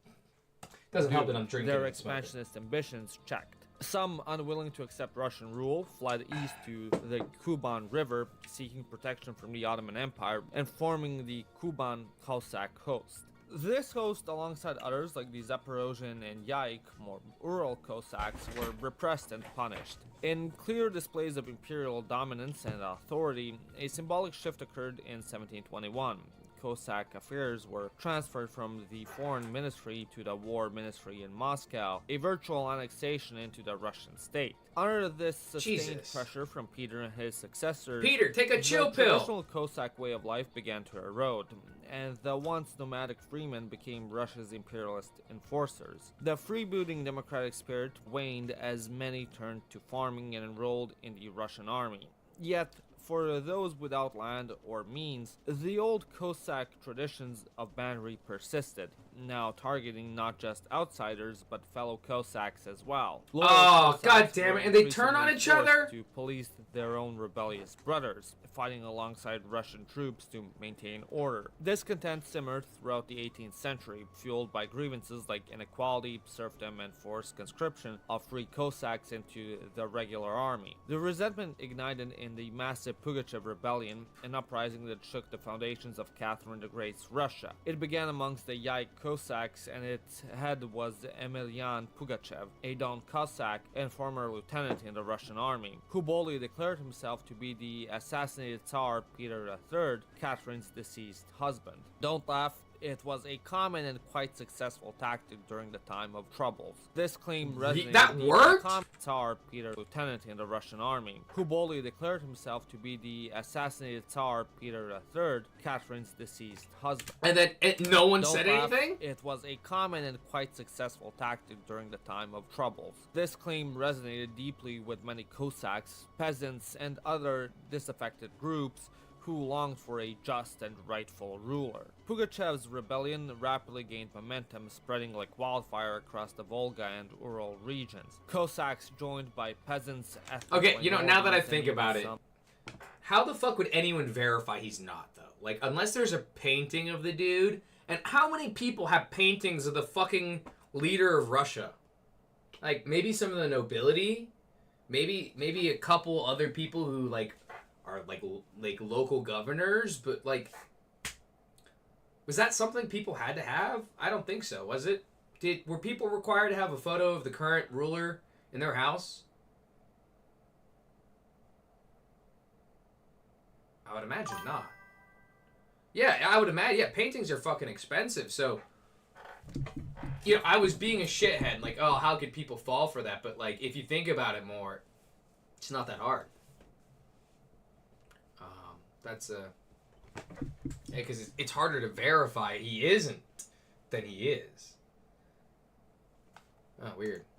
Disgruntled nobles flocked to his banner. His forces, though often poorly equipped compared to the regular Russian army, achieved remarkable early successes. Pugachev's rebels laid siege to the fortress of Orenburg and inflicted defeats on government forces sent to suppress them. For a time, the rebellion posed a serious threat to Catherine's rule, engulfing a vast territory in chaos and violence. The uprising was marked by intense brutality on both sides, reflecting deep social and political tensions within the Russian Empire. Ultimately, despite initial victories and widespread support, the Pugachev rebellion was brutally suppressed by the Russian Imperial Army. After suffering key defeats in open battle, Pugachev's forces were gradually worn down. He was eventually betrayed by his own Cossack followers. No way! And publicly executed in Moscow. Oh, it's always... That fucking sucks. Betrayal from within is the worst. Like, I mean, I guess it happens. You're losing against, you know, your violent overlords. Throw out your leaders so the rest of you survive. But fuck, dude. That's, Moscow in 1775. The rebellion, though ultimately unsuccessful, left a lasting impact. It demonstrated a deep-seated discontent within Cossack communities and the wider Russian populace. It had forced Catherine the Great to further consolidate imperial control over the Cossacks and the frontier regions. In the aftermath of the Pugachev rebellion, the Yaik River and host were renamed the Ural and Ural Cossack host, respectively, heavily garrisoned by Russian troops, a clear sign of imperial control. The Volga Cossacks were forcibly relocated to the Caucasus, further tightening the empire's grip. Having concluded a successful war against the Ottoman Turks in 1774, Catherine the Great moved to eliminate the final bastion of Cossack independence, the Zaporozhian Sich. In 1775, a veteran Russian army led by Grigory Potemkin and including Don Cossacks in its ranks descended upon the lower Dnieper, crushing the Zaporozhian host. Their leadership was exiled or executed, while some Zaporozhians were later revived as the Black Sea host to serve Russia against the Turks in Crimea. They never regained their former autonomy. By the beginning of the 19th century, the Cossacks had been successfully pacified into the imperial military's most formidable asset. Deployed in many battles for reconnaissance missions, horse artillery, infantry bolstering, and cavalry skirmishes and raids. Aside from being early colonizers and imperial enforcers of Siberia, the Cossack forces played a key role in the Russian Empire's expansion into Central Asia. They fought tirelessly against the Ottomans in their endless battles for supremacy on the Black Sea. They were a crucial part of the Tsar's defense resistance against Napoleon Bonaparte's invasion into Russian territory and their vicious raids and attacks, combined with Russia's scorched earth tactics, devastated the French army. Napoleon himself was awestruck by the unconventional tactics and either respectably or frustratingly claimed that Cossacks are the finest light troops among all nations. If I had them in my army, I would go through all the world with them. The Cossacks Those are high continued to fucking play their praises. role Holy in shit, that's from aiding the Napoleon, Russian too. army, scoring decisive victories and crushing rebellions and uprisings across the empire, up until the 20th century. Whilst they tried to play their usual part during World War I, morale was extremely low across the entire army, and the subsequent Russian Revolution and Civil War deeply fractured Cossack communities. During the revolution, Cossacks found themselves on both sides of the conflict, with some supporting the Bolsheviks and others aligned with the White Movement, often based on regional loyalties and socio-economic divisions. This internal conflict led to immense losses and further weakened the traditional Cossack way of life. Eventually, the Bolsheviks managed to seize total control over the former Russian Empire, and the newly established Soviet Union underwent a total cultural and societal overhaul. The Soviets focused extensively on cleansing of all imperial and royal remnants of a bygone era, and due to their loyalty to the Russian crown and White Army, this anti-imperial cleansing also affected the Cossack forces and communities. Oh shit. Got it. So basically, they were loyal to the original Russian monarchy, or at least a large number. But then after the revolution and New Russia, which should I say USSR? Was it USSR at this time? Because they were trying to conquer the other countries around them, right? So they were just the Soviets? Okay. Yeah. So Soviet Russia then was like, hey, fuck all the Cossacks. I can't believe that at one point you were heroic people for our country. How dare you have loyalty to our country? Like, what fucking dickheads, honestly. Like, you saw this shit with, like, Mao, too. Like, where it's that, like, I'm gonna compare him to Mao, basically. It's basically the same thing. Oh, hey!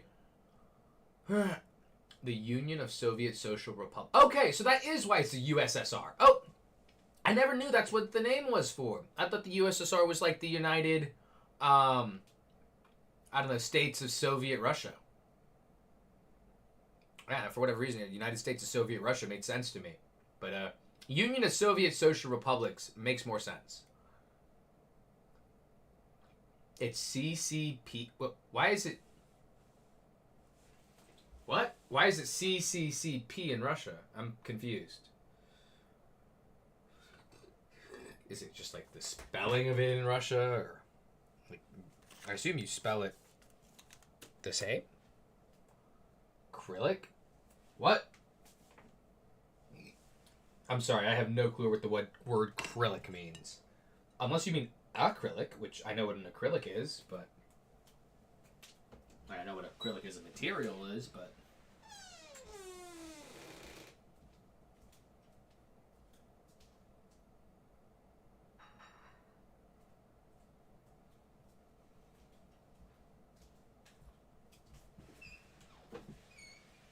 a different alphabet and language. Russia does not. No, obviously they don't. But so just their words basically. So the Union would be Kafedet, and then something that starts with a P. Okay. Oh fuck. Not limited to only the former supporters of the White Army, the Cossacks were repressed, disposed of their lands, deported, and marked either as Russians or Ukrainians, in a campaign to completely eliminate Cossack identity and social structures. Decades later, after the fall of the Soviet Union, there was a resurgence of Cossack culture and identity in Russia and Ukraine. The Don Cossacks in particular have continued to this day to call for national autonomy and self-rule, hoping to re-establish the Don Cossack Republic. Cossack organizations and cultural groups re-emerged, focusing on preserving traditions, historical memory, and in some cases playing a role in military or civic life in the post-Soviet era. Recently, they have succeeded in regaining their positions of frontier guards and police units, representing an active part in Russia's recent military campaigns in Ukraine. And Really? God fucking damn it, they're... Sextus, you're not in Russia right now, are you? It's daytime in Russia right now. You're not... You're not one of these Cossacks who are serving on the front line of Russia, right? I'd be surprised, but... I mean, shit, dude. Like... Yeah, no, I know, because they're still... Because literally, they said right here, they divided them into Ukraine and in Russia. Like, hey, you got to be one or the other. But the Dons are the ones who are trying to be on the front line of Russia. Don't worry, I was paying attention. Also, seriously, that's so fucked. Basically, take all your land and say, hey, choose Russia or choose Ukraine, dude. You can't be Cossack anymore. That's fucked. To re-establish the Don Cossack in a joint desire to fulfill their territorial claims. And yeah, that was the history of the Cossacks, a fascinating civilization famous for their independent, nomadic, and free-spirited lifestyle, and eventually turned by a large empire into their instrument of conquest, colonization, and oppression. This duality, the legacy of freedom and self-reliance intertwined with service to empire, remains a central and often debated aspect of the Cossack historical narrative, leaving a complex and enduring mark on Eastern European history. As always, I hope you enjoyed this video. If you did, give it a like and smash that subscribe. Alright. The Red Terror against Cossacks. В серпні 1914 року Перша світова війна і слідуючи за нею лютнева буржуазна і жовтнева більшовицька революції призвели до краху Російської імперії. Прийшовши до влади в жовтні I figured that out very quickly. 1917 року більшовики поставили ціллю запалити пожежу світової Light the революції. fire of the world revolution. Порівняно легко більшовики ліквідували фізично Okay. титуловану знать, дворян, поміщиків і It's easy to tell who those are. That's what Mao До did too. 1919 року фактично було знищено православне духовенство. Настала черга і козаків. Більшовики розуміли, що без знищення козацтва їхнє панування неможливе. Навіть в умовах буржуазної революції козаки не визначили свого місця в суспільстві. Багато хто з них служили царю, ставши опорою монархізму, багато інтелігентів, не кажучи вже про пролетаріатів, відчули на своїх спинах козачі нагайки і палаші. Кровава круговерть пронеслася над козачими землями. Прийшовши до влади більшовикам і силам, що стояли за ними, це було тільки на руку. Ціна тієї перемоги – тисячі і тисячі життів козаків і мирного населення. Феноменом визвольної війни в Україні в умовах громадянської війни стала визвольна армія під керівництвом Нестора Махно, визнаного воєначальника, що об'єднала під своїми селянськими і анархістськими гаслами місцевих селян, козаків та частково шахтарів. Батьківщина Махно, Гуляйполе тривалий час була опорою незалежності великих степових районів Південно-Східної України. Причому організована і мобільна армія Нестора Махно успішно воювала як із Червоною, так і з Білою армією, так і з бандитськими формуваннями, що несли спустошення і смерть у села степової України. В історії України Нестор Махно залишився загадковою і суперечливою натурою, що не знайшла миру і гармонії в душі, не прийнявши ідейного миру з більшовизмом, за що він, як ідейний ворог більшовиків, згодом був убитий при загадкових обставинах, проживаючи Mysterious? No, he was assassinated by the на fucking настійну вимогу dickheads Леніна in поголовно Russia. був знищений цвіт інтелігенції та духовенства і на корені козацтво. Слово «козак», завдякуючи большевицькій пропаганді, стало синонімом жорстокості і непримиренності, причетності до безкінечних змов проти радянської влади. 24 січня 1919 року Оргбюро випустило директиву, підписану Яковом Свердловим, справжнє ім'я котрого Єшуа Соломон Мовшевич, про нещадний терор. В цій директиві говорилося провести масовий терор проти багатих козаків, винищивши їх всіх поголовно. Провести нещадний масовий терор стосовно... So they painted the Cossacks as like...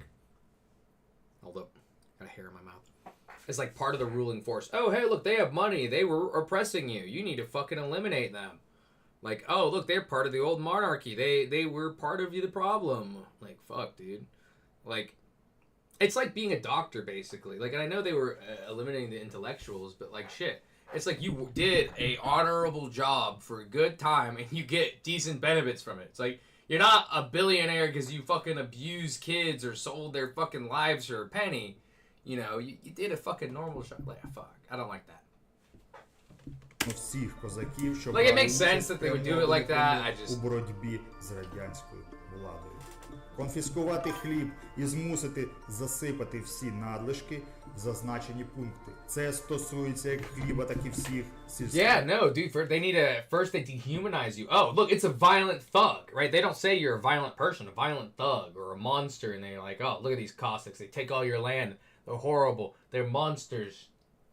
You know, same thing happened. I mean, like, during wartime in Japan, like, shit. Like, I heard it was really, it was so horrible. Fuck, people, when America landed, people were committing suicide because of how afraid they were of what the Americans would do. Because, like, they labeled it so evil that the idea of us coming to their village, oh, fuck, they would rape and murder all of us and torture us for days and weeks and our children. It's better to kill ourselves, you know? Like, shit. Господарських продуктів. Всім комісарам, призначеним у ті або інші козачі поселення, пропонується проявити максимальну твердість і жорстокість і неухильно проводити надані Very, very carefully do you have to plan. Like, and that's the thing about public education, too. It's like, you know, in Texas, apparently they don't call the Civil War a Civil War. It's like, or they're like, you know, it was the war of states' rights or some shit, you know, like shit. Like that, teaching them that is painting a very specific view on history. I mean, obviously, teaching me, hey, you know, there was a war for them to keep slaves, is teaching a very specific version of history too. It's just, government control of ideas, concepts, and thoughts need to be very careful. Otherwise, it's basically just control, you know, instead of just, oh, you learn it, you have access to it. Anyway. Ця директива була секретною і негайно стала впроваджуватися в життя. Особливою жорстокістю відрізнявся Левко Давидович Троцький, справжнє ім'я котрого Лейба Бронштейн, що народився в сім'ї землевласника, орендаря чисельних земель на півдні України. Спочатку він брав участь у революційній боротьбі як меншовик, потім, перебуваючи в еміграції, вступає в масони. Через близьку Троцькому людину Павуса, справжнє ім'я котрого Гельфанд, більшовики одержали гроші на жовтневий переворот від німецького генштабу. У 1918 році Лейба Бронштейн, він же Троцький, раптом стає ярим большевиком і проривається до вершин радянського уряду. Козаки – єдина частина суспільства, здатна до самоорганізації, тому вони повинні бути знищені. Суспільства з вершин. Же Троцький раптом стає ярим большевиком. І єдина частина суспільства здатна... He basically barely takes control, and the first thing he says is, hey, Cossacks are going to organize, and that's going to be a problem. Bro. До самоорганізації. Тому вони повинні бути знищені поголовно, заявляв він. Троцький і його підручні комісари Ларін, справжнє ім'я котрого Луріє Михайло Зельманович, Госєв Сергій Іванович, справжнє ім'я котрого Драбкін Яків Давидович, Белакун, Склянський Єфраїм Маркович, Білобородов, він же Вайсбард і інші їм подібні влаштували справжній геноцид, криваву м'ясорубку як на всій території колишньої імперії, так і на споконвічній козацькій землі. Damn. Like, literally, 4 seconds into taking control, Trotsky decides to fucking... Like, and all before this, it was very much like already a diminishing of who the Cossacks were slowly. But, like, oh my god, and then just right here, it just goes extra, it goes so hard. It goes so hard right at the, holy crap. Goddamn.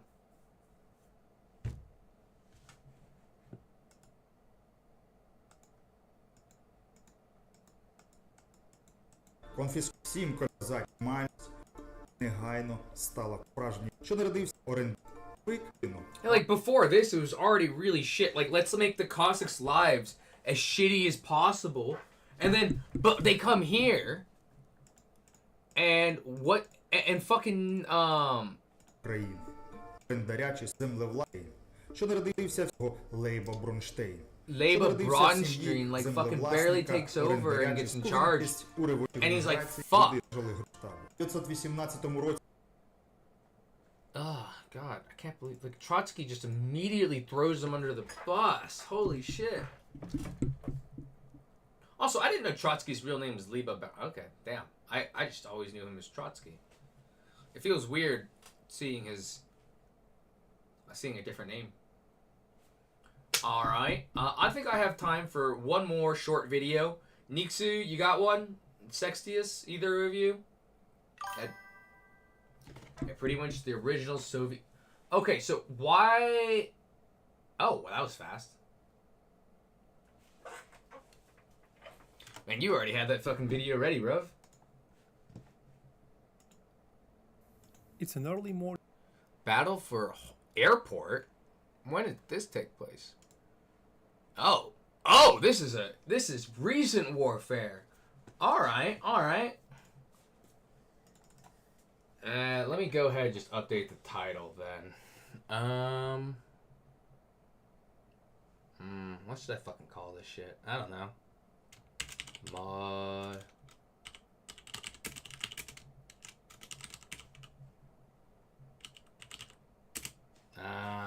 Modern War Analysis? How do I spell analysis?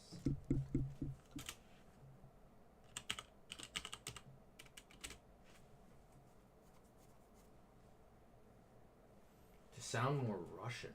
I guess that makes sense. If you're gonna be, you know, trying to rule over the country, you want people to view you as part of it. You don't want to be, oh, you're just that guy who's in charge. No, you want to be, he's Russian. He's a symbol of Russia. Ooh, Napoleonic Wars. We probably want to cover that. I like Napoleon. Morning of February 24th, 2022. Just minutes after the president of Russia, Vladimir Putin, declares his special military operation, or simply full-scale invasion in Ukraine, the Russian 3M54 caliber cruise missile is on its way towards its target. First, it seems like it will strike the capital of Ukraine, Kyiv, like many other missiles today. However, its real target is the military base 3018 of the National Guard of Ukraine, just 10 kilometers away from the city.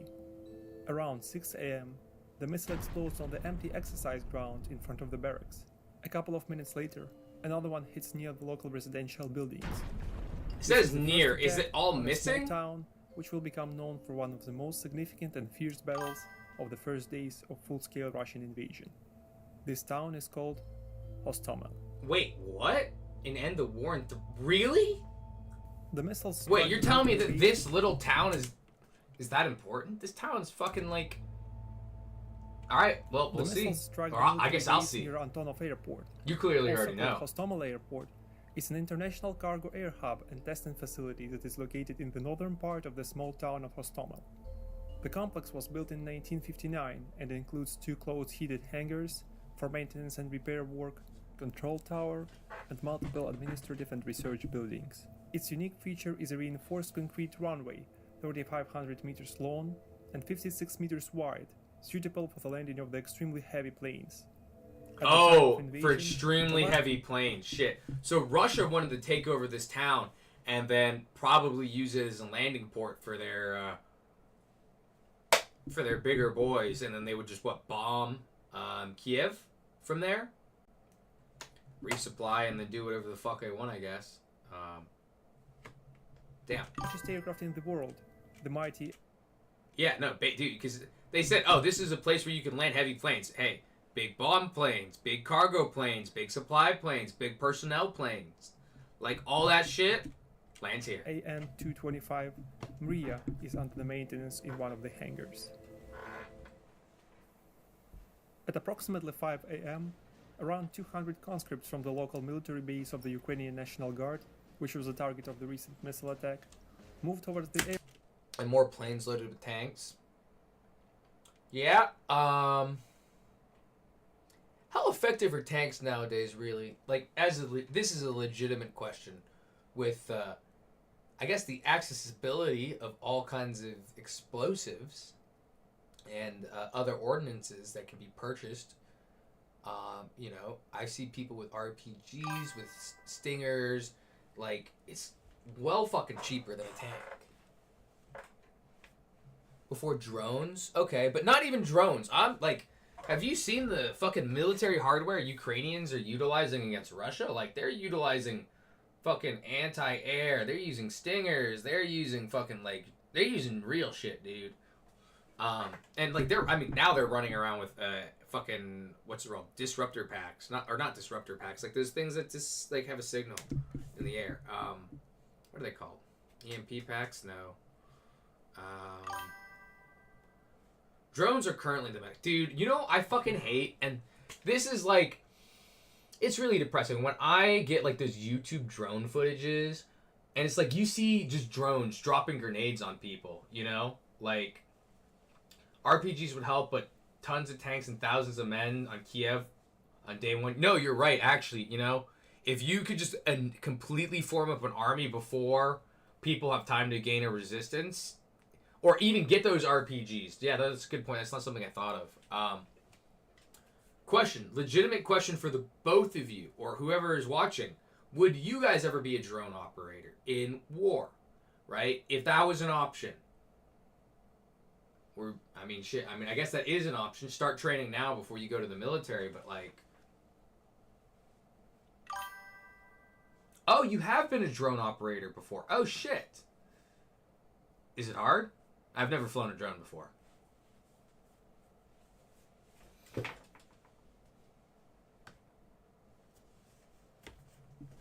Airport and organize the defensive positions under the command. I'm about to burp my ass out.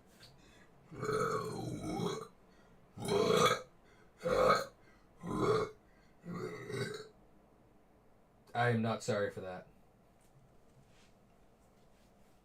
Oh, a whole 2 days of training. Wow. Man, I should go buy a drone. But what do I fucking do? I don't know what I do with a fucking drone. Like, do you guys have drones in your real life? Nixa, you got a drone? Sexiest? I don't know. Like, I could only ever see wanting to use a drone, like, if you're taking photos or videoing or, like, actually, like, doing shit with it. Like, I don't know. It, like, drone racing, maybe, even. That would be kind of cool, but... I don't know. I don't know what I'd do with a drone. Yeah, I mean, I would imagine. Of course, that's the first thing you think I would do. But I would do that. I'd fly over the pool. I'd have the drone fly over the pool, and I'd be like, who's here? I'm kidding. I kid.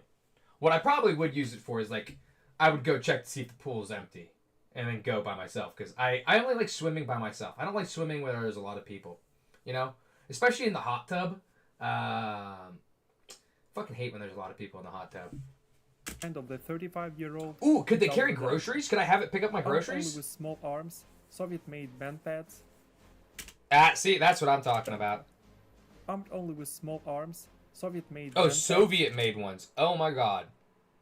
Oh, actually, now that I'm looking at it, this thing looks like it's made of paper mache. Look at that fucking put together. Oh, fuck. And several Zu-23-2 anti-aircraft guns. The conscripts are now responsible. Yeah, dude, these things look fucking ancient. Like, look at... I mean, okay, this doesn't look that bad. I mean, it looks like something out of World War II, but, you know. It's not that bad looking. 23-2 anti-aircraft guns. Oh, 40. Okay, not World War II. That's like, the 80s. Area of Antonov Airport. Having a shortage of men, as many of the National Guard professional members were sent to reinforce other directions before the war, there is no way to organize the defensive perimeter, so soldiers split into small groups and spread across the area on military trucks. Really? Most that feels of them risky. Belonged to a supply battalion, which was responsible. Oh my god, these guys aren't even main. They're just duties, not combat operations. Oh my god. In about 4 hours, conscripts of the force duties. Hold up. Battalion. They are supply battalions and fucking like cleric, which was responsible they're for firefighting, clerks. patrolling, and clerical duties. Like, these guys are the fucking pencil pushers. These guys have, like, 9 months of basic training. I mean, if it was America, these guys would be 9 months of basic, and then, like... Oh my god, dude. What the fuck? These guys have, like... They haven't had additional training on any of the weaponry. They went to specialized classes to, like, fucking do accounting and shit, dude. And then they sat on their ass for 25 years. Oh, this is... Good luck. Not combat operations. In about 4 hours, conscripts of the 4th Special Rapid Reaction Brigade will be reinforced with a couple of smaller National Guard units, such as the 1st Brigade of Operational Purpose and Omega Special Anti-Terrorism Unit. Oh, that is such a cool name. Brigade of Operational Purpose and Omega Special. I am the Omega Special Anti-Terrorism Unit, dude. Like...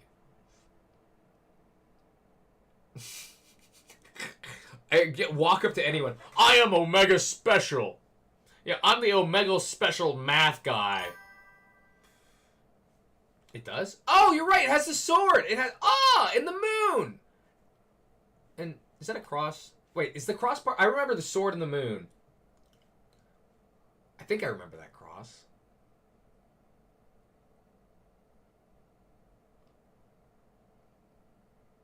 Yeah, I think the cross was red, right? Or was it white? Around red. Yeah, it's the Zarp. Yeah! Oh, dude. Speaking of, okay, do you know why? Why was the flag red at first and then blue later? Do you know why? It's that I felt fucking crazy for a second when I saw that, and then they kept showing the blue one. Anti-terrorism unit. They arrived on a couple of armored wheels and essentially had the same armament as their colleagues from the 4th Brigade. Okay, okay. At the same time, 170 kilometers from the Hostomel airport, a large group of Russian helicopters prepares to take off from Bokov Airport, near Mazar, Belarus. There is no less than 34 machines in total. Holy mostly shit, UAVs, 34 fucking reinforced with helicopters? K-52s and a few older Mi-24 and Mi-28 attack helicopters.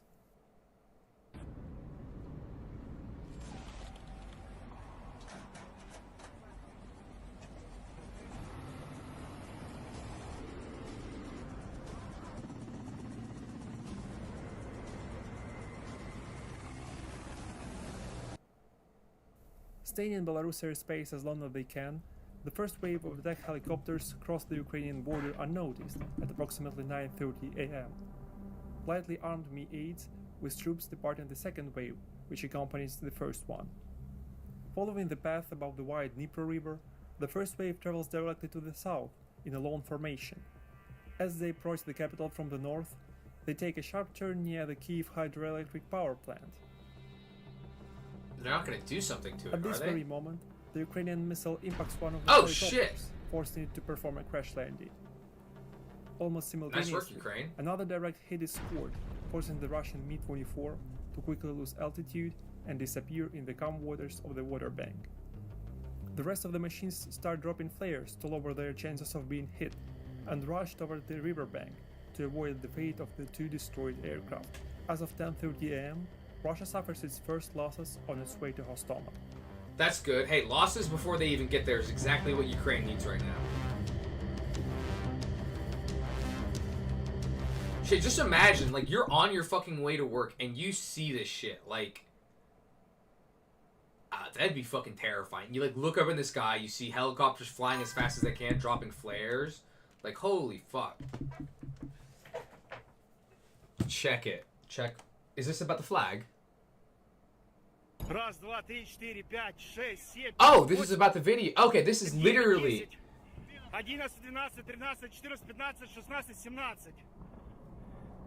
Holy shit. Yes! Yes, блядь! Два! Yes! Yes! Okay, he's looking at the wrong one at first. And then that... Ah, damn. Man, you fucking... That sounded like thunder when that hit. And they're dropping flares to try to...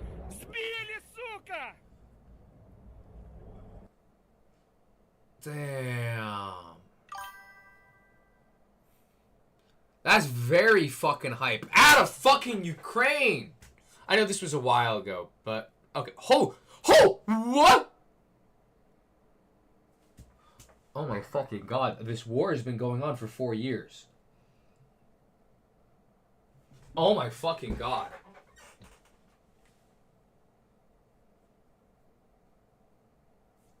Yeah, no, that's the exact reaction. Like, they're fucking swearing at the planes. Like, holy shit.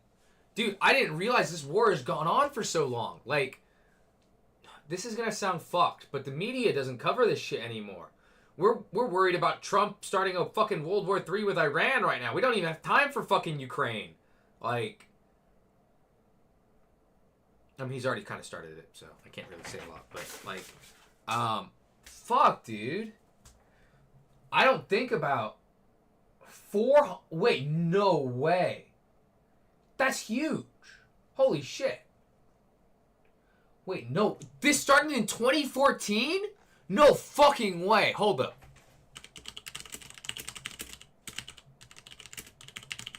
No way it's been going on.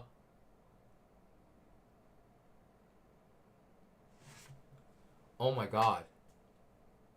No way. What? No way. No, wait. What?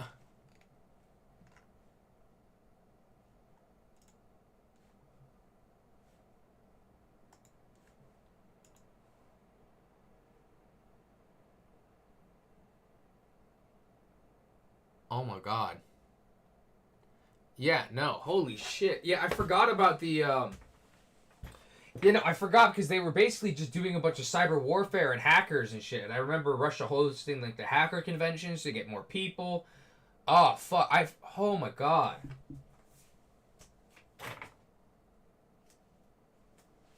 I'm sorry. I'm just, I'm flabbergasted this war has been going on for 12 years. And, like, a full-scale invasion has been going on for 4.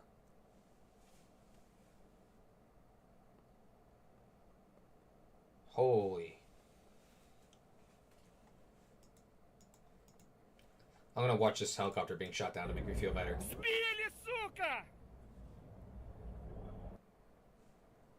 Let's see the slow-mo.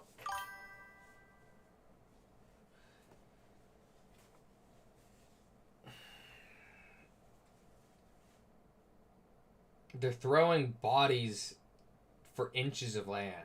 Both sides are. Just horrific. It's like at the end of the day, this isn't going to do anything unless you completely conquer the whole country. Like, Ukraine needs to do this because they're fucking being invaded, but Russia's like...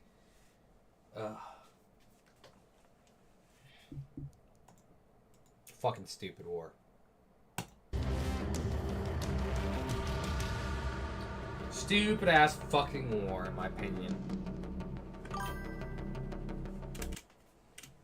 Yeah, no, I mean, the Russians are the ones throwing bodies, because you know what the Russians are doing? They're using the war to ethnically cleanse their people again.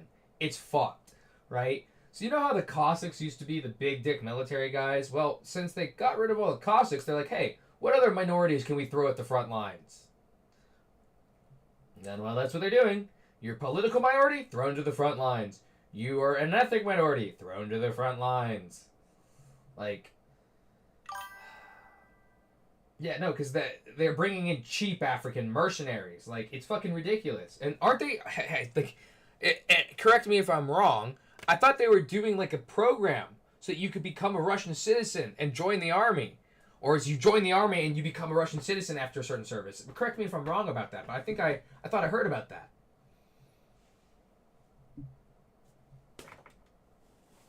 I might be wrong.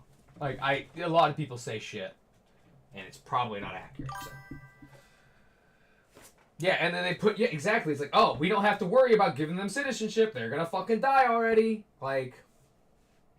Yeah, Russia has a long history of genociding its minorities. Yeah, like, China has, like, 50 different minorities. You know, it used to have, like, 100. They got rid of a lot of them.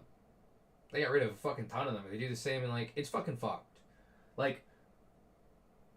I don't know. It's hard to even call some of those people Chinese, like, the same way you couldn't call Cossacks, you know, Russians, you know? It's like...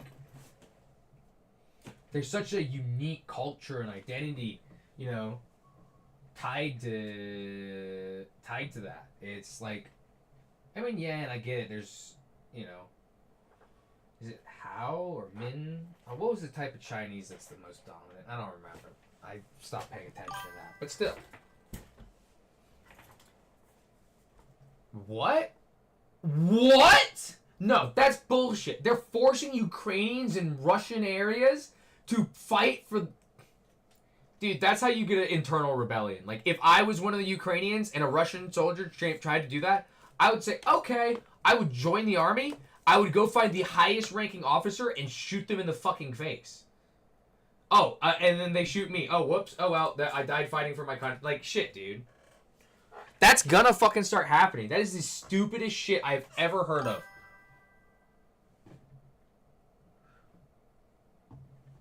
Yeah, I would imagine they what they would do is they'd put 2 Ukrainian guys with 5 Russian guys.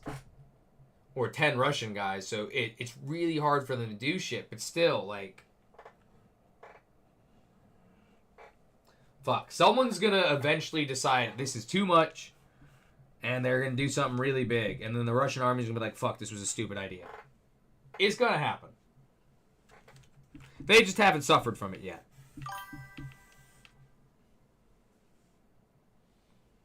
Oh, then why the fuck are they still doing it? Are these guys just you know what? I'm not even going to ask. I should just know that... Yeah, no, because a lot of these Russian soldiers don't want to be there either. They're forced conscripts as well. It's fucked. Like, honestly, I feel bad for all of the soldiers in this war. Not a single one of them want to be there. The Ukrainians just want their happy fucking land back. They don't want to be invaded. And the Russian soldiers, I mean, as we just said, they're the minorities being forced onto the front lines. It's not their choice to be there. You know? It's fucked. It's fucked. Anyway, let's go back to the video. I can keep being upset at how fucked it is, but... Yeah, no, it's gonna just keep... Unfortunately, until the war's over, it's gonna just probably keep escalating. And here's the unfortunate truth of war. War never ends unless you kill all the enemy.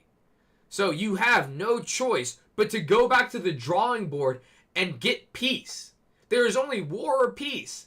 And if you can't completely destroy the enemy, you have to choose peace. It's fucking stupid.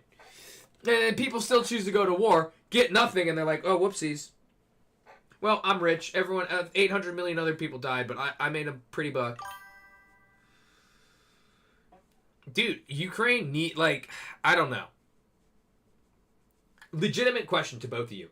If you were Ukraine and you were offered a peace deal, Russia stops invading, but you keep only the land that you get. Dude, the Russians have continued to be desperate. They've been desperate this whole time. It is insane they have not given up yet. Like, every time I see video footage of the Russian situation, all of them are so upset. All of them hate it. All of them are suffering and complaining and just like, oh God, I just can't even. Russia refused. Oh my God! Of course, Russia refused. You know, no, not Russia didn't refuse it. The leadership of Russia refused it. Putin refused it. The oligarchy has refused it. I know it's not technically, but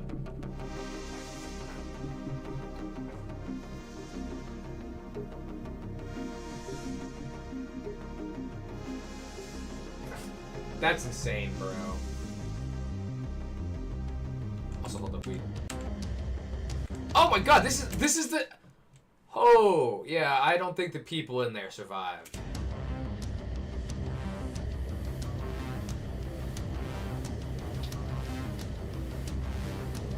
So now there's 2 groups of helicopters, okay.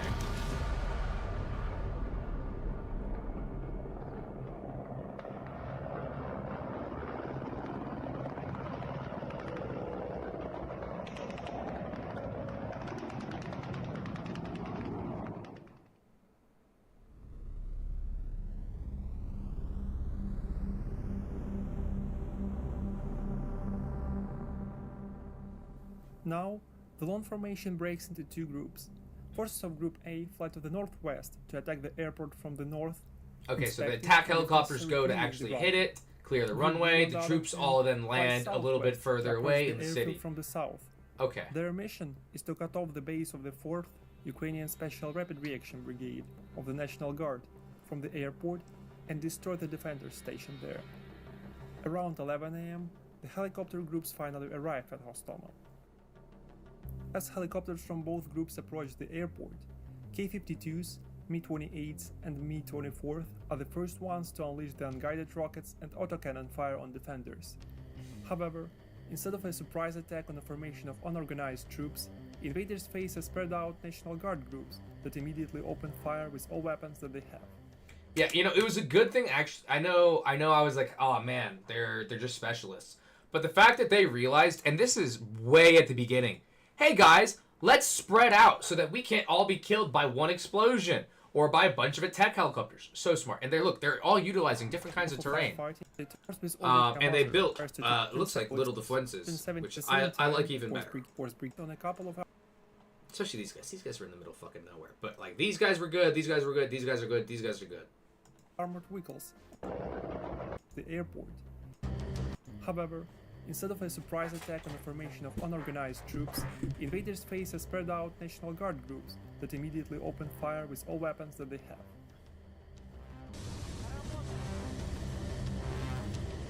Wait, is this from the Russian view? In the helicopter? What?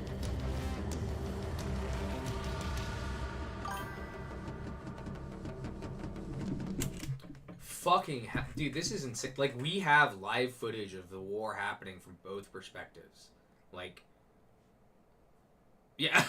No, it's true. He's got aimbot. Look, it's saying, hey, shoot here, shoot here. Oh, fuck. It's, but this is insane. What the fuck? Was this like the military release footage? Or is this guy like on his iPhone recording this?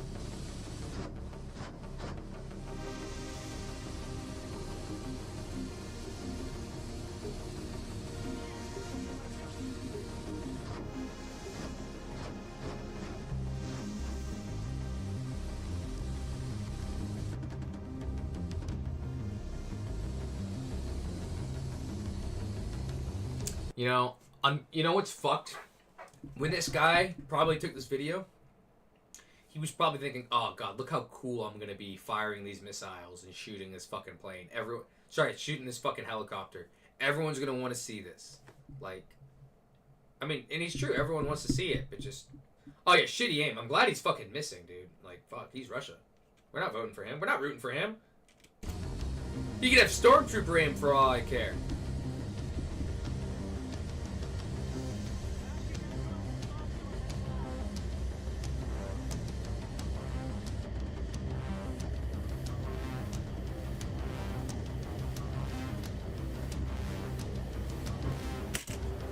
Wait, were the attack helicopters old too? I thought just the transport ones were old. They had like a range of like 3 or 4 kinds of helicopters, I thought. Were they really that old? Oh shit. So wait, why? So Ukraine was utilizing old weaponry against old. Why is everything old here? Especially, why is Russia's stuff so old? If they knew they were at war from 2014 but didn't start a ground invasion until 2022, why weren't they making new helicopters? I'm sorry, am I being stupid? Has very little new stuff. Oh, so most of it was made probably for the Cold War, and since they had such a stockpile, they didn't think about making any more. Well, that's fucking unfortunate for them.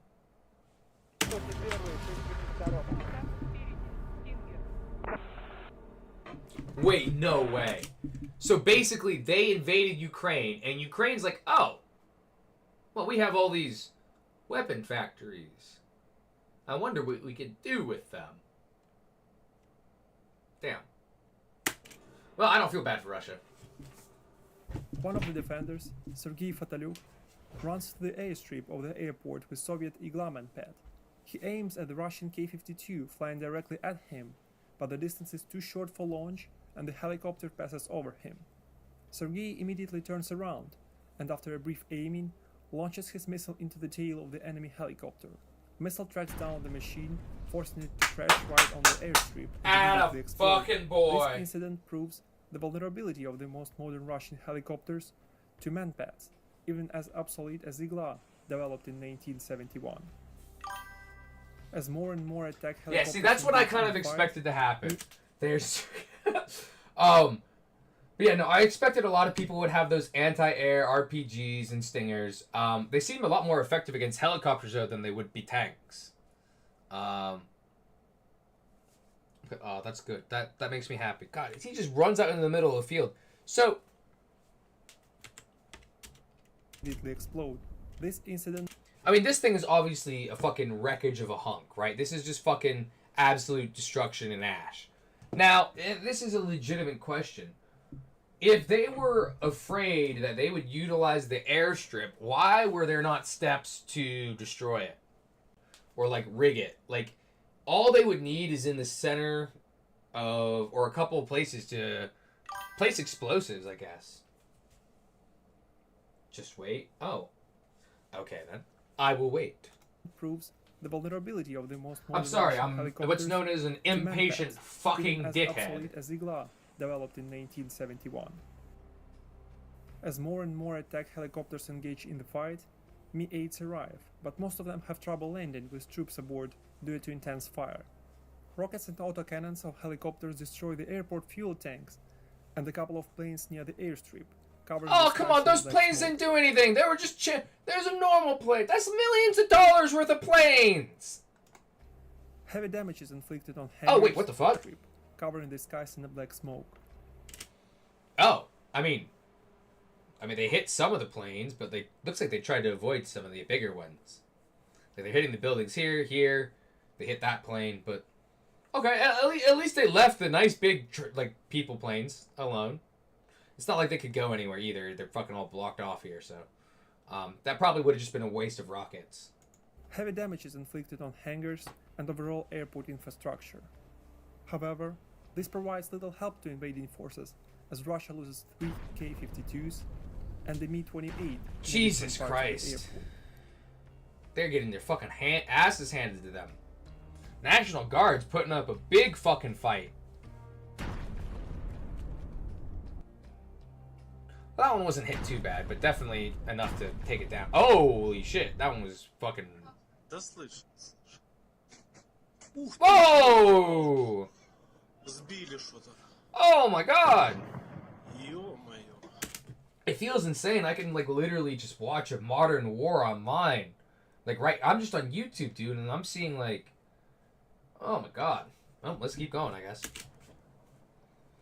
It's not a... I mean, it's a bad thing. It's a good and a bad thing that I can just see this on YouTube.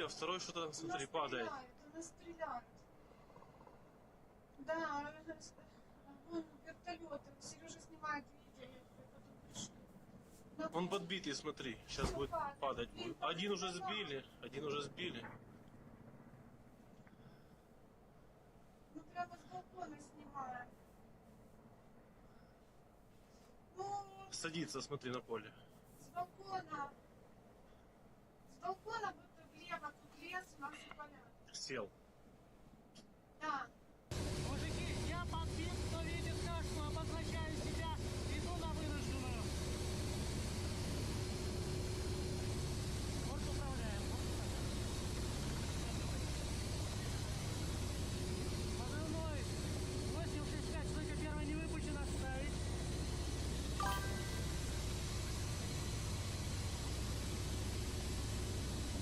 У нас редуктор скоро развалится. Тихо. Yeah, it looks like... I mean, his had the least damage to it. I assume that was this one. Hold up. They showed, like, a photo of one that had barely any damage when it landed. Ice in the black smoke. Heavy damage is inflicted. Little help to in a Yeah, I assume that's this one. Now you know how we have the video from his phone. Yeah, no, because he survived. Like, you can see the side has been taken out here. Man, it's just lucky. Like, that his own fucking explosives, his own ammunition didn't go off from that impact. Like, look at that. Look at where it's hit. Like, fuck me, you know?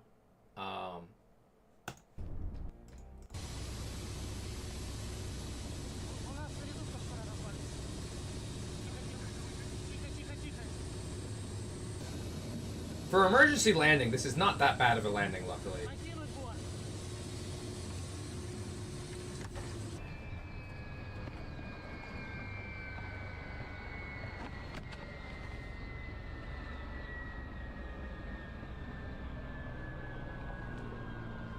Takes cover on the ground with his helicopter. Okay, smart. I guess I shouldn't say... I don't know. No comment.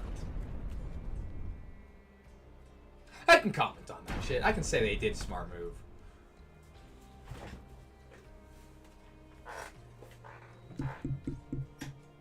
One Mi-8 is critically damaged and cannot take off, so Russians later blow it up to prevent capture. Wow! I mean, it makes sense. You don't want to give them something to use, but fuck, bro. Whew. They considered the war this desperate in day one, like to blow up their own Mi-8? Fuck, dude.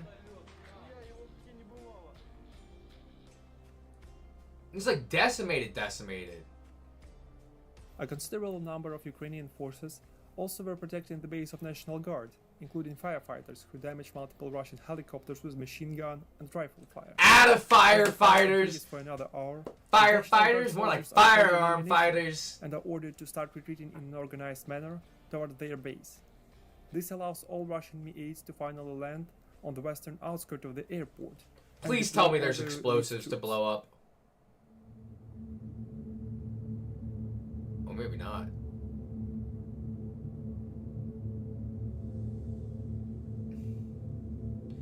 They run out of the heliport, they hit the ground so they don't get shot by the bullets flying above them. They keep advancing. Damn, the music they're fucking playing is spooky. This is giving me like a little bit of anxiety. I'm not liking this. Another group of helicopters makes me feel like shit's about to go down real bad. Outskirts of Hostomel Airport to cut off the National Guard base. These are also the elite. Really? Russian 31st Guards Airborne Assault Brigade and 18th Separate Guards Air Assault Brigade were deployed in the first wave. Armed with various grenade launchers, portable mortars, and small arms, elite troops moved from different landing sites on the outskirts of the airport. Damn, considering how they're armed, yeah, they must really be the fucking elite troops. Jesus. Resistance. However, they do not immediately advance toward the airport buildings. As more Mi-8s land, at least one more wave of troops arrives to total the number of Russians on the airfield to around 300 men, which allows the invaders to continue their advance.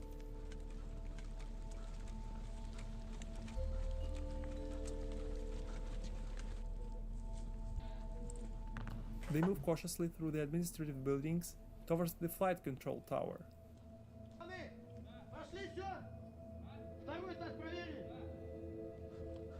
First on-ground contact with Russian troops happens when the commander of the company of Ukrainian troops drives to the crossroad near the control tower.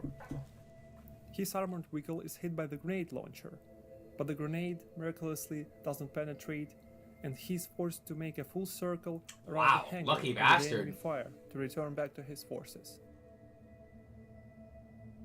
Most Russian troops meet face to face with defenders here, and the fight begins for almost 2 hours.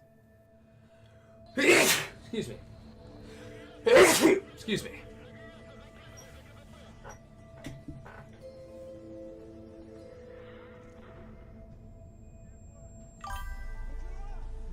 Oh, well, thank you. That's quite nice of you to say. I will take all the blessings I can get. Ukraine National Guard groups have to retreat into the city through their base, as they are outnumbered and short of ammunition. As of 1 p.m., the total area of Hostomel Airport falls into the hands of Russians. Even after taking into account heavy casualties, the assault seems to be a victory, and Russian troops raise their flag on the main administrative building. Little do they know that the real fight has not now you gotta hold the airport. You only just took it, brother. If we look at the bigger picture, many sources explain such focus on Hostomel with the Russian desire to quickly take Kyiv and overthrow the government, preventing further organized resistance. For this reason, it was necessary to quickly transfer at least 1,000 airborne troops to the city's doorstep. However, the land invasion through the shortest pass from Belarus is an unfavorable scenario, as invading forces would be easily caught up in the fights in the north of Ukraine, and even in the case of breaching, could still be subject to multiple ambushes on their way. Instead, the Russian military command decided to clear Hostomel with helicopter attack, deploy around a battalion of airborne troops, and then create an air bridge between the captured Hostomel and Pskov. This explanation is proposed by Christo Grozev, a head of international group of investigative journalists Bellingcat, who announced that 18 Russian transport aircraft Il-76 fly from Pskov to Kiev directly at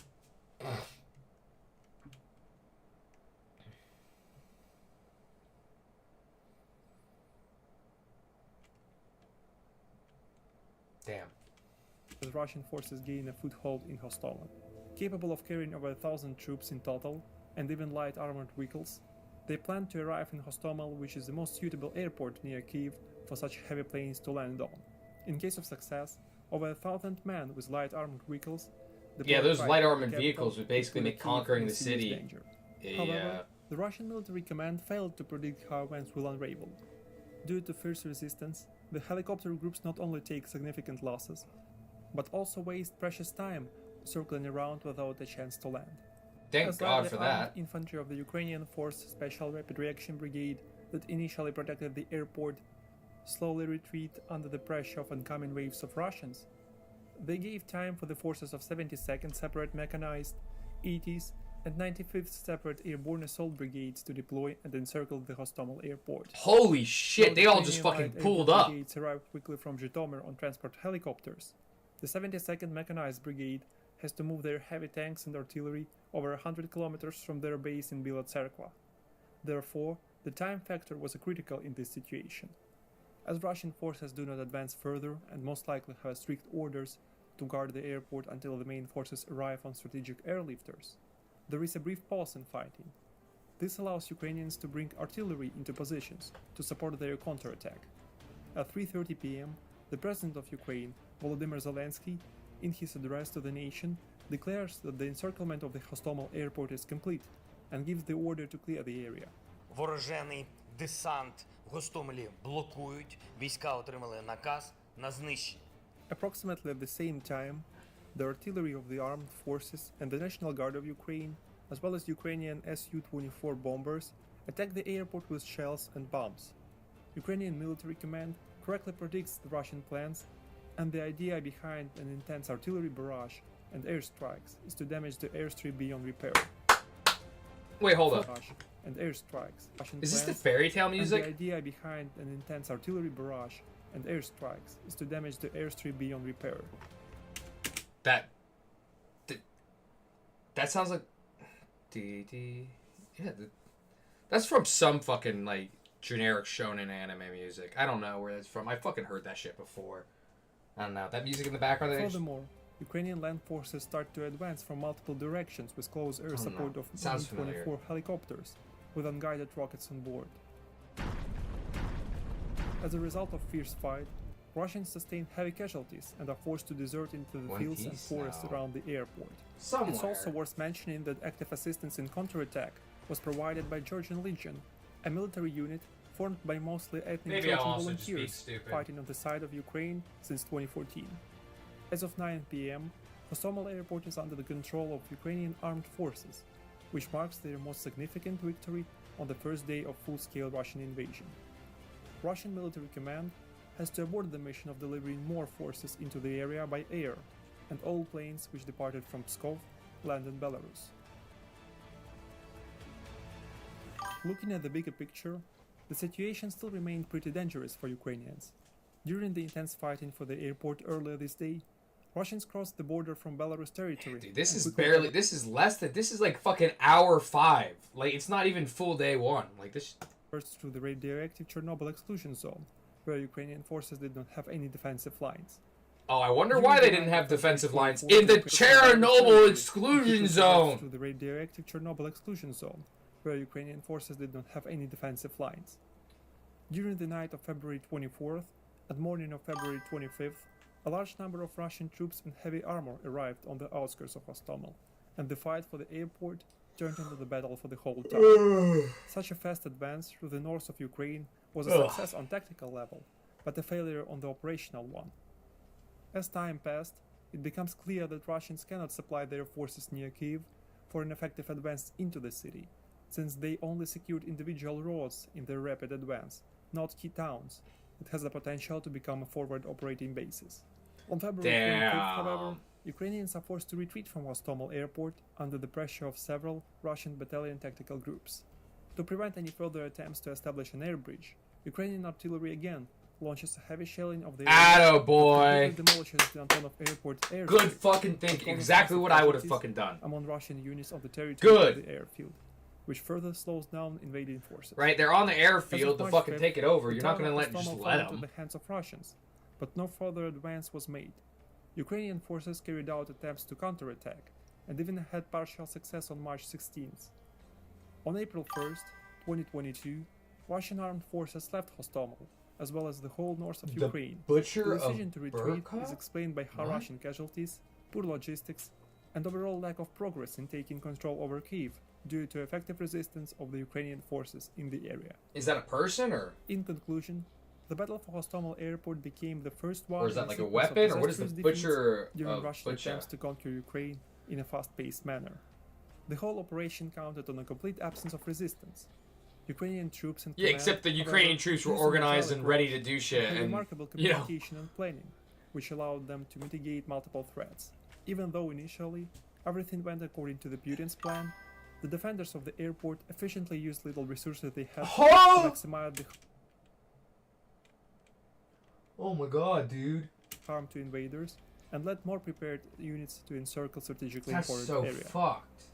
The following Ukrainian counterattack not only wiped out the elite Russian forces, but also ruined the whole plan with the air bridge and fast capital takeover.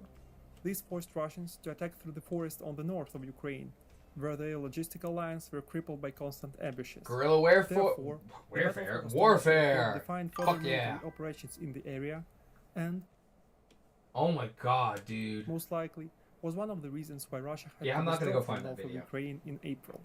During the battle, heavy damage was inflicted on the largest plane in the world, AN-225, which was under maintenance in one of the hangars. Rip. Practically destroyed, the plane, whose name is Dream in Ukrainian, became one of the numerous symbols of war and Ukrainian defiance.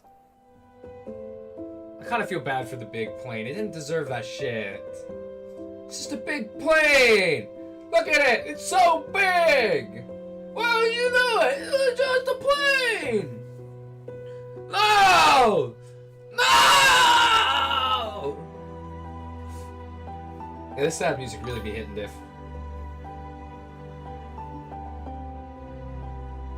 Damn.